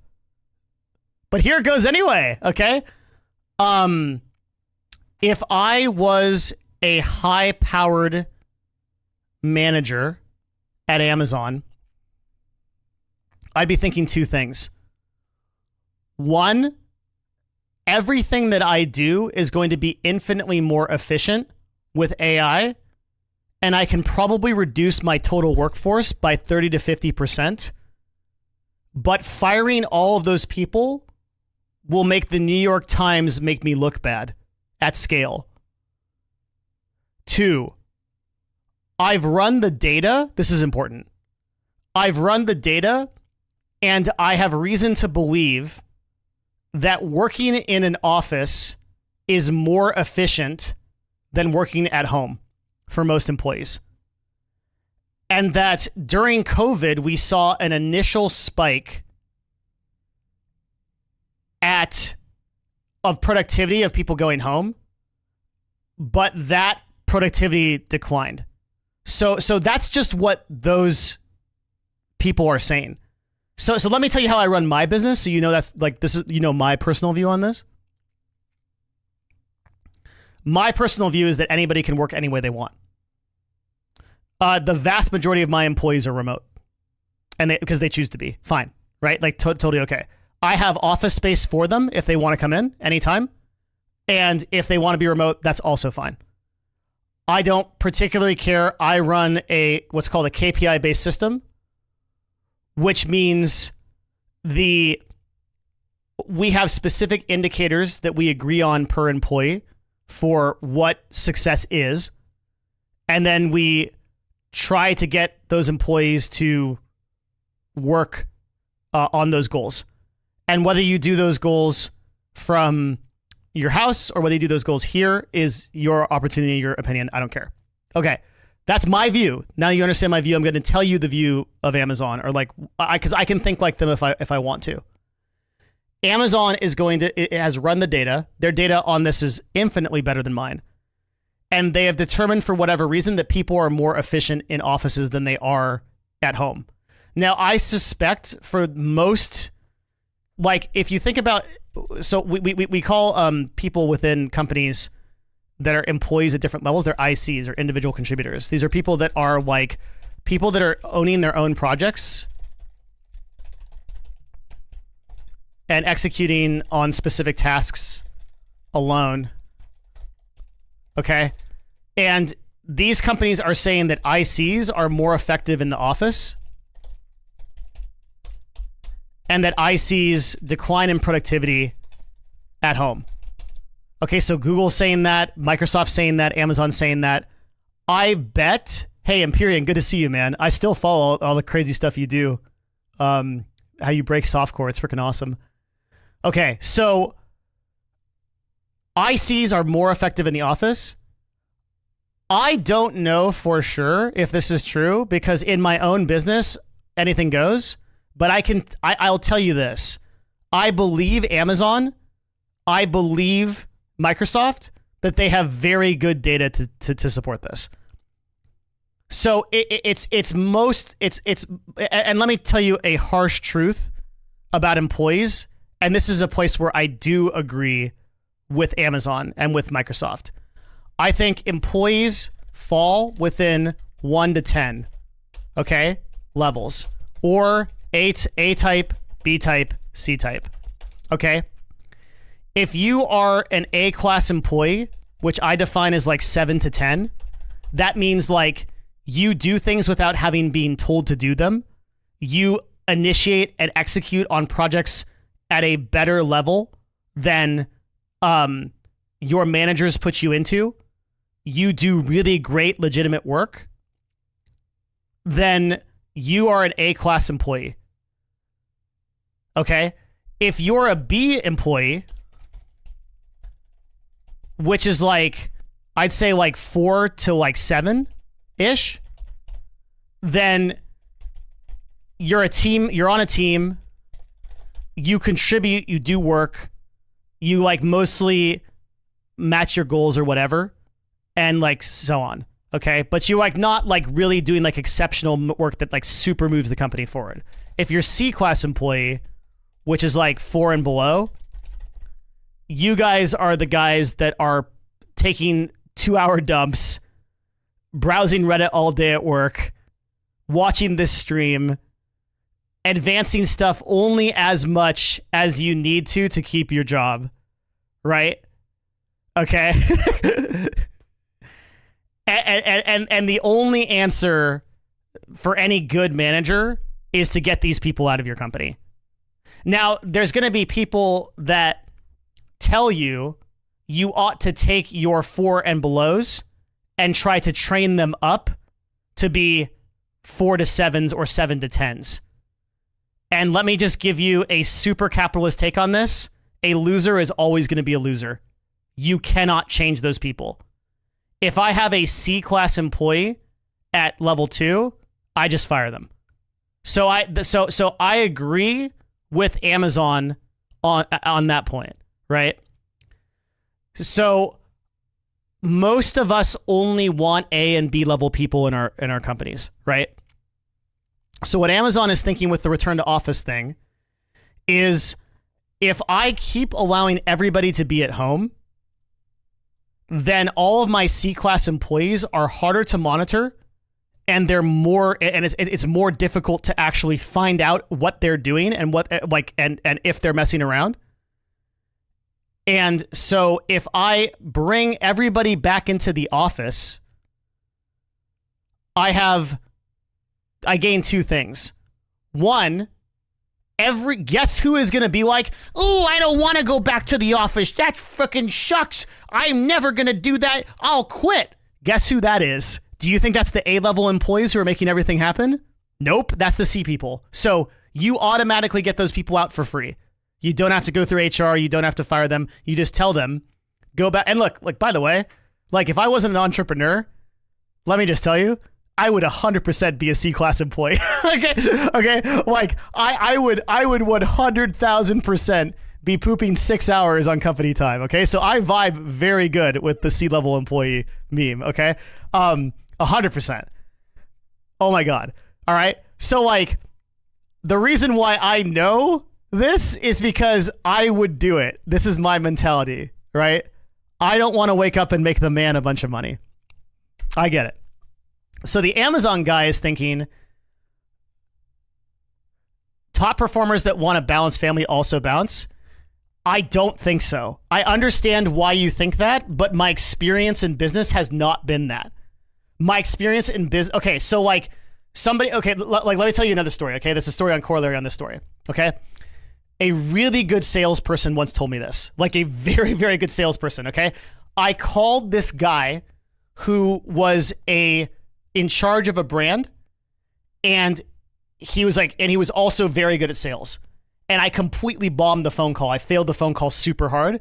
And he's like, you're so bad at sales, let me educate you. There are 3 types of people, okay? There's 3 types of people. There's horses, there's dogs, and there's tigers, okay? Dogs are the type of employees that will loyally run around with you, do anything you say, but they won't do anything on their own, and they're kind of not that useful. Horses are people who will work as hard as you make them work. So as long as you kick them in the stirrups, they'll work, but they won't work beyond that. They'll just eat grass all day. Okay. And then there's fucking tigers. Tigers and lions, they hunt to kill. They eat because it's the only thing they know how to do. Tigers just go out and the tiger is the guy that's at a bar, not working, and somebody turns over and mentions something to him, and he's like, that reminds me of something, I gotta sell you this. That's a tiger, right? So I think the true A-class people, they do not go, oh, my work-life balance is this, and I'm not gonna go back to the office because I'd rather be with my family. That's not how they think. So unironically, I know this because I am a lion. I know it sounds so cringe, freaking alpha omega YouTuber, whatever, blah blah blah. But I am that hungry. I will literally hunt because it's all I know how to do, right? And if somebody tells me go to the office and work, I'll work there. I'll work in an underwater tube. I'll work in a toilet. I will work in a submarine. I will work with a rubber ducky in my bathtub. I want to fucking sell. That's it, right? So it won't matter if No.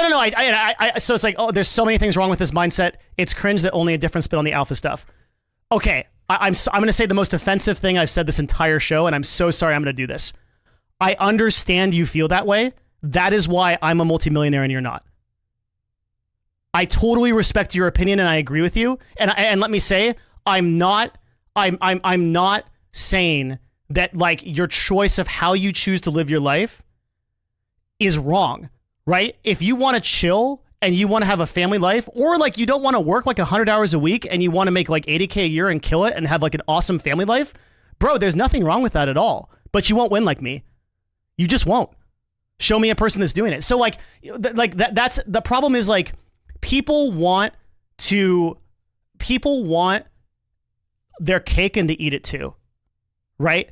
They want to be like, oh, I want to be a C-class employee, never work, and I want all of the money and I want all the stuff that comes with that. And I'm sorry, like the entire system is built from the ground up so that the people that grind are the people that win, the people that grind intelligently.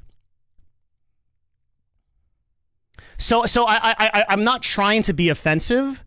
Really, I'm not, because there are a lot of times that I wish that I lived a more balanced life, and that I didn't turn the gears the way that I do.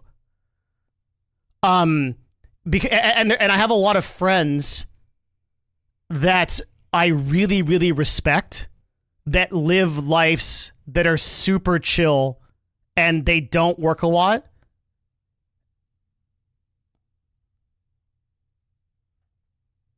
And that's fine. But like from an economic standpoint, right? They're not going to produce as much capital as me. That's not a statement that says, "Oh, capital equals happiness." It's just a statement of how markets are. So another way to say this is like, I don't think I'm better than you because I run a business and you don't, or because I make more money. I don't do that for this. I do that because it's the only gear I have. But I don't think people will make as much or raise as much capital unless they're willing to make those sacrifices. So everything in life is based on sacrifice. Everything. You like an opportunity cost.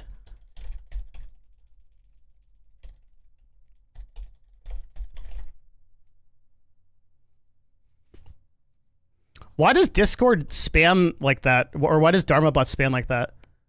We'll figure that out.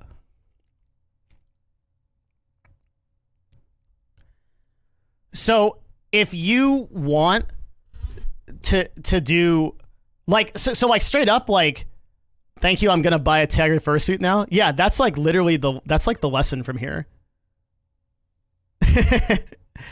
So everything is sacrifice. Okay. And what you choose to sacrifice is what dictates. Yeah, the problem is it's on a timer and I don't know how to put it on separate timers with StreamerBot. I don't know how to put it on separate timers. Okay, sorry. Let me not get distracted here. Let me talk about this. This is important. All right. Let me try to turn this around a little bit. Wait, when did those horrid ads come up? Okay, we're good. 23 minutes. I like live in fear of these ads now.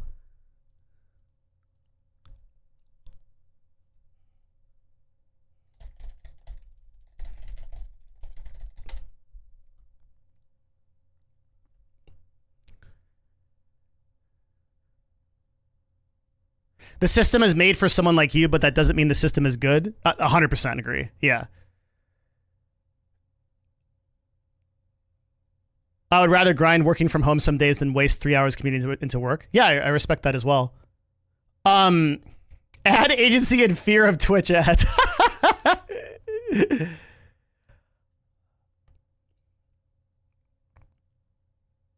Okay. Okay. Let's try this. Because there's a message here for everybody. Every moment that you live, you are choosing to sacrifice something because you only have one thing that you could be doing in the present moment. And what you're choosing to do in that present moment is something that eliminates all other possibilities in your life that you could be doing otherwise. Okay? So I just like to remind the people that are like, he's a grinder. He's a dude that's working all the time. He must have no family life. This guy just put 500 hours into Settlers of Calgar, just to let you know. Right? Like I'm a degen gamer, and like I go to hot yoga every day. I do jiu-jitsu 3 times a week. I have a gym schedule. Like I could be grinding and doing stuff really hard. The only difference is that I'm super aware of the sacrifices that I need to make. So like my life and your life, like whether you choose to accept it or not, I like this image. We're going to keep this image, but your life is a pie, a delicious one, hopefully. That's a lie. That's not a pie. Okay. And every moment that you spend carves out a little bit of it. Okay. And so on. And most people, unfortunately, you get to the end of your day and you've carved out so much of your time doing stuff that you may not even be conscious of, that all you have left is a tiny sliver right here. And that's your potential. And all this is choices. So a lot of people don't realize that when you're consuming Twitter or you're consuming a video or you're doing something like that, you are actually sacrificing. You're sacrificing in the exact same way that I am by working so much, but you're choosing a different sacrifice. So the reason why I am able to be a super degen gamer and also run a business at this level is because I've tried as hard as I possibly can to free up this time circle and become conscious of the way I'm using that time. 24 hours in a day is an incredible amount of time. But you have to be really conscious of the stuff that is entering your mind, the people that are trying to influence you, and the things that are happening. So the lesson here is that you want to be really, really conscious of the time that you're spending doing things, because a lot of people waste a whole hell of a lot of time. Okay. So let's talk about this in terms of A-class work again. When I am at work, I want to be at work. I am not on Twitter. I'm not doing something else. I am 100% focusing on the number one problem that I have that day at my business. And then I'm going to try to fix that. The most important thing that I have to work on. Just like if I'm here with you guys right now, my number one priority is to provide value to you any way I can. And that's it. Okay. So I will go to work maybe 4 or 5 hours a day and only focus on that stuff. And that, then I'll game. Play Space Marine 2, play PoE, chill out, whatever. Right? It doesn't take me 10 to 12 hours to operate at this level. It doesn't take anyone that. But like, I feel like a lot of the people that sadly, a lot of the people, and this is kind of like harsh real talk, they get mad about the kind of stuff where they're like, oh, I hate like the A-class employee grind set attitude. You're actually so lazy that you won't even put in 2 real hours of good work a day. You think I'm talking like Gary Vaynerchuk and I'm like, you got to go work 18 hours a day, but no one said that, right?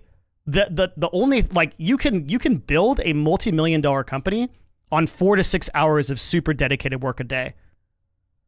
But people aren't willing to do it because they're not even willing to put in 15 minutes of real work per day. The number of people that I run into that can work a straight hour per day consistently on a project that matters, that can beat their fear and that can overcome it is like 1 in 1,000. It's like unbelievably small. And so like people are here telling me that it's like, oh, like you're challenging people to work 18 hours a day. Bro, I'm challenging you to work 15 minutes on something that actually matters, on the thing that you know you should do that you've put off for hours, days, years. The weight you lift, the walk you're supposed to take, the project you know you have to do. So hopefully that clarifies it, or like at least clarifies my view on it. Back to like RTO, like return to office stuff. I'm just telling you how Amazon thinks about it. They think that they can get the C-level employees out for free, and they're right. And they know that most of the A-type employees are going to work, and they're going to work as hard as they can, no matter what.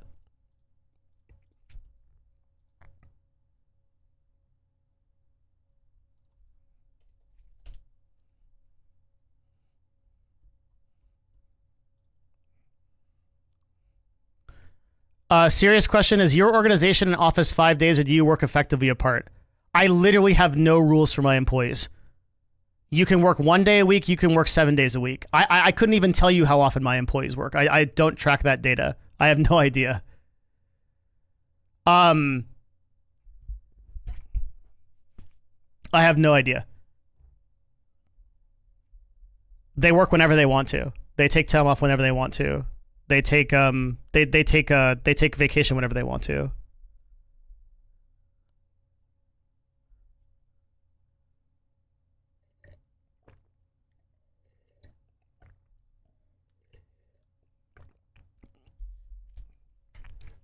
Every one of my employees has like a set of goals that we agree upon together.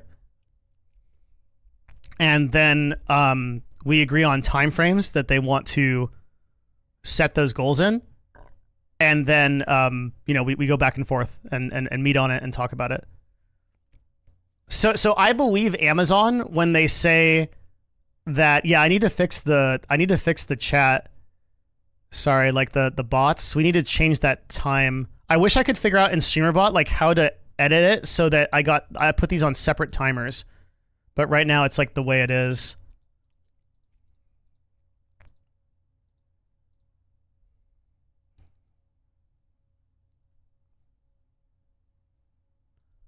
That seems like an impact-focused way of working, which just seems to be much better than Amazon's in-office requirement. Sure, but I'm not running a company of 2 million employees.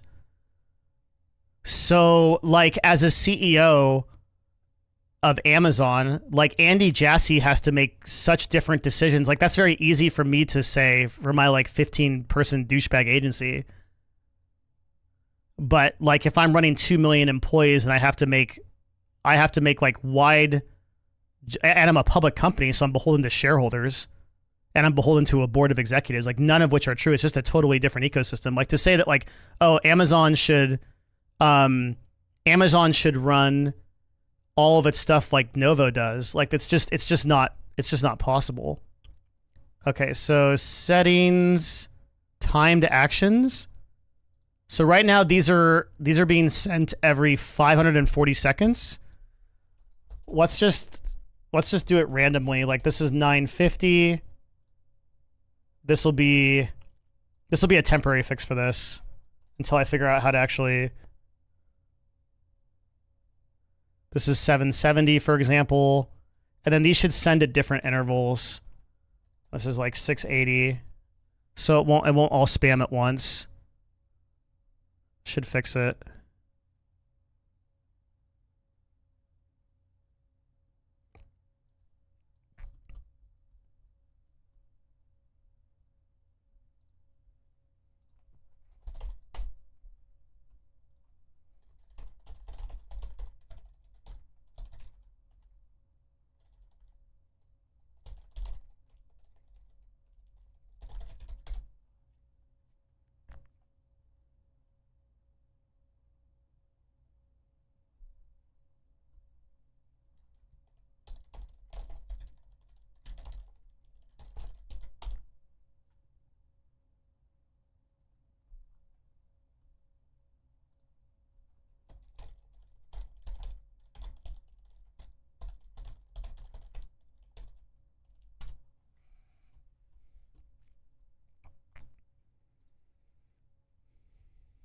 Welcome back. Thank you, man. Thank you so much.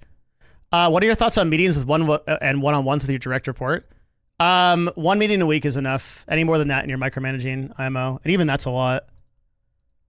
If I had it my way, all my DRs would just come to me when they have a problem. The planet is healing.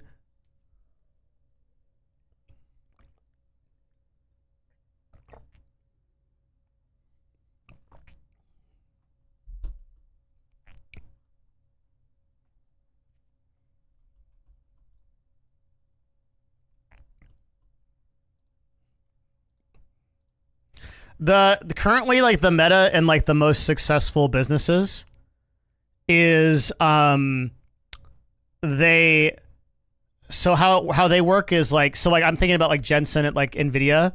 The way that they work right now is they have big team meetings and they don't do any one-on-ones. Again though, like I don't like to think about these things because like I'm not running Nvidia, right? None of us are, like, unless Jensen's in here, then hey man, can you send me a SLI 4090? That'd be great, thanks. But like none of us in here are actually like running that level of company, and so I don't think we can take like a lot of advice from those people. So like I'm running, you know, a 15, 20 person company with contractors and what like that, and I'm downsizing because AI has been able to fill a lot of those jobs. So I'm not like really concerned with like what Jensen's doing. Like it makes more sense to me to like should I get all of my people together and do an all hands like every week with all 15 people and then just like hand out tasks like based on that? Like I don't know, like because I've got salespeople, I've got account executives, I've got like I don't know, it just doesn't feel like that's like the right way to do it. I'd rather do one-on-ones because I have enough like I have enough like time to do it. I don't know. Yeah.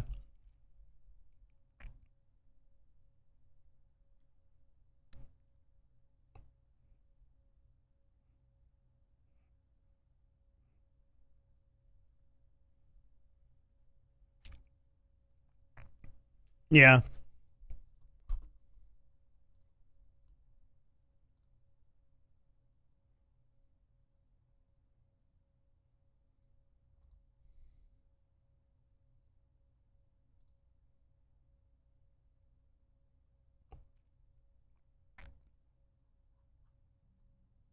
Holy shit, the Discord is actually going insane. So many people join the Discord.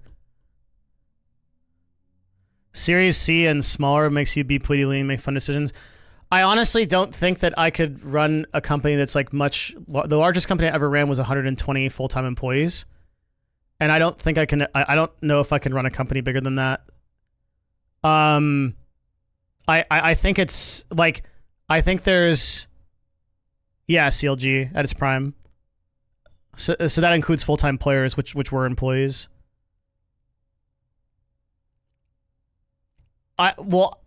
Suffice to say that like to make the kind of money that I want to make, I don't think I'll ever have to run a company that big. Like, dude, in the agency world, I couldn't even imagine hiring 120 people. It would be like insane. We'd have to be running like $1 billion in ads. It's like some crazy ad spend to do that. That's so crazy. And it's just going to become more true. Like AI can do so much of the work. That's insane. So when I walk into a company and I don't know the people that are working at like the front desk, like I'm not sure I can like do that. I just don't think I'd be that good of a manager. When you're setting KPIs with employees, what time frame under review is typically set to? We generally do goals monthly. I think it's pretty good. But you have to understand that because of the nature of our business, we have a lot of time-gated goals that just come up automatically. So like if a brand comes to us and says, hey, we need to spend $300,000 in the next like 2 months, well then our time frame is 2 months, right? And how we spend that money, and then like we have like many goals within that 2-month period. We've tried to standardize that process with our business because we're getting to the point where like we kind of need like more organization on that front, but it's a long process. It's hard. Are paid ad buyers going to be replaced by AI? Everything will be replaced by AI in time, including us. Yep. Yep.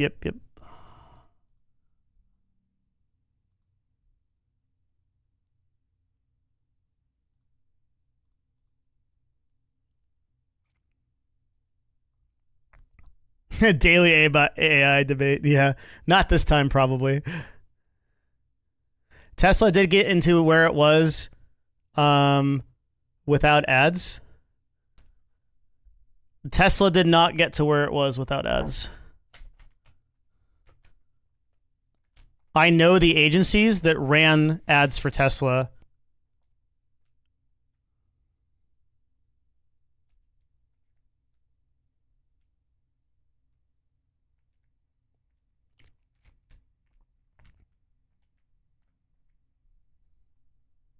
I'm trying to think about how many more videos that I want to make about AI.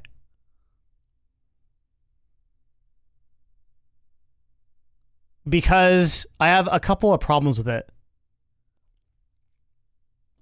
The real Devin is playing PoE, and this is an AI representation of him.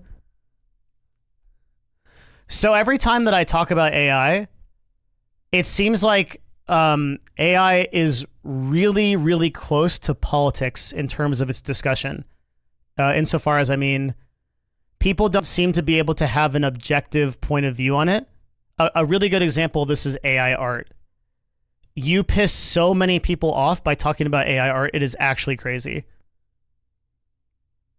So and like the sad thing is that I feel like I have a really good view on AI because I actually use it, right? Like I'm running 200,000 queries through OpenAI a day. I'm like one of the very few people that's actually doing it. But I know that if I give my opinions on AI, I'm going to get dicked down by everyone. And it sort of sucks.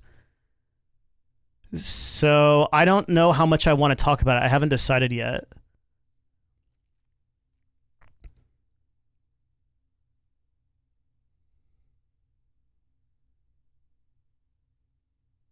The art community is basically eating itself by accusing each other of using AI. You're basically going to get harassed if you don't film yourself making the art.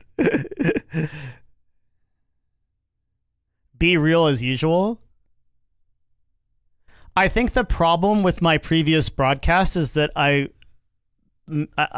think if I'm real enough, I can maybe... The problem with being a true moderate is that you can basically offend everyone. So like... like I literally just did in the previous discussion was like, why do you care? Don't you have FU money? Yes, but my goal is to provide value to people here, right? Like I want to be oh my god, the gnome.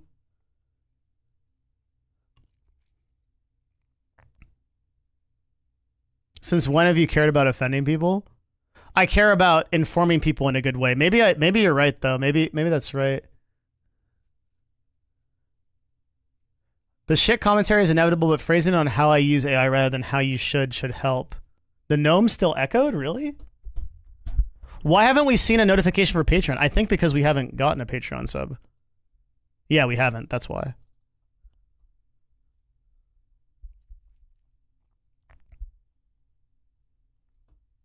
It's still echoing? Really?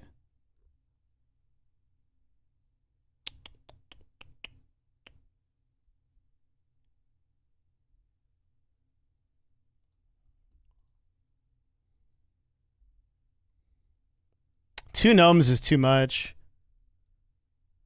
I used to see the lives in a couple years ago and all the videos. You're my most informative content creator. Thank you so much, man. Appreciate that. Anything you talk about these days will get hate or disliked because you'll never get everyone to agree with you. You can't just focus on the negative, but show what you can do for those who look up to you.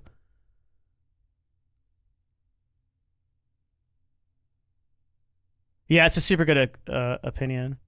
Critical commentary allows for conversation to be expanded on. Speak your truth, big homie. Okay, yeah, I think you guys are right. All right, changed my mind on it. Here, let's switch this out. I'm gonna go just like ditch out of here and see if this works, and maybe it won't repeat that way. I think it's because I had Streamlabs up.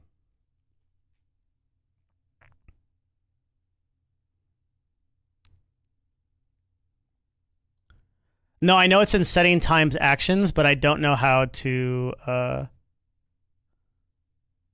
I don't know how to create separate times. All right, with the caveat that I'm not going to try, that I'm not trying to offend anyone here. Take this from a person who has used AI for business, for generating revenue, for real since GPT 3.5. And also take this as a person who has a current partnership going with OpenAI, so I'm seeing future models.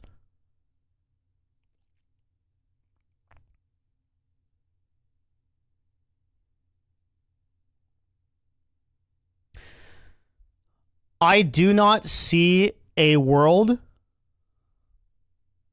where any form of activity can survive whatsoever in 10 years. Assuming that Elon doesn't run into some serious problems with the Optimus robot. Like that there's some kind of like functional thing, which I don't know enough about because obviously I'm not building robots. But what I am doing is working with AI as it is. I don't see how we don't lose relevance for like greater than 90% of the jobs that exist right now. Straight up.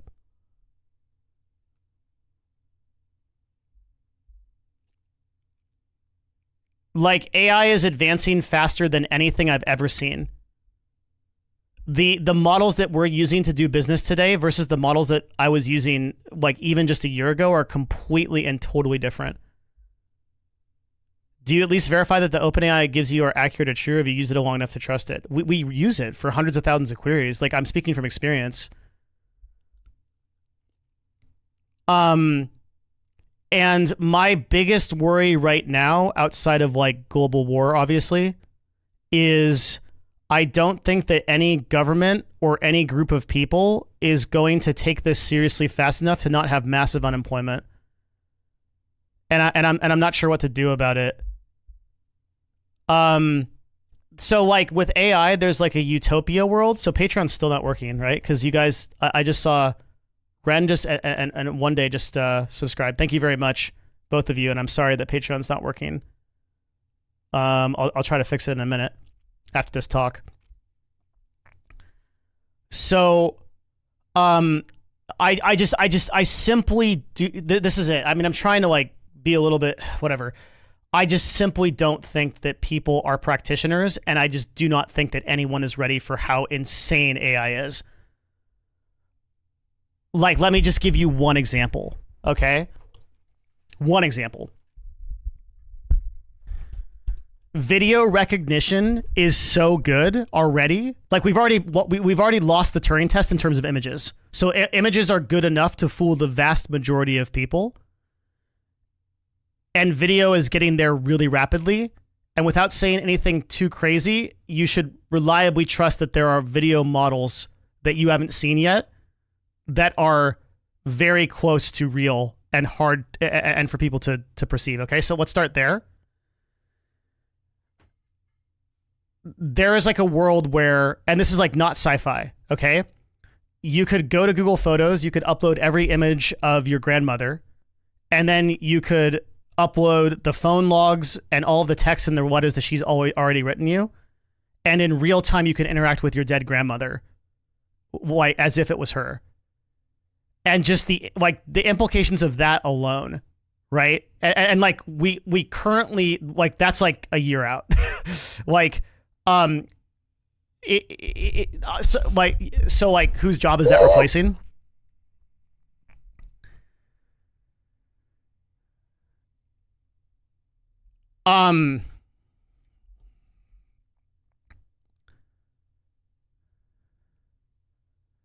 The enormity of this, it's like, so you know this is a serious topic if you hear Devin Nash slow down. Like if I'm getting like if I have to think through this, you really aren't an expert in AI. I think I'm much more of an expert than anyone that you probably consume, in a way, right? So in terms of being a practitioner And in terms of utilizing the actual product and working with it, I'm pretty much it as far as you probably have access to. In terms of a developer or a person who is like coding LLMs, yeah, I'm not an expert, right? Though I interact with those people on an agency level pretty much every week at least. But regardless, like I don't like really care what your opinion of my credentials are, right? Like you're welcome to think that. And then of course like you should just watch something else or watch somebody that, but like let me tell you something that I did that was a mistake. When I started talking about cryptocurrency, I was not a practitioner. So a big mistake that I made on my YouTube channel a while back was I made some videos about cryptocurrency, about NFTs and things like that. I think that I was right on some of it and wrong on some other things. And the real reason why I was wrong on on cryptocurrency is because I was investing in it at a high level, but I was not a practitioner. I never ran the nodes. I never did like proof of stake stuff. I never coded stuff. I never like read white papers. I wasn't like serious, right? And that's my mistake. So for whatever it's worth, I'm not doing that with AI. I use AI every single day. And when I say I use AI, I'm not saying I go into ChatGPT and say, do my homework for me. I'm saying we run 200,000 queries a day. We interpret that data to make informed decisions on millions of dollars of ad spend. If that's not expertise for you, then just go watch something else. That's totally fine for me. Okay, so with all that said, here's what I think. The first time that we started using AI to interpret data, out of every 1 million queries, this is like probably a year and a half ago or 2 years, we got about like, I'd say about 200,000 errors. And so it was basically like not possible for us. And they were really dumb errors. Like, so AI would do something like it would look at a video and we'd ask it, what language is this in? And it would say it's in Korean and it's obviously in English. So like it was like completely wrong and like it was unusable. Today, that same error rate is like well below 1%. So we were hiring a ton of contractors to go through Excel sheets and verify with human minds like what the data said was correct with their own experience. And now we like barely have to use those contractors at all to interpret that data. So like for me to do what I'm doing today with the information I'm running, I can't even tell you how big the human team is that I would need for it. To interpret 200,000 videos and live streams a day for indicators for like for good ad indicators and engagement indicators, I don't even know how many how many people I would the task is probably not like possible. So everything from like marketing to like sales to coding to like all of these things temporarily will just become more efficient. But the biggest problem that I have right now is automated AI agents. And this is the same thing that Mark Zuckerberg talks about with Lambda, and it's also the biggest problem that he sees. He's been on a lot of podcasts lately, like talking about this, which is when you code an AI to like have its own Shopify, to like run its own business, process emails, do newsletters, generate stuff, like you just generate a list of tasks that basically run a business or do something else, and then it just goes off on its own and it does that. Like having hundreds of thousands or billions of those that make their own decisions is like a world that's kind of incomprehensible from where we're at. See, okay, so this chat convinces me I have my answer. I cannot talk about AI yet.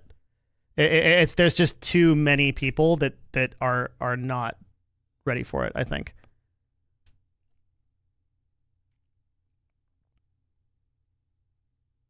It's an interesting topic though. And I'm sure like we'll get into it I'm sure we'll get into it as we start to like go into like media and stuff. So, because like this stream is just a talk stream because I haven't been back in like a long time, but we'll eventually get into like articles and stuff like that. So don't worry, like it's not going away. But as far as like me making videos about like what AI is and what it does, it's a waste of my time. Asmongold gets the same pushback when he talks about automation causing mass unemployment. Yeah.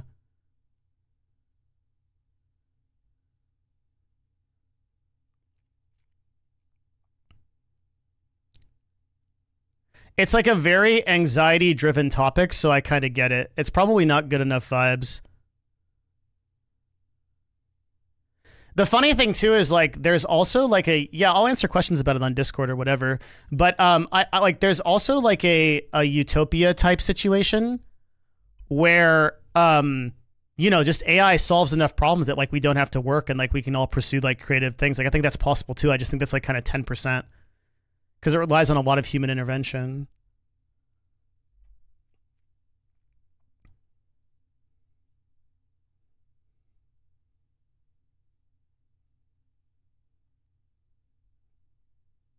Well, I guess like I don't know, like to like a couple of people's points, I think it's just not my job, right? Like I'm not an AI educator. I just use it in my business. So I don't like have any kind of vested interest in like getting you to believe something. So if the feedback on something is mostly negative, then there's no reason to talk about it. It's all good. There's plenty of cool stuff to talk about.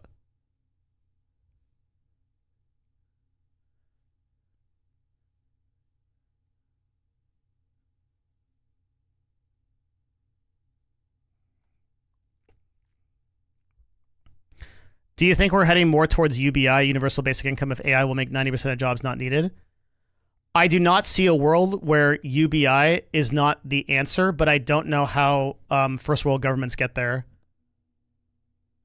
I do think that the only way to solve this is probably UBI, but I have no concept of how we do that, or like the world, anybody can do that.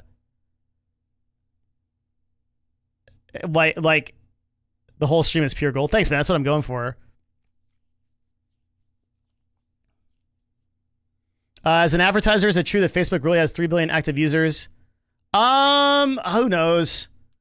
Like, I don't know. Like, I can tell you that it has enough users for me to advertise to. So, like, the thing is, so do you know the idea of, like, of TAMs? So, like, total addressable markets? A lot of people focus on data the wrong way because they say, so like, let's say, so like, okay, so all y'all, like, you guys know that Twitch is losing users, right? Like, Twitch is losing viewers over, like, year over year right now. The number of people that watch Twitch today is not the same as the number of people that watched Twitch last year. It's less, right? So does that mean that nobody should stream on this platform because Twitch is declining? There's a lot of people that make that decision based on that kind of data. Or it's like, YouTube is too saturated. Like if I told you there's 20% more content creators on YouTube than there was last year, and so for that reason YouTube is too saturated, people shouldn't do stuff on YouTube. That's not the correct way to think about the problem. I'll explain how I think about the problem instead. There's plenty of educators and tech influencers that talk about AI conceptually but don't have specific business applications. Yeah, that's why it annoys me that I actually do have specific business applications, but I still can't apply this because I run into all the people that oppose those people. So the thing about a total addressable market is that my market obviously isn't all of Twitch, right? It's nowhere close to that. There's no way that every user that's ever used Twitch as a platform, or even 1% of the users that have ever used Twitch as a platform, will know who I am or that I matter. So like me making macroscopic decisions based on what is going on Twitch is full dummy unless the platform has lost like 80% of its users. It's like some insane thing, right? You can't think like that because and I see like a lot of content creators or business people, like they all, like this happens to me a lot, as they tell me like, oh, like, hey, like this particular industry is going down, or like, hey, like this particular this particular platform is really bad. Like, so if you could go on Kick, which has 10% of Twitch's viewer base, and you could make $10,000 a month, you take that deal, right? Like, it doesn't matter that the total addressable market is 90% less than Twitch because you're killing it on the platform. So I think that's a mistake that a lot of people make, is that they tend to make decisions based on macroscopic data that doesn't influence them whatsoever, versus like going and making a decision based on data that they actually that actually informs them.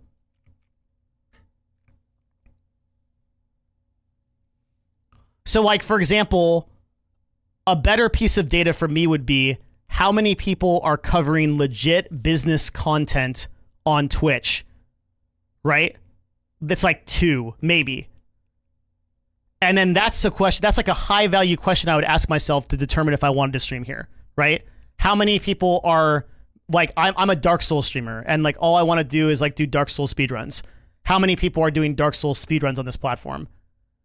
And maybe TikTok would be a better place to do that because there's more people to do it at. So I'm not like super interested in whether those 3 billion people on Facebook are real or not. I'm interested in like, is there enough of a total addressable market to spend advertising dollars there to get my brand's results? Which the answer is unequivocally yes. Right? Facebook and like Meta still, like, understand that like Meta and Google, their entire job is to guarantee that your ads work. So AdSense and Meta are incentivized heavily to make ads work. That's why the average return on ad spend on Google AdSense is $2.60 to $1. So if I spend $1 on Google AdSense, I can expect to make $2.60 back.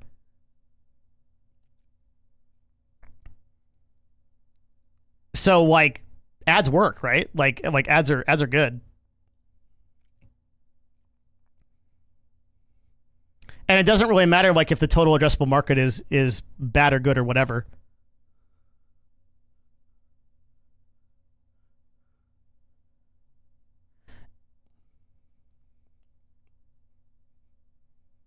I probably don't have time to do D&D, but yeah, 2 streams a week is all I can commit to right now. Good to see you though, man. Thanks for stopping by.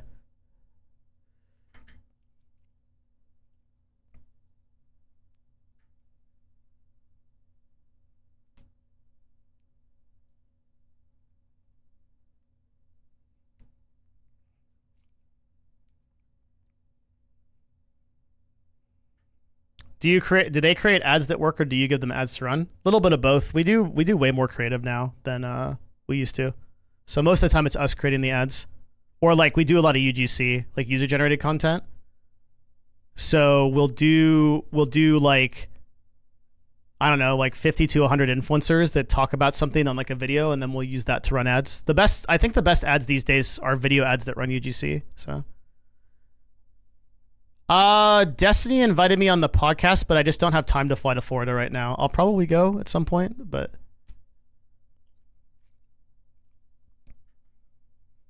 trying to create a weight loss channel right now. Thank you so much. Yeah, let me know. Let me know how it's going and if I can help at all. Do you have the best tips on how to structure an email to reach out to content creators to try an indie game? Yeah, I have like email templates and like how I would do that on my Patreon. For $5, bunch of videos on that. Heck yeah, Siggy, thanks, man. What was that question? UGC's overperforming everything right now.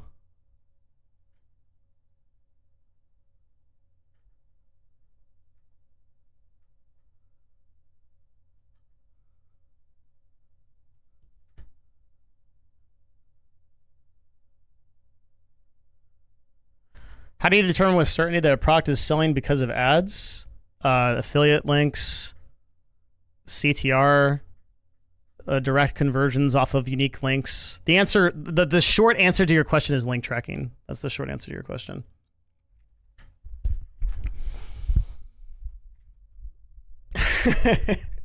You're a successful business person and also a absolute goblin in video games. That is the goal, my friend. Yes. I enjoyed the Settlers of Calgary League so much. Like, you know, the only reason I stopped playing was because like my league died. I play hardcore trade, and so like there was so few people.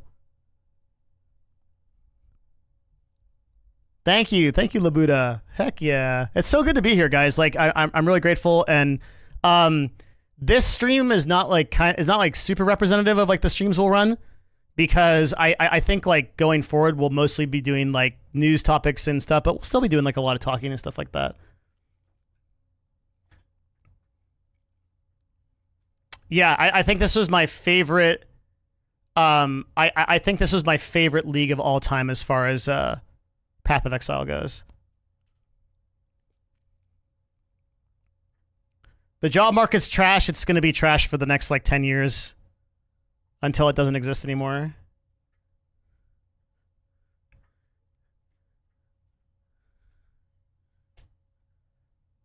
I've been doing jiu-jitsu since LA, so I think 2015. As far as what belt I am, it's just like I don't generally talk about the personal stuff. Not good at jiu-jitsu, if that's your ask. You have plans to sell this company? What would you do after that? I would fade it from the public eye and read books and stuff again, probably. I'm just going to be here. I think when Novo sells, I'll probably stop doing content as well. But we'll see. I don't know yet. We have a couple of problems with selling this agency that we didn't have with other businesses. I don't know. The world's going to be so different. Want to say thanks for the videos you put out. It's been really motivating, getting me to start and put on some art and content. Yeah, heck yeah, man. There's going to be a lot more YouTube stuff coming too. Like my personal goal is like doing 3 videos a week there, which is kind of crazy when you consider like we were doing like 1 video a month.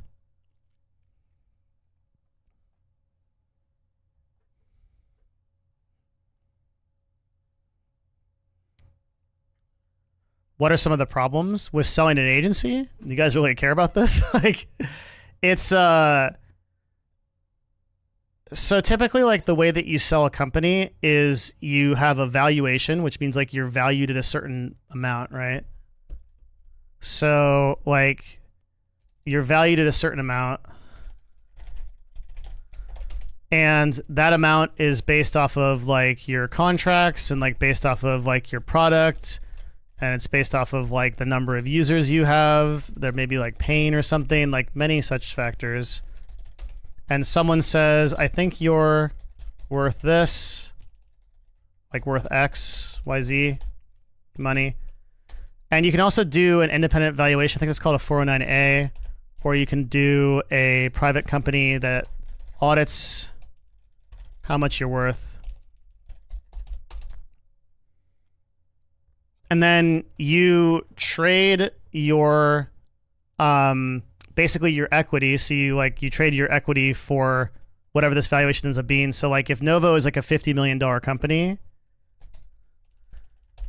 then somebody buys that for 50 million. And typically the owner of the company doesn't get the 50. A lot of people think that. So like, for example, we sold CLG for, mid 7 figures, but I did not get mid 7 figures, right? Because the amount of primary and secondary capital that gets invested in the business is dependent on the buyer. So like the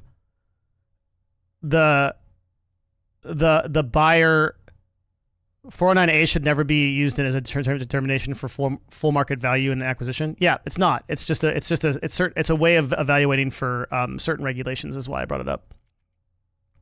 Private audits are not as expensive as you would think. Actually, they're pretty cheap. But you have to hand over everything to like a reliable firm. So we've been doing that. And our valuation is pretty good. Our valuation is really good because we are what's called an agency of record for a lot of larger brands. And our contracts last 2 years minimum and have a 1-year reoccurring cycle. But we have no product and we don't have any users. So that drives down our valuation. But how do I word this? Our business makes a super unreasonable amount of cash. So the reason that's true is because if I do a deal with a brand and they pay us the only operating expenses and overhead I really have to cover that payment is I have to have an account executive that runs the account. I have to have like creative people that like cut the UGC and like stuff like that. But all of those expenses are like pretty minimal compared to the margins that we're making.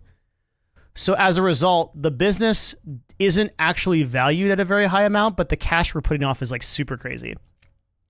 So it doesn't make a lot of sense to sell the company when we can just pay ourselves in cash, and then we can and just make a ton of cash. Now that has its own problems. Like for example, like at that point, we're getting taxed on ordinary income tax or via W-2 income, and there's some memes we do where like you can be an S corp and pay yourself a salary, and then you can pay yourself a dividend, which is basically like tax free or tax deductible or something. You'd have to go to a tax person to figure this out. But like, we are currently just putting off too much cash that it would make sense to evaluate. Yeah, it's deducted, right? Yeah. To actually sell the company. Like basically selling the company wouldn't make sense with the amount of cash that we're putting off of. Buyers would likely want a key person clause. You'd have to stay for years. No, that totally depends. I got out from under CLG in under 6 months and just trained a CEO and then left.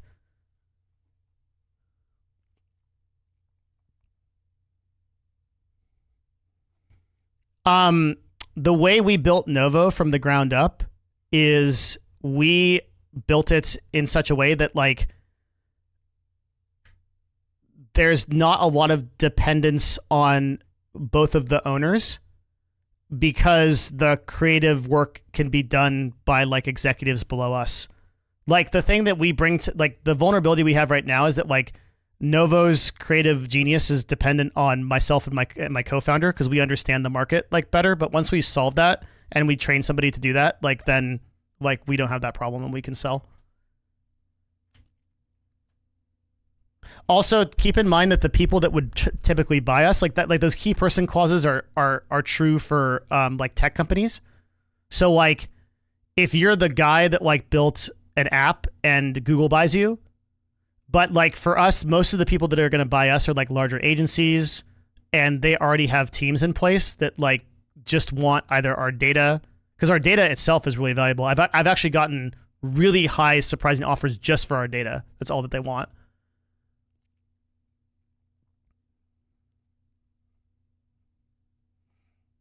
Yeah, we do have those clients in multi-year contracts, but if you look at the way you get a big multiplier on businesses to sell is like you have like a shitload of users paying for like an app or something.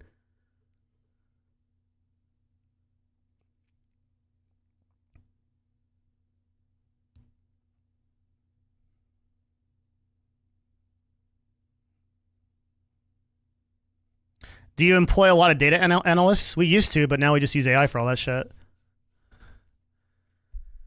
What would you do after you sold Novo? I don't know. It's tough, man. I don't know. So if Novo created like an in-house campaign manager, then its valuation would skyrocket? No, because Loaded tried that. Remember? Does anybody remember PopDog? Like Loaded tried to make like an in-house campaign manager for agencies, and nobody bought it. I don't like, if I wanted to turn Novo into like $100 or $150 million valuation company, I'd probably build a platform where I connect brands and creators together.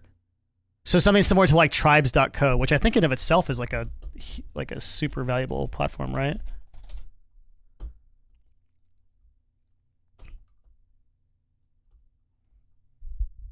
I think they raised a ton of money.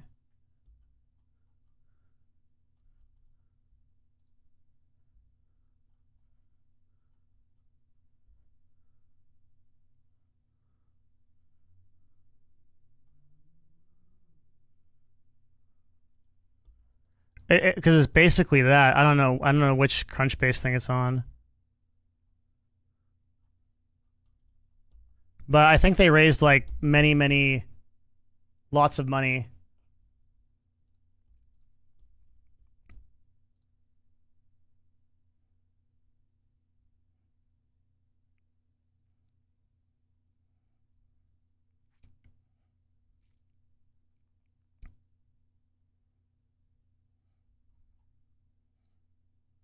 Oh, the financials? Yeah, let's see.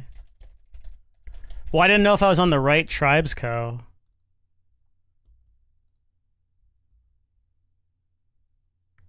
My email is public, dude. It's fine. People can email me. It's totally okay. Hey, what's up? Good to see you. On finance, is it this platform? Let me find it. I think this is it. I think it's this one.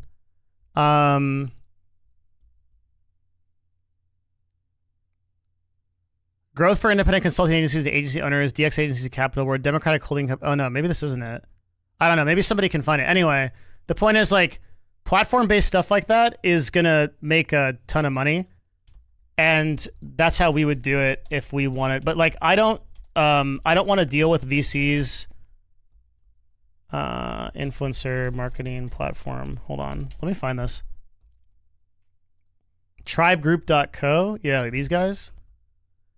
So the idea here is like you can select I'm a creator or I'm a brand, and like you can sign up for this platform, and then you get this like kind of library of activities where you can like hire people for. This is like the example of like if you're going for like $1 billion valuation, like this is how you do it.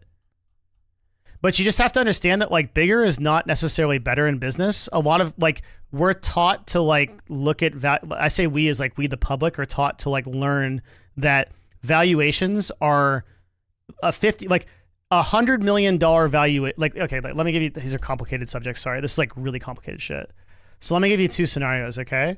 Like you own a business that's valued at you own a business / you are a member of a business that's valued at $100 million. Okay. That's like scenario one. Or two, you own a business that's valued at, let's say, like $10 million, okay? Now, in this business, you are accountable to a board. You're on Series C, so 3 waves of investors have gone through and diluted your equity. Your salary is $400,000 a year. Not bad, but not great, okay? And your current equity stake in this business is like 3%. Okay. Option number 2, this is only valued at like $10 million, but you own 100% of the company, no intent to sell, and you are making $2 million a month, or sorry, $2 million a year profit in cash, all for you. And then the 8 mil is operating expenses. So like my goal as a business person is to build this second business. It's not to pump my valuation to as high of a rate as possible, because number one, I don't like being accountable to all these goons. I think that like there's just so much more you have to worry about and put on your plate when you're accountable to investors, much less if you're accountable to the public. Holy shit. If you like IPO or something. So everybody assumes that these businesses are like the biggest, like the best possible. But I would argue there's like so much more headache. Whereas like if I own a small business that's valued at 10 million or 5 million or whatever, but I'm throwing off $2 million a year and I'm keeping all of that, like that's a way superior model to me. And like whether I sell or not, like doesn't like become relevant, right?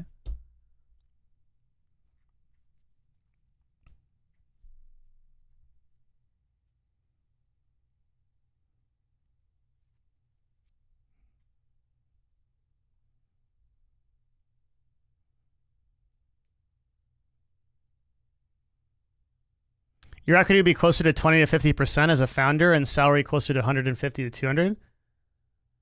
I mean, how much money do you think Nadeshot, how much equity do you think Nadeshot has left in 100 Thieves after 6 rounds of investors?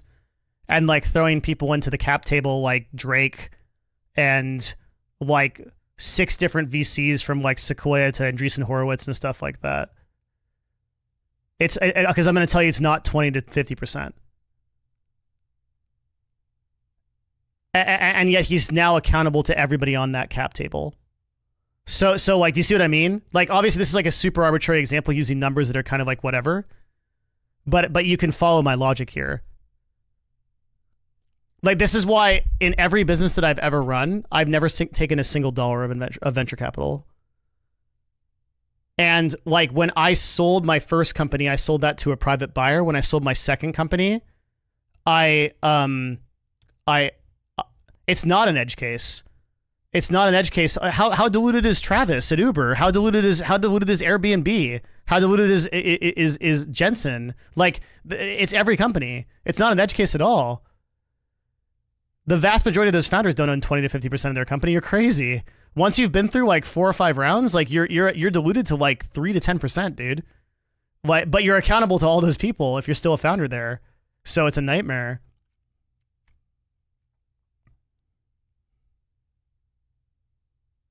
Yeah, but I don't want to be Jensen. That's what I'm trying to say. I don't want to be accountable to the public. I want to make millions of dollars, but also play Path of Exile. You see, like, this is what I mean by that previous this previous decision that I'm telling you about.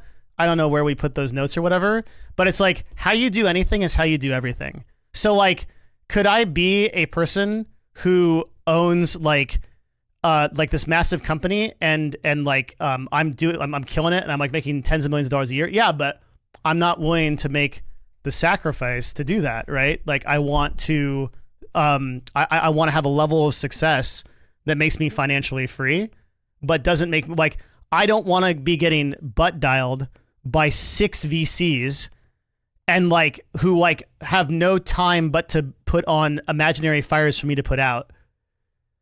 And like and let me tell you, like I experienced that life at Madison Square Garden. Like I know that life. I know the life of working for someone that and being like accountable to like like just so, oh God, I don't know how much of the nonsense we can get into. So like you can run a business like this, but you're accountable to a huge amount of investors. You're accountable to a huge amount of people who expect stuff from you every day. You're on, like, one of the examples of like at the beginning of our acquisition at CLG, I had to have a 7 a.m. phone call with the people in New York every single day. I don't want to do that. Right? Like, now, would I make more money? And like if I was in an ecosystem like that, like, yeah, sure. But I don't want to be accountable to anybody.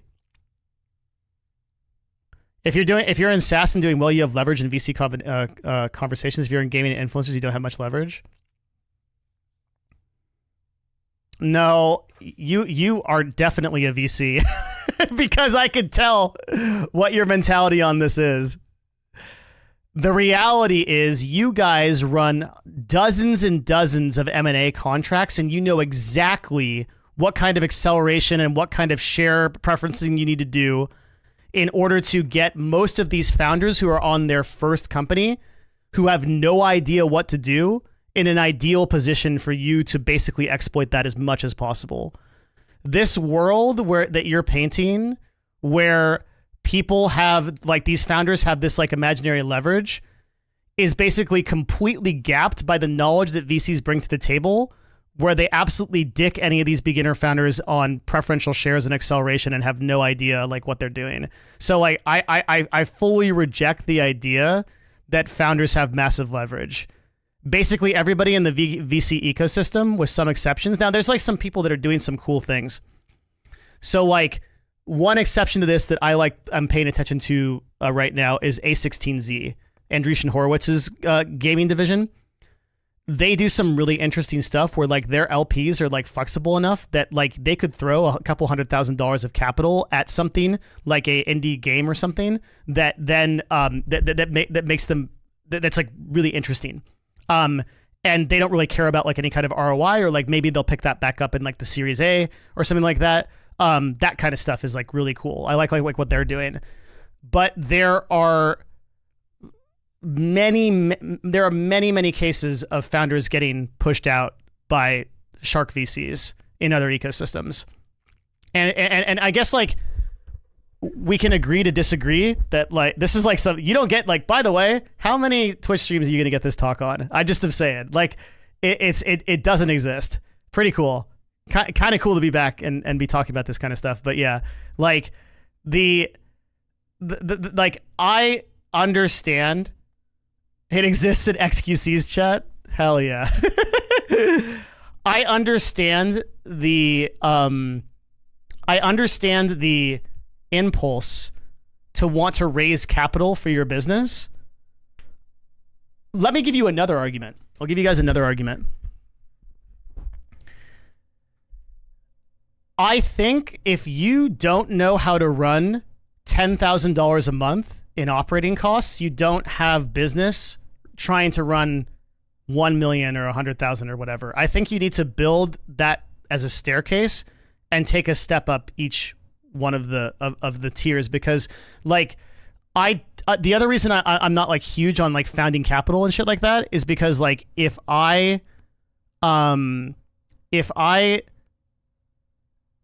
invest in a founder that like has no experience running that kind of operating costs, and then they just like start blowing money everywhere because they're overhiring or like they're not efficient, like, well, then I've just like lost out, right? So yeah, I don't know. There's just so many reasons why I want to start from zero and everything.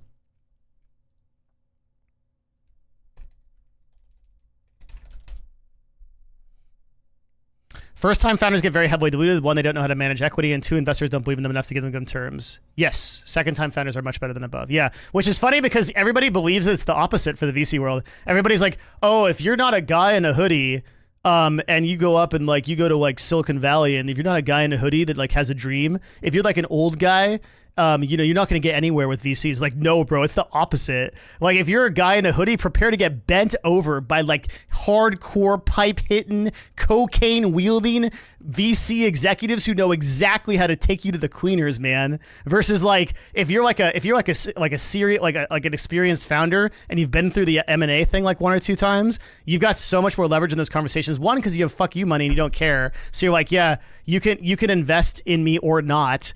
And like number two, because you're like, you just have so much more experience with all the ways they fuck you. Like the funny thing is I'm pretty confident that I could get good terms on a funding round if I wanted to build something. I just don't want to. Like I couldn't imagine where I'm in that. I'm founder friendly and actually wear a hoodie. I don't do cocaine. Yeah. Okay. Found the shark, guys. Found the VC shark. This is the guy that bends you over. Oh, that's the same MO that I've gotten from every VC. I'm the friendly one. All those other VCs are the bad guys. We don't like those guys. We don't operate over here at Bend You Over Capital. Like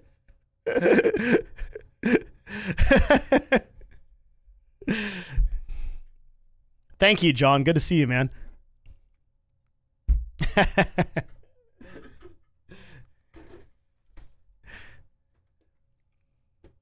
Who do you think will win, Kamala or Trump? No politics. Sorry, bro.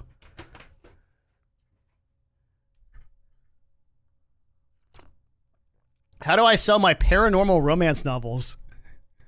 What a cool... Is that really what you're doing? Because that's cool as fuck if that's true.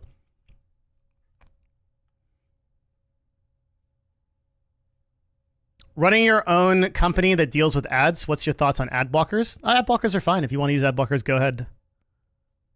So an ad blocker is fine because the brand isn't charged for you to block that ad in most cases, right?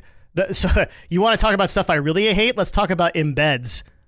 Okay, like where you embed a Twitch stream onto a website and then ads run on it and no one sees them because it's just a pixel on a screen. That's fucked up, right? That's the kind of stuff I hate. Ad blockers are fine because the ad doesn't get served, right? The impression isn't made, and so the charge it's not charged to my brand. So I'm totally fine with ad blockers. You want to use an ad blocker, you want to watch this stream on your neighbor's Wi-Fi, like stolen laptop, like yeah, go for it. Like totally fine. All good. But fucking view botters and fucking bot farmers, and you guys are literal garbage. So what's happening now? You guys want to hear something that's like really crazy? Remind me on the paranormal romance novels. I super want to unpack that, but it'll take. I want to do this first. You guys know how this works right now? This is super fucked. So currently, there are ways to run ads. This would take a lot of explaining, I think, to like explain like the whole thing. But there are ways to run ads that are cheaper than the revenue that you get, particularly on websites like Twitter and Reddit. The cost that it takes to run an ad is cheaper than the amount of money you make on the other end if you run an AdSense account against that ad. So what a ton of people are doing so if you ever wonder why Reddit is like, by the way, Reddit's like a huge percentage bots. And if you're ever wondering why this is the case, it's because you can advertise at such low CPMs on Reddit that you have your own bots go click the links to your advertising automatically, and then Google sends you the money for those link clicks, and you spent less to advertise, less CPM to advertise than you get paid back. And this is a huge problem in the advertising. I would say if there is any problem that we deal with as advertisers, this is it. This is the number one. It's people scamming the system in that way. It's estimated that like $60 billion a year gets lost in this.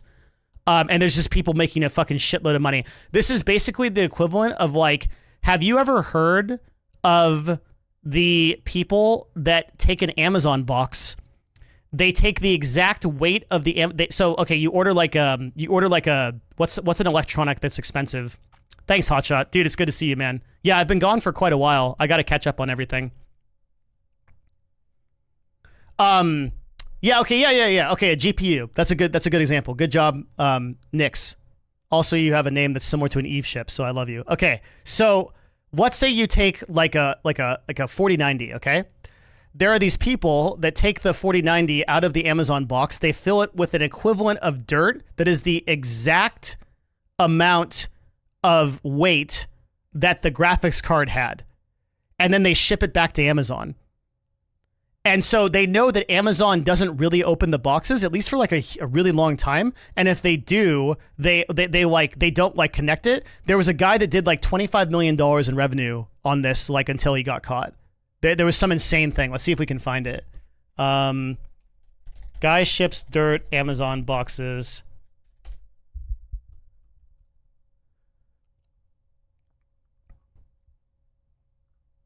Here's one of them I found. Here you go.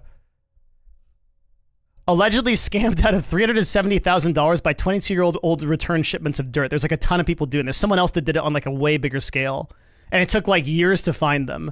So like this is the advertiser's equivalent of doing this. Is like when you scam bot clicks, you are basically shipping dirt back to me when I'm running ads for the brand.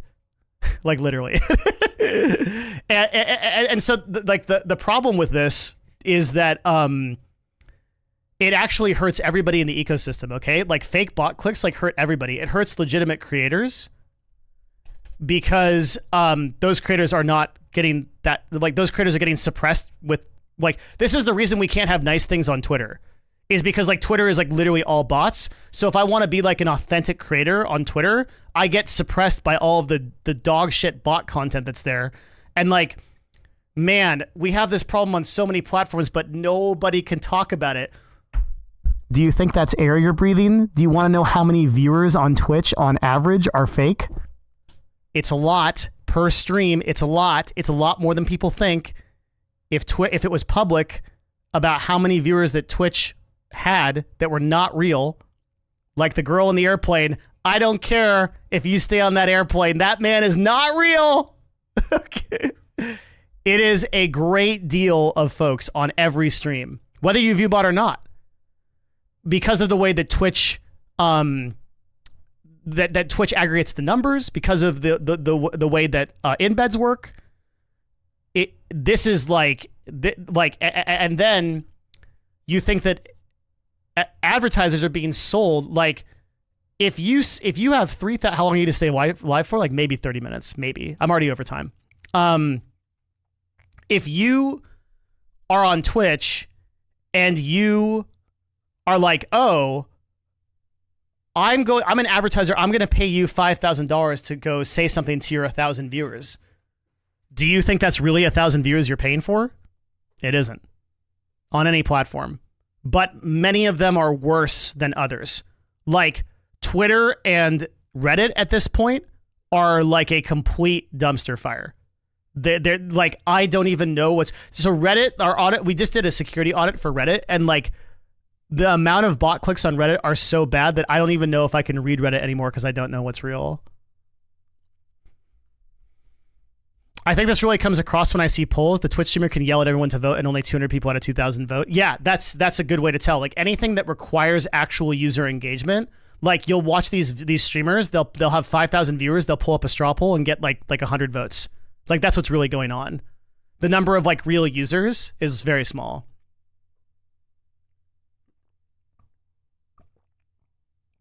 Yo, Trent, thank you very much for the Patreon sub, man. I appreciate that. I hope you enjoy the videos. Appreciate that. If you're doing small scale advertisements, we're talking a few $100s. What platform would you go for? Just totally depends on what you're selling. I'm thinking more like product first and service first, and I'm thinking like we build a separate advertising campaign for all of our clients, and like depending on what those people are doing, it's totally dependent. I can't tell you like one platform is better for advertising for everything.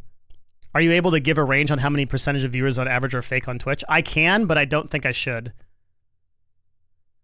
But suffice to say that like straight up, YouTube advertising is the most YouTube. Okay, I was literally going to say YouTube advertising is literally the most efficient advertising that we can do, and then YouTube comes in. Hi, how are you doing, buddy? What's going on? It's good to see you. So like the reason why we the reason why we changed over, like, so in 2019 we were running about 90% of our money on Twitch. So about 90% of the money that we spend on advertising is on Twitch. And today that is less than 5%. And the vast majority of money we spend is on YouTube, straight up. Both in the form of Google ads and also in the form of individual sponsorships and UGC. And that is because our data shows that we have, for every one person that engages on Twitch, we have about 200-ish engagements on YouTube. And like, it's a funny thing too, right? Because you wouldn't expect that. So like, let's say that like I go and I like tell you guys about this, which is like legitimately like, this is like my favorite green tea. I drink it every day. Some of you super OG people in here from like the streams in like 2019 or you'll know about this. This is like my favorite green tea, okay? And like I legitimately love this tea and like super vouch for it. And like it's like owned by an old little grandma. And if you message them and say, oh, hey, Devin sent you, like they'll put extra tea in your package and stuff. They're super cool. They make really great stuff. I love their green tea. I love their loose leaf stuff.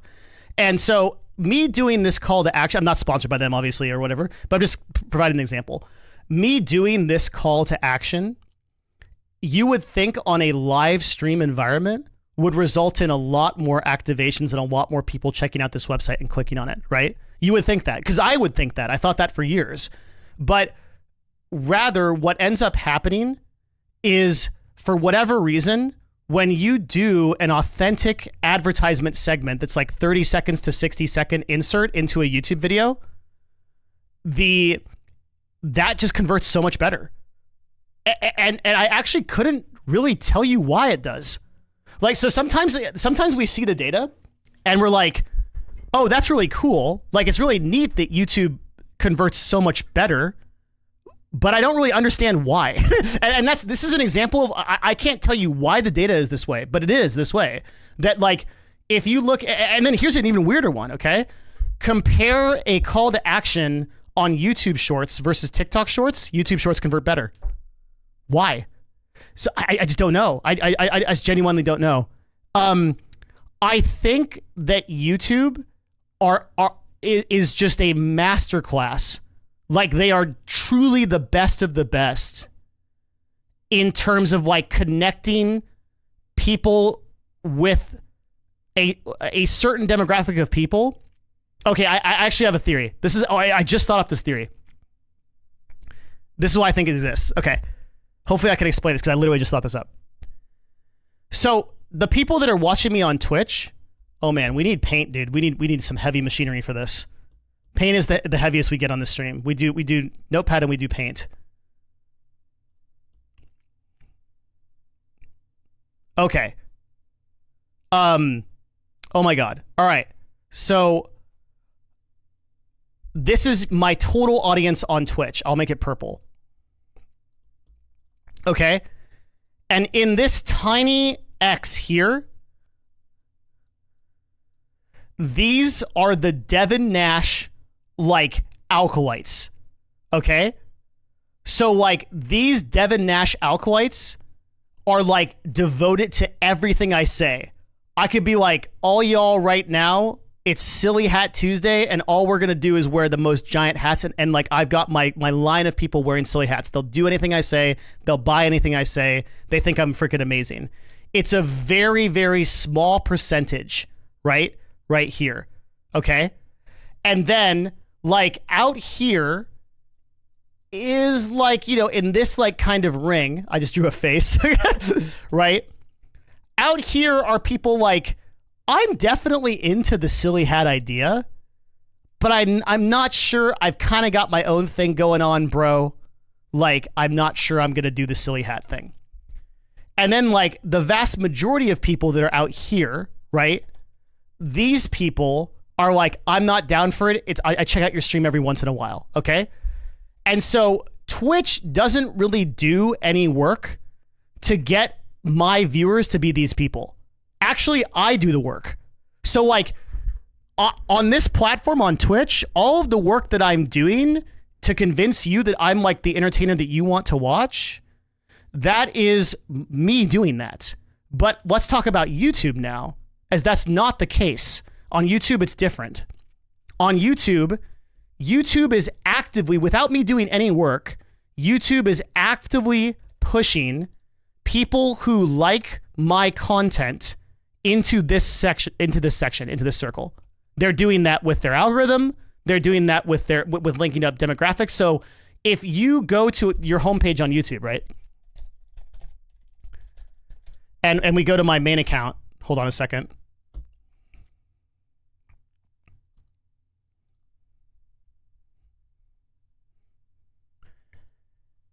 Here is the content that's been served to me, right? So I've got Lo-Fi Girl, which I'm listening to right now. An all-in interview of like my favorite podcast, 6 Ways to Be in Flow with Your Life from a Taoism. I would definitely watch this. By the way, this has 154 views. And so you're seeing YouTube do this a lot, where it recommends new channels. Notice that out of all of the channels I've got, here's one that has 6.4K views. Here's one that has 154 views, and here's one that has 34 views. I'm not following these people, but I'm definitely interested in this video. This is another reason why YouTube discovery is so fucking good, because it's crazy. Anyway, okay. I can listen to some badass music. I've got like Final Fantasy stuff. I've got like Renaissance periodization, who I love. So I'm being recommended content that I am likely to watch, right? So YouTube is pushing people closer into this circle. And so for that reason, is this making sense to people? So like if you add all this up, I think what ends up happening is that the people that would be more likely to convert on something just because the product that I'm actually shilling is something that I actually enjoy, and by proxy of you being closer into that central demographic, you would be more likely to engage with it. I fucking solved it. I've been thinking about that problem for 2 years. Oh, yeah, that's why it happens. I just never knew why. That's 100% right. So like, it makes perfect sense in that context why YouTube is so much better with conversions, because it's literally pushing people towards the front of the circle. So what that also means is that every person, no, chat is my muse. That it's not like, yeah, real talk, because like, I would never have been able to do that unless I was streaming here. I couldn't have thought through the problem in that way because I had to teach it. I love Dr. Mike, dude. I take all my weightlifting advice from that motherfucker. Love Renaissance periodization.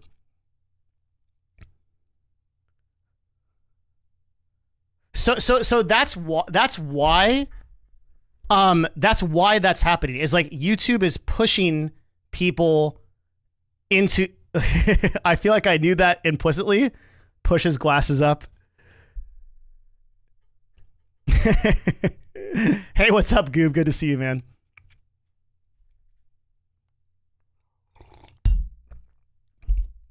So YouTube is serving and by the way, like this is also why wield sword unleashes sword. This is also why I think TikTok recommendations are so incredibly good at a local level, because they are like literally. Have you ever watched like any girls use TikTok and then like watch girls use TikTok for desserts? And like it'll be like some girl will pop up on their TikTok and it'll be like, okay, this one that's like really crazy right now. Has anybody heard of this like Dubai chocolate? This viral Dubai chocolate? This is a TikTok trend. By the way, I expect that YouTube Shorts will be able to do this really soon if they can't already. Okay, let's look at viral Dubai chocolate TikTok. I'll just show you one or something.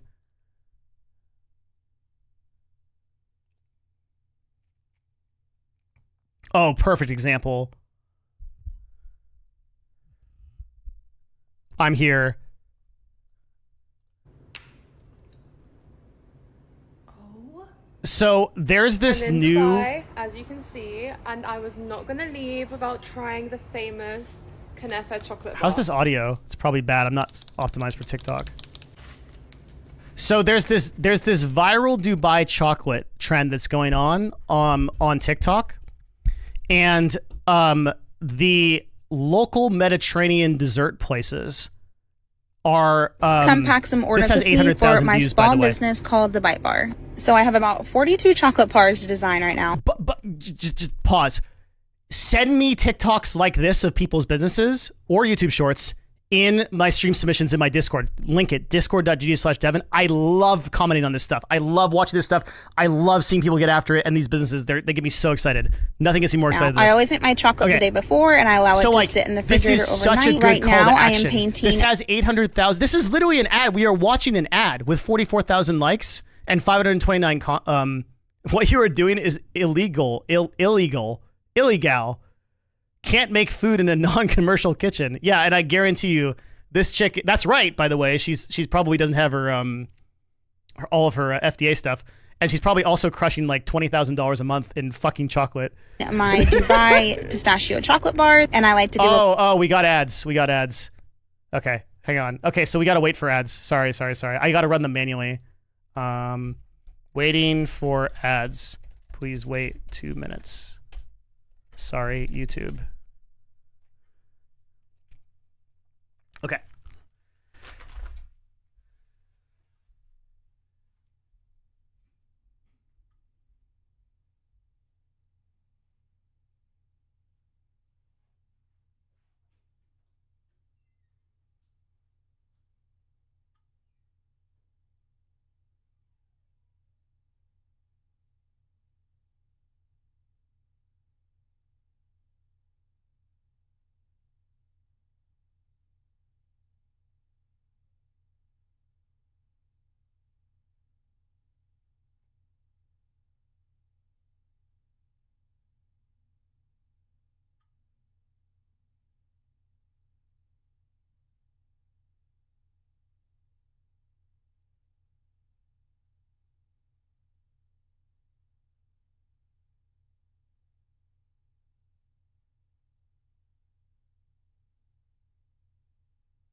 Oh my God, we have a whole minute.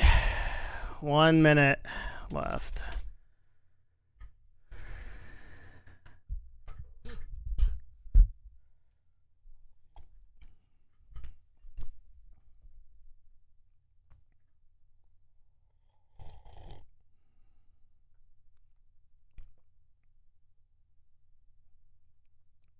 This is such a buzz killer.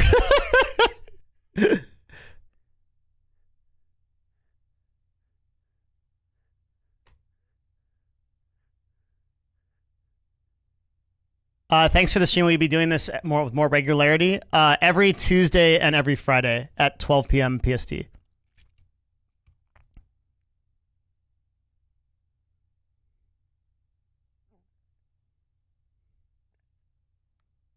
All right, we're done. Jesus, sorry. Okay.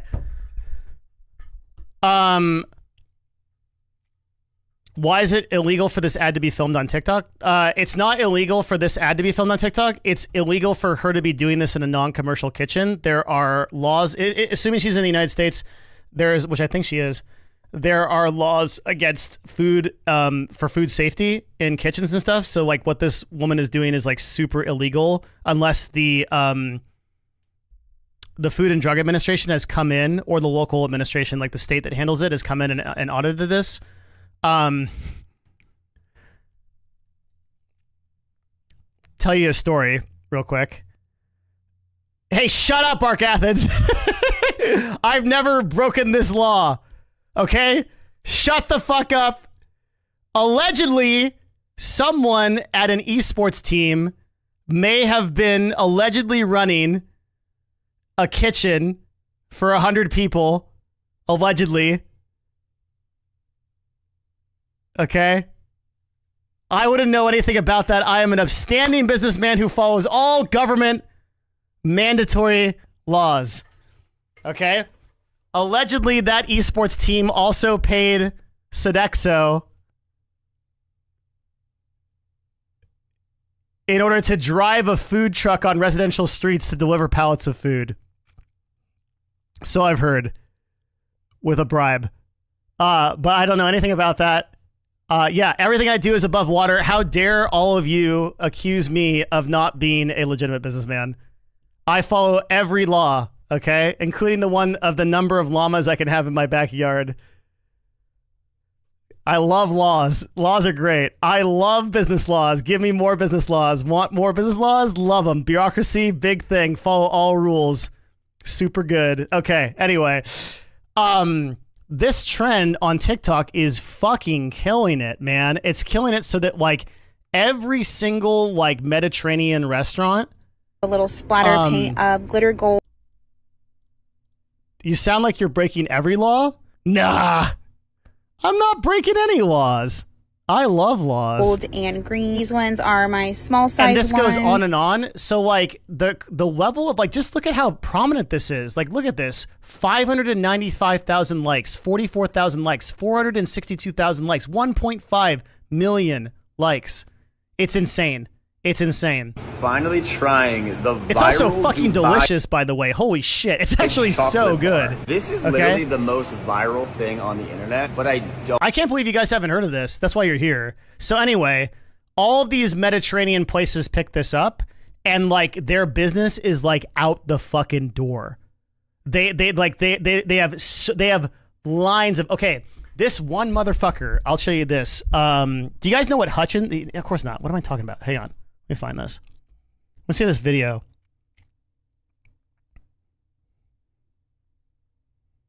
This fucking guy. Keith Lee. This food in his bag, motherfucker. Put it on over. Let me tell you about this motherfucker on TikTok, okay? There is a place in Dallas, Texas called Hutchins Barbecue. It's so fucking good. I love it. It's so good. I eat it all the time. Or I used to, until this motherfucker made one video. And now I'm fucked. I haven't been able to go back there since. God damn it. Okay? This guy caused the entire swarm, like literally the Zerg, to descend on my favorite barbecue place. And it's over. It's over. I can't eat there. Because every time I go there, Gamer Josh, the line is out the door. Like literally the line is 4 hours long. It went from like 10 to 20 minutes and to like actually 4 hours. And it still is. Like, this is the power of TikTok shorts. It's so powerful. This guy fucked me over. I'm so mad. God damn it. It was so frustrating, man.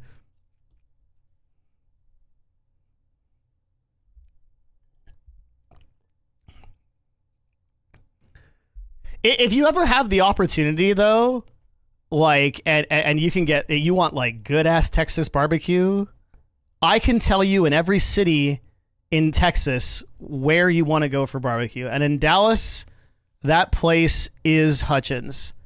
Actually, there was a place here called Delta Blues Smokehouse, which was even better than Hutchins, and it closed down. I know not why.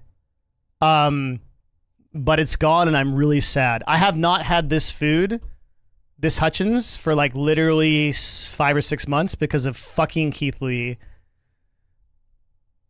Which one's in Houston? Terry Black's is really good. Goldie's if you can get there, but you've got to wait in line for like you've got to wait in line like starting like the place opens at 11. You've got to wait in line like starting at like 6:30 in the morning or 7. And they're open from 11 to 2, and they sell out like within like a couple of hours. They're open until they sell out, which is like always a couple of hours. Would you be brave enough to try going again? At this point, I'm considering hiring someone to stand in line for me, and then bring me the food. I think that's called Uber Eats. But like, I don't know if they'll do it for like, I don't know. I don't know if they'll actually do it for me. If the line is like 4 hours long.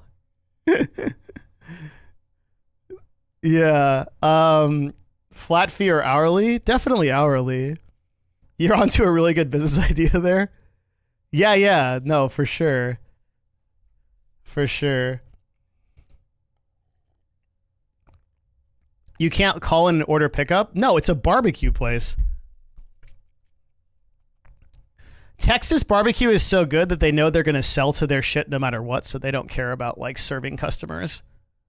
Some of them yell at you and stuff. Like some of them are mean.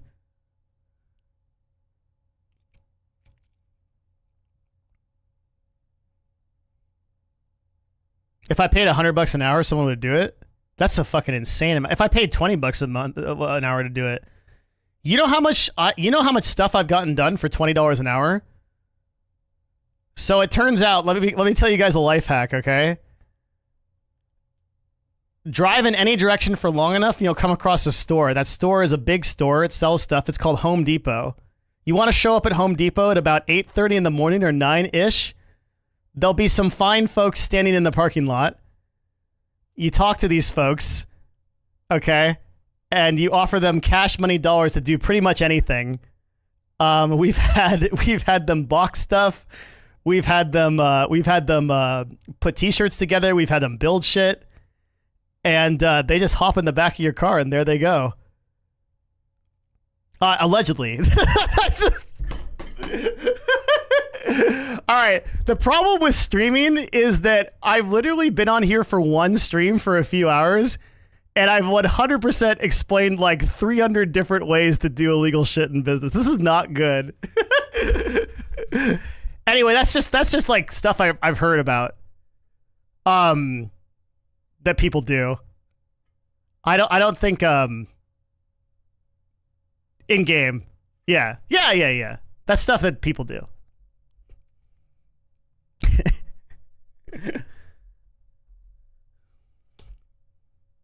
Were you talking about robbing places earlier? No.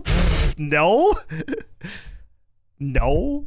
I didn't say that the best people to rob are venture capitalists with fake apps. And I reject that, sir, that you would even insinuate that I'm that kind of malcontent.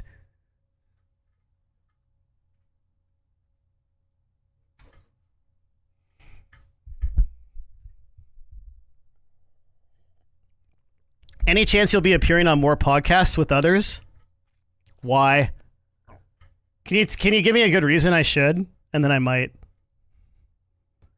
Why? They're going to make me fly places, man. They're going to make me do things. They're going to ask me questions. I don't want to answer questions. I'm big corpa now, dude. More viewers for your stream? Oh, great. Who cares? I don't want any more viewers. I've got too many as is. Get out of here.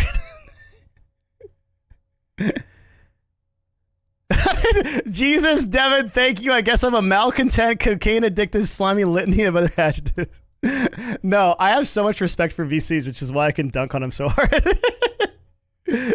I legitimately, okay, so like the real talk is like I legitimately understand that VCs are like upholding like our entire economy and like the exclusively like responsible for like driving like so much of the small business results in America. I have a huge amount of respect for VCs. That's why I'm so hard on them. Did you do a discussion of single versus multi-streaming at Google YouTube campus? Yes, I did, actually. It was super cool. I don't know where it is. I'm sure it's recorded somewhere. That was a really cool trip. I got invited out by YouTube and got to meet the team, and it was like amazing. I love it. I hope I can do more stuff with them. It was so fun. I learned so much. Yeah, just pentaquantify. Like, if the deficit goes too low, just like I'll beef up the VC stuff. I'll beef it up with the good VC talk. Just let me know.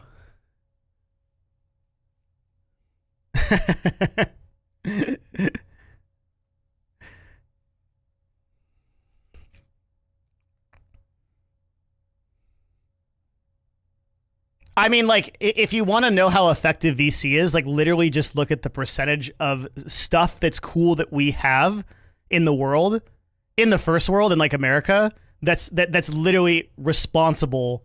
That's a result of VC capital. It's like literally everything. Everything cool that we have is because of VCs. Devin made a video post Dan Clancy spoke about it live on stream. What? I've talked to Dan, but I don't think I've ever talked to him publicly.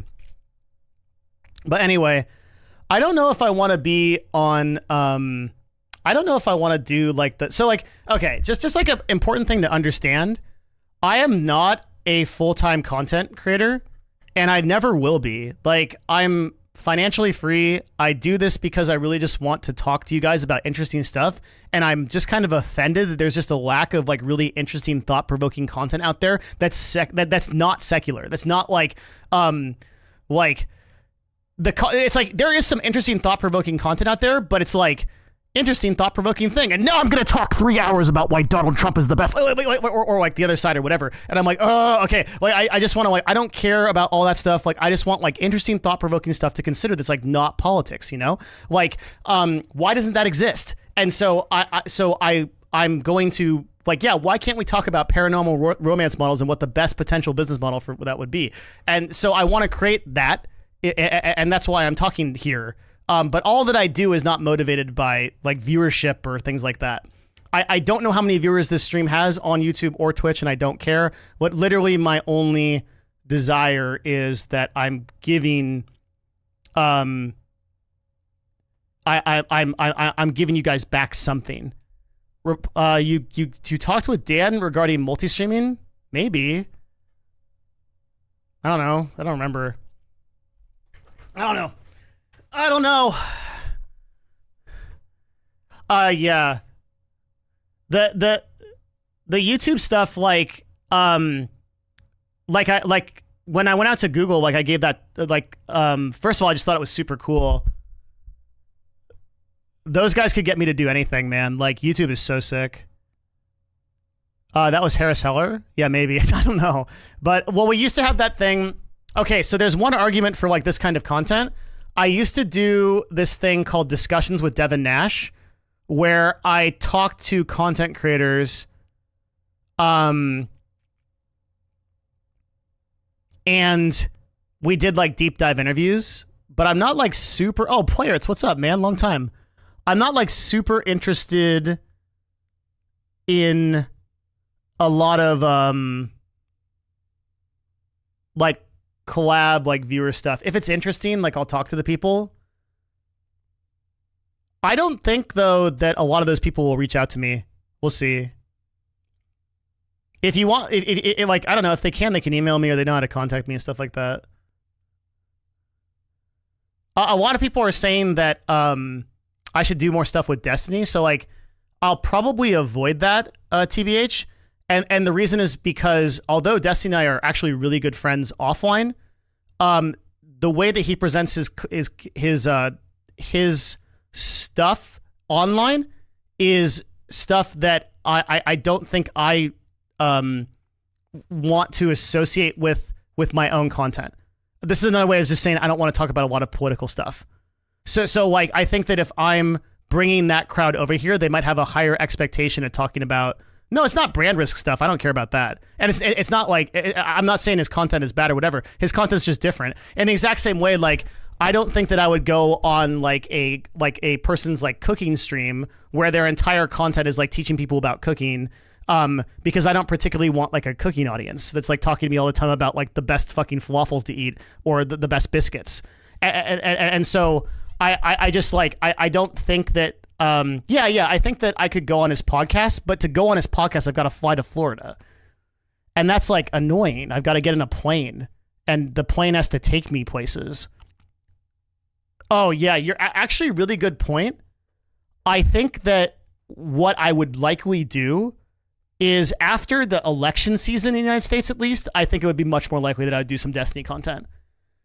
But right now, man, it's just like, I don't want that smoke. I just want to talk about really cool stuff in the business world. And that's good. That's like where I'm at. So it's not that I don't respect that content at all. Like I definitely do. But it's very polarizing and secular, and it can offend people very easily.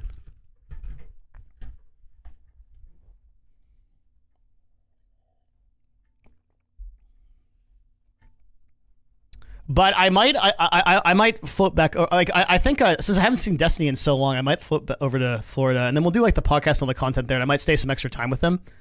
Might stay like 3 or 4 days. It's just like, dude, like when you're running an agency at this level at this point, I don't even know when I have time for that shit.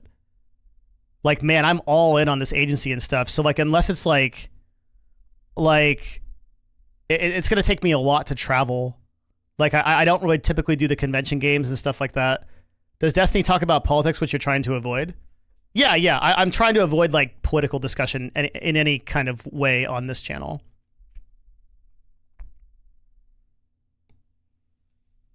Is your agency hiring? The short answer is no.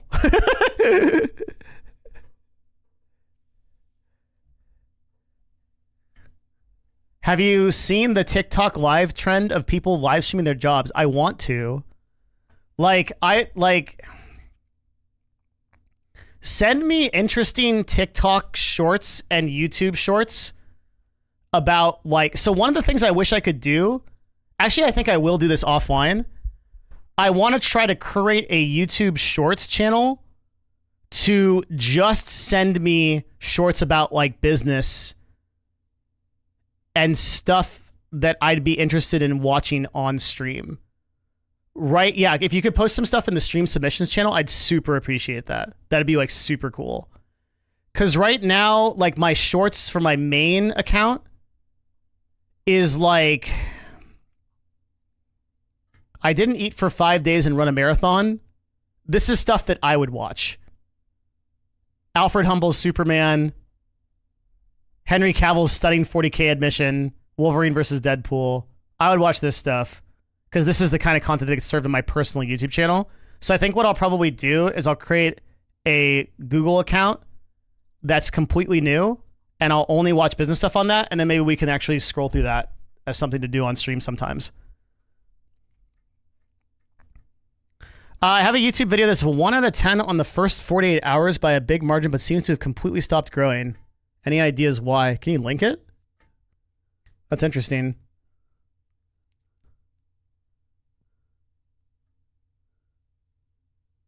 Shorts throw you off in the algo. I tried so hard to get it catered. The best I could do is like 20%. Huh. Do you feel like it's different on TikTok? I wanna test that. I know I can create that for my TikTok, but I don't know if I could do it for YouTube, and I want to learn more about YouTube Shorts.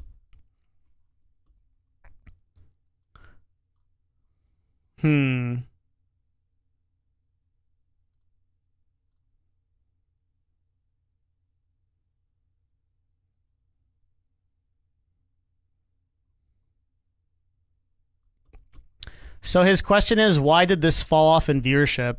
So this is his #1 performing video. And then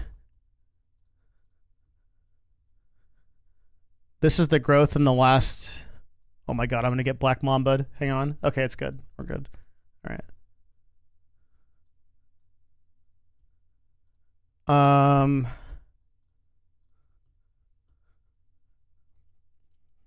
It will still try to throw you into a different algo, but you have to monitor it. Okay.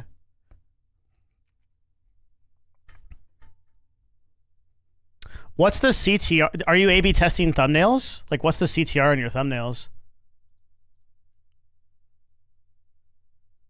Does your agency only create custom content, or do you also advertise standard media? We do both, yeah. Hey, thank you, Michael. Appreciate you, man. Answer was yes. Is it possible you ended up on a thumbnail that has dog shit CTR? Because if that's not it, I look at your watch time, and I would try to figure out if there's like an enormous amount of people falling off, which would, to me, would indicate that people are not staying to watch your content. So like initially the title and the CTR was high and like filtered people in, but maybe you're getting like a lot of drop off in like the 1 to 10 minute range, which could be especially true with like a 45-minute video. You'd have to be insane to make 45-minute videos. I don't know anybody that would do that. Just kidding. That's like what I do. But yeah, it's an interesting, that would be my guesses to that problem.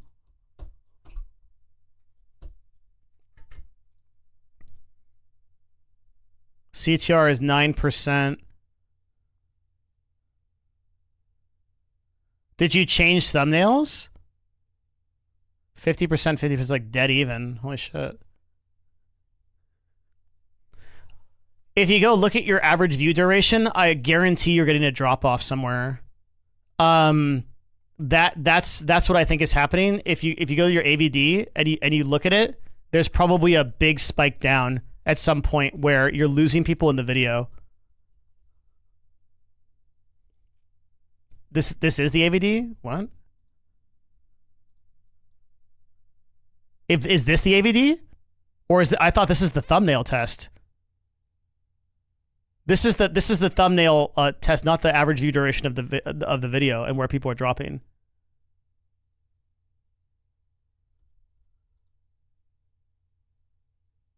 No. I'm asking for the graph that shows you how long a person is watching for and when they drop off. There are 2 photos. Oh. Quite right.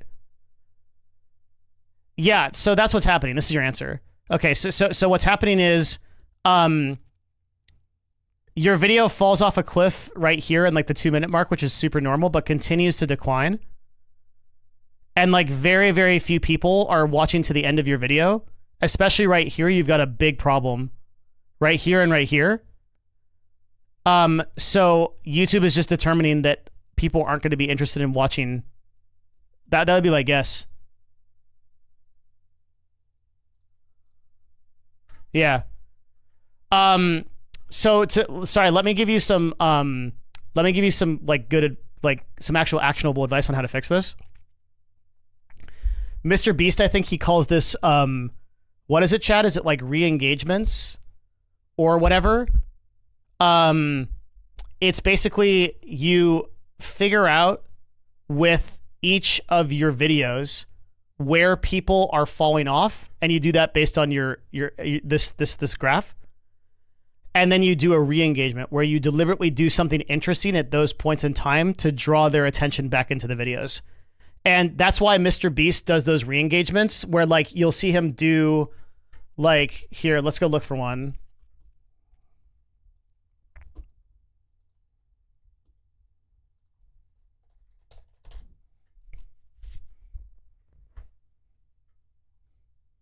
I want like a shorter video. Intros like this, but I'm currently disabled. So big that in order to see.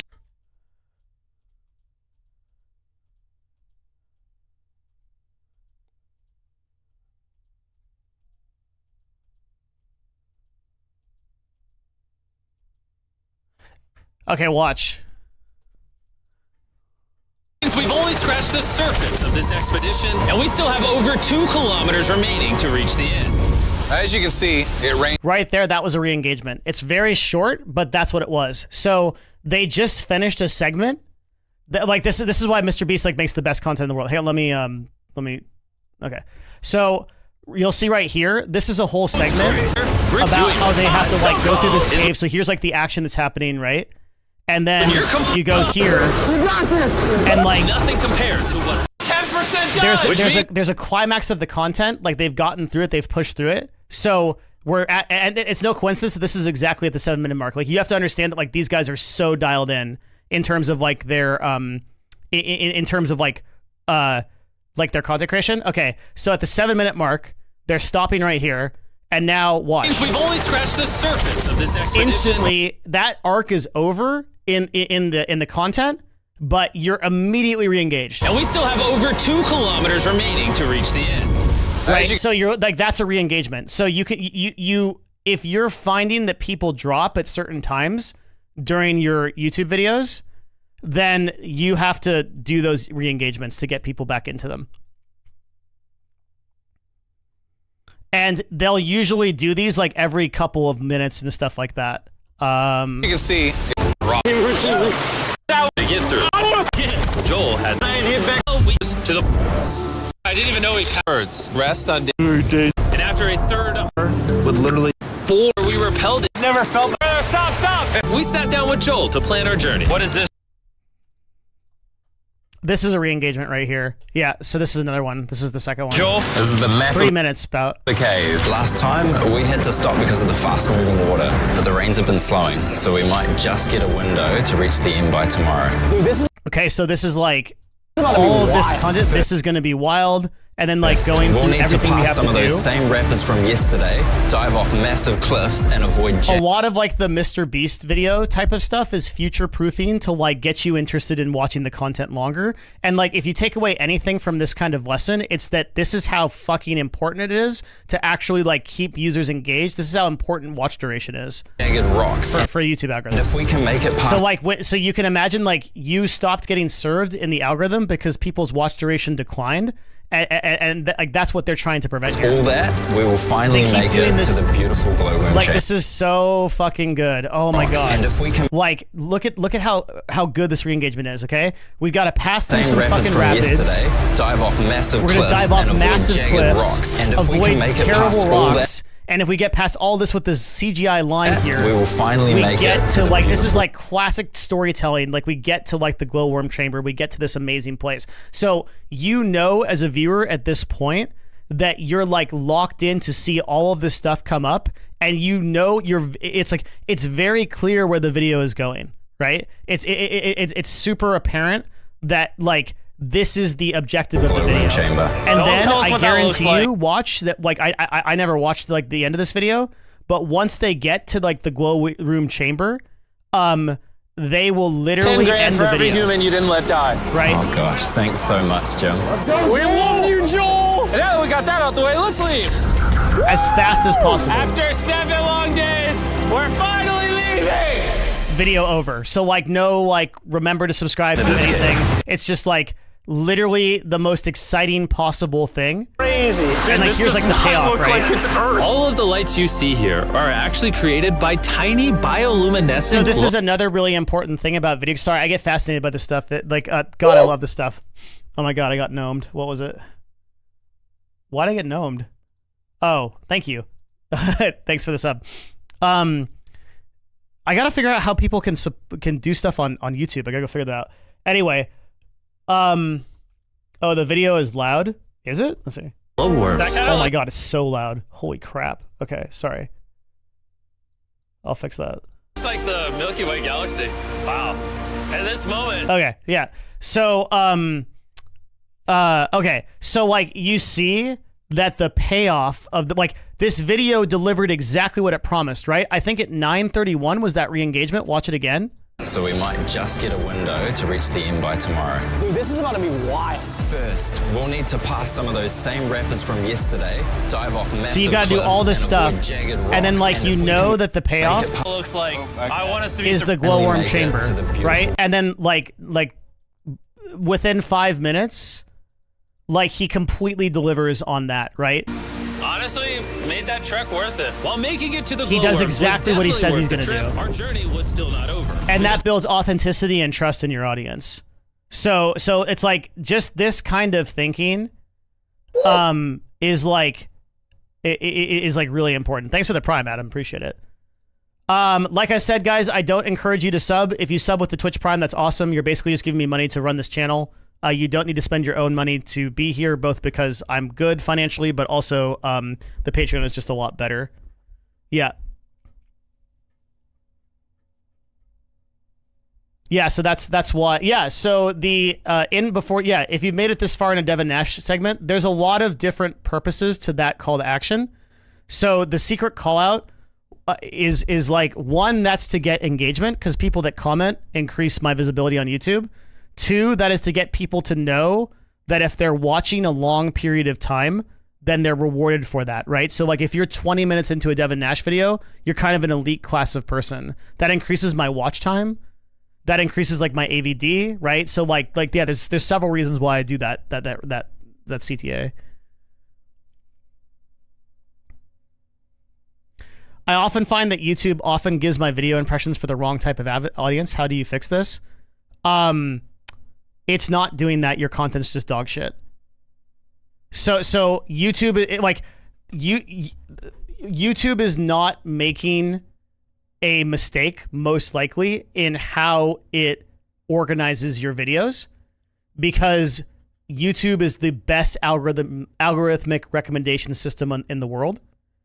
And so a lot of people are like, oh, YouTube's like serving me to like the wrong audience, the wrong demographic. Like, no, your stuff's just not interesting. like that's the actual answer.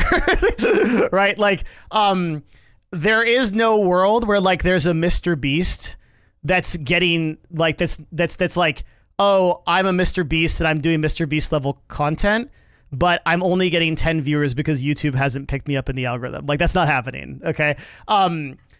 There are so many YouTube channels that literally they have like 10,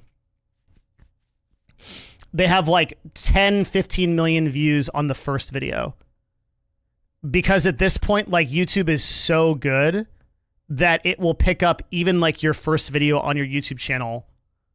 Welcome back. Hope your Tuesday's going well. Yeah, I'm doing great. Thank you. This is StreamerBot is what I'm using.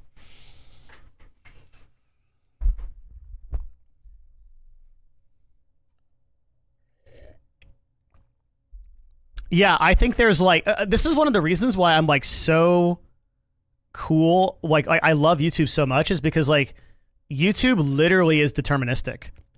If you're good at what you do and you make interesting and engaging stuff, like you will win on YouTube.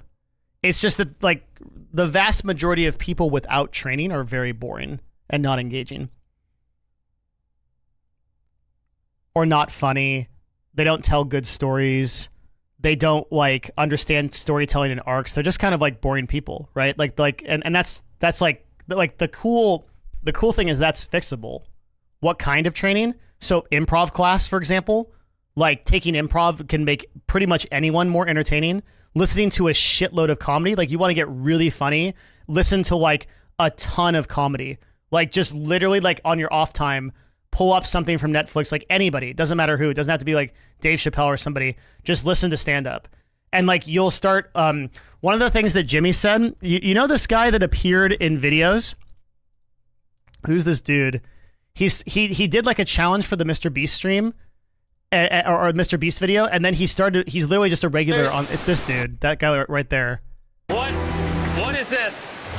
So from this point, that guy, this dude, the reason why he came on to the main cast of the Mr. Beast stuff, even though there was like a lot of people that didn't do it, is he's funny as fuck.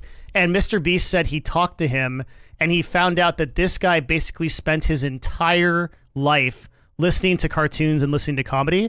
So he's really, really funny because he's like he's just like he's just been in that world. There's a mentor that I talked to once told me you're the sum of the 5 people you spend the most time around, and like I never forgot that quote.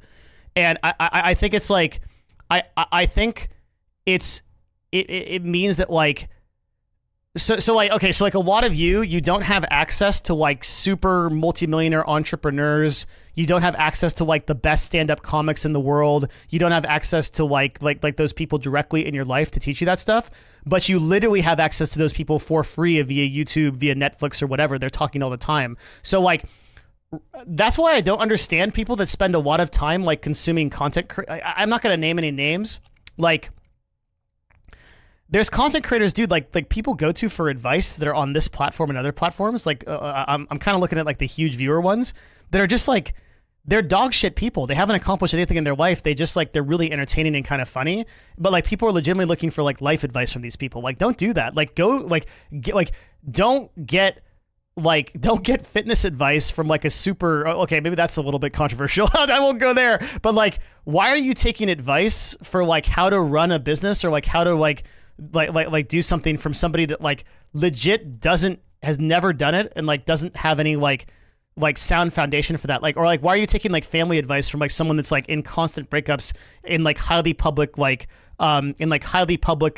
spaces and like is failing every relationship and so on, right? Like you should surround yourself with like people that are experts on the fields that you want to get good at. So if you want to become an entertaining person, like, okay, I was a super boring person, like super fucking boring. If you go back to me and you look at me and like, let's do it actually. Okay. Like, let's do it real quick. This is always a fun exercise. We're just going to go to my old YouTube channel and sort by oldest. And I'll pull up a video from 11 years ago. What's up, everyone? This is Melixia from Melixia TV. A lot of you might know me from my Twitch TV channel. This is my first video for YouTube, and just going to go over what the channel might cover and some of the things we're going to talk about on and off stream and on this channel. So I'm looking at trying to create a gaming and personal development channel. I don't know how I'm holding my dick. I'm so scared. Like, dude, like this. If there's anything that fucking inspires you, it's like you can be this bad, and then you can make it, bro. And like everything. I took improv classes. I took acting classes. I watched a shit ton of comedy. So like I couldn't be a guy sitting in the fucking woods. Like it gets bad. And like, yeah, I don't know. Where did you find your confidence? I mean, experience helps a lot. I like, part of the reason I'm like, no word of a lie, part of the reason I'm such a confident person is because I literally know that I've done the difficult things that have made me this person, right? Like I did it. I fucking did it, right? Like I built the businesses, I pushed through it. I've done the fitness, I've pushed up the weight. And like that's something that everybody can do. Like you just have to do difficult things, and like that confidence will come. A lot of people are like watching like charisma videos and like trying to learn about like how to become more confident or like how to present themselves better and stuff like that, when like really all they actually need to do is like go put up the weight, go do like a hard class, like go take an improv class or things like that. You'll just be so much more confident because like you left your bubble and you did something that scared you. It doesn't have to be something fucking crazy, right? It just has to be pushing yourself a little bit more than you pushed yourself the other yesterday. How do you know when you're entertaining? Your audience will confirm it for you. Success will confirm it, right? So like everything that I do on this channel or any other channel, or literally everything that I create, is just the product of my clients. Like, so at Novo, people sign up for me and for my business, and brands advertise with us because we put up results. Like we do good campaigns. And you're watching the stream because maybe I entertain you or maybe I inform you or something. That's why you're here. Like, none of you are here on a pity party, right? Like, None of you are here because you feel, maybe a few of you are here because you feel bad for me. And you're like, damn, this guy is so fucking ugly that I want to count as a viewer of his stream because I just feel so bad about him existing. I'm sure there's like a couple of you that are like that, and hey, respect, like whatever reason you want to watch the stream, great, okay? But like, real talk, I don't think that anybody is here unless I'm providing value in some way. And so, like, I'm beholden to you, you know? I'm not in a Boogie 298 stream, damn. You know, I'm beholden to you. So that's all there is to it. Like, you are the final arbiter. You are the market. So you confirm to me if I'm successful or not. And so, like, that's why it's really important that, like, if you're making YouTube videos and you're making, like, and you're doing streams, or you're doing anything really, like you're doing a business and you don't have customers, you're making a stream and you don't have viewers, you're making a YouTube video and you don't have people watching. It's not the market. Sorry, it's you, like, right? Like the market is always going to decide to go to like the most entertaining thing possible, and you can't blame them. Like all of us act in that way. So all you can do is your best, and then just improve that and make iteration after iteration of that every single day, and then like you'll get there, right? And I'll give you like I'll give you another thing too, right? Which is like a hotter take. Yep, VOD is available on Twitch and YouTube. You can literally watch it eternally wherever you want.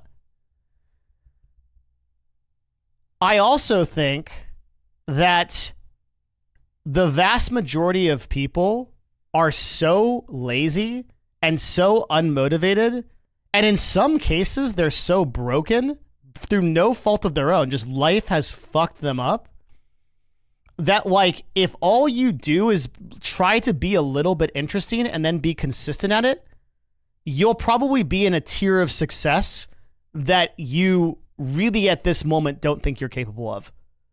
Whether it be in content creation or whether it be in like business or anything like that.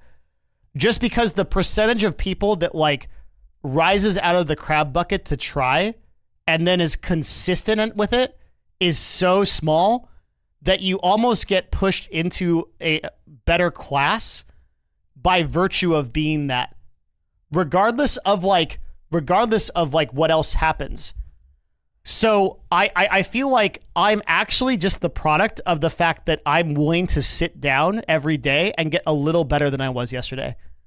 And so like hopefully this convinces you, my oldest videos convince you, you another video. Today's that there is topic nothing magic about is this. About deliberate practice.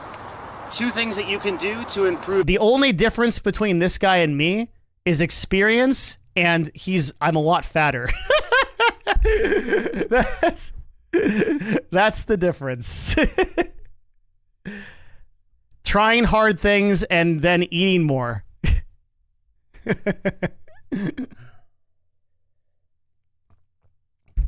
Did you do everything memorized or just freestyling those videos? Always freestyle. Everything's freestyle. Everything I do on my YouTube channel is one take. Fuck editing. Editing's for fucking losers. One take or get out.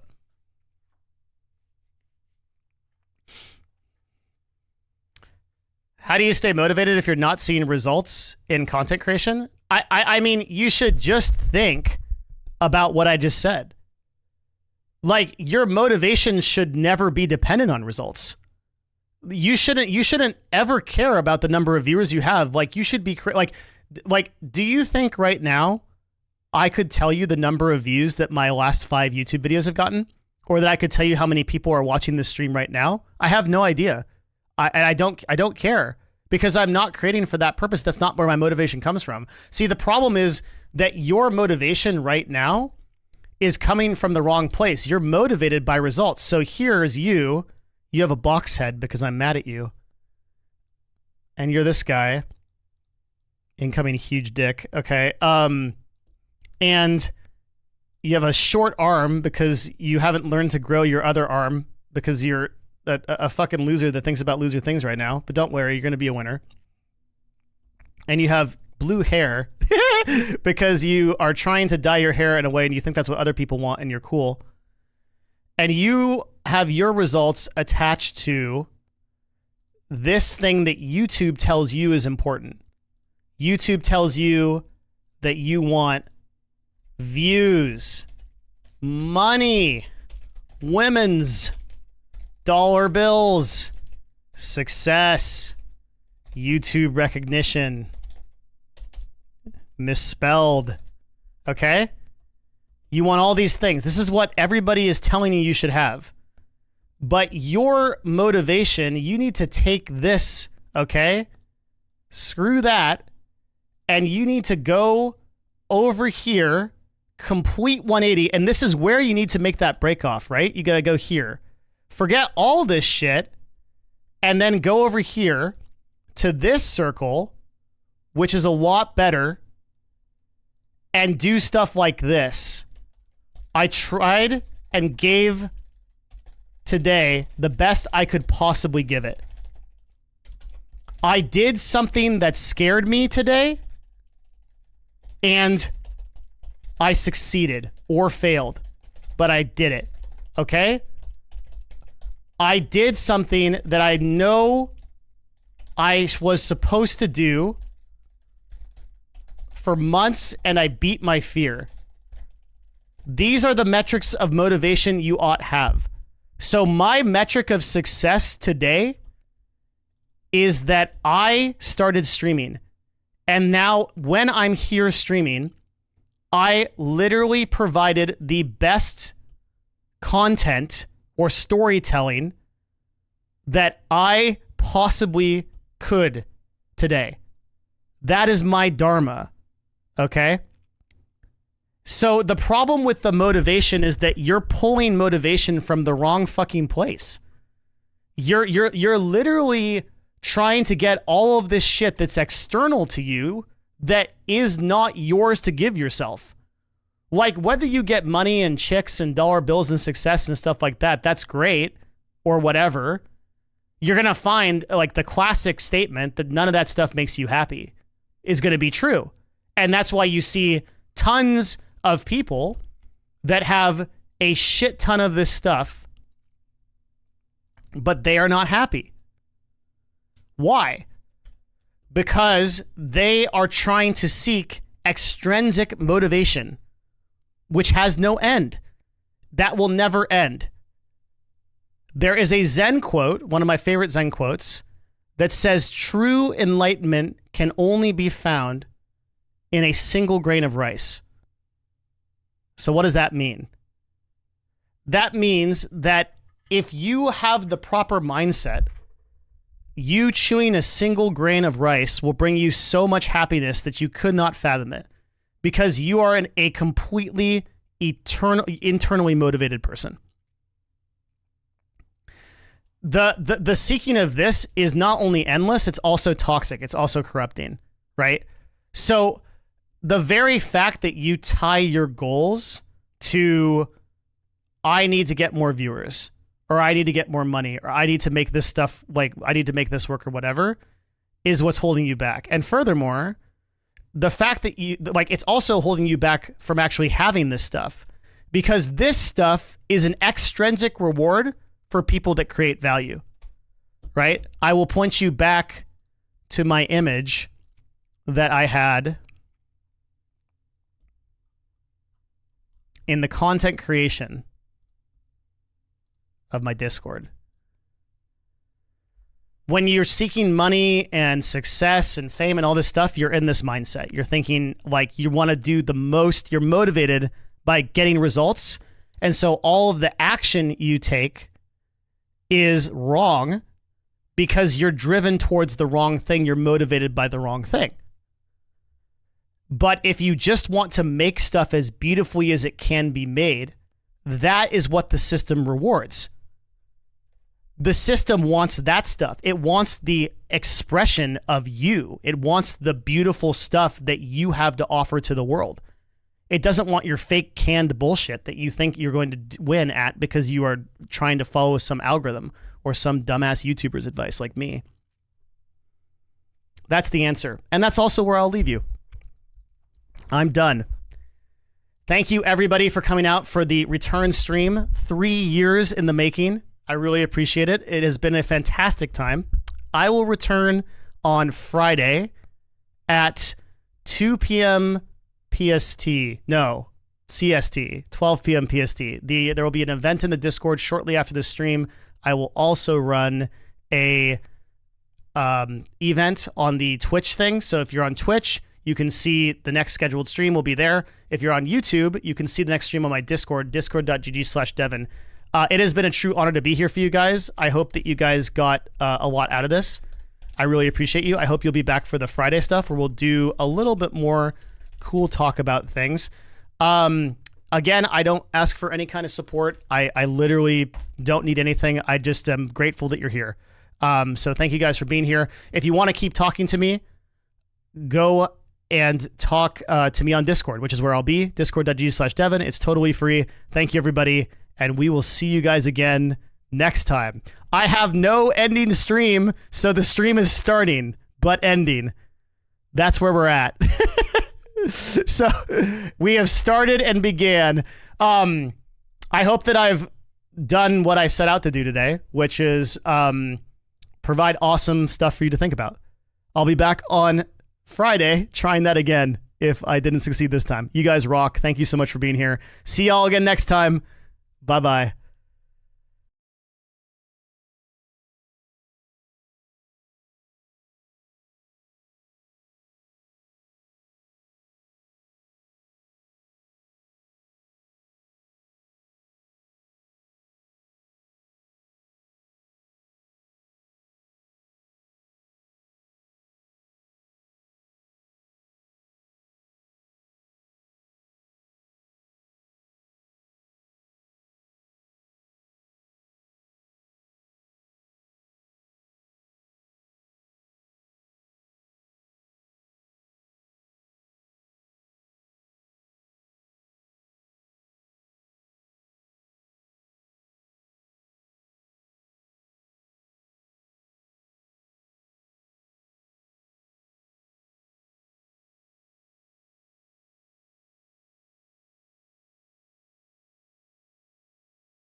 How the hell do I turn this thing off, man?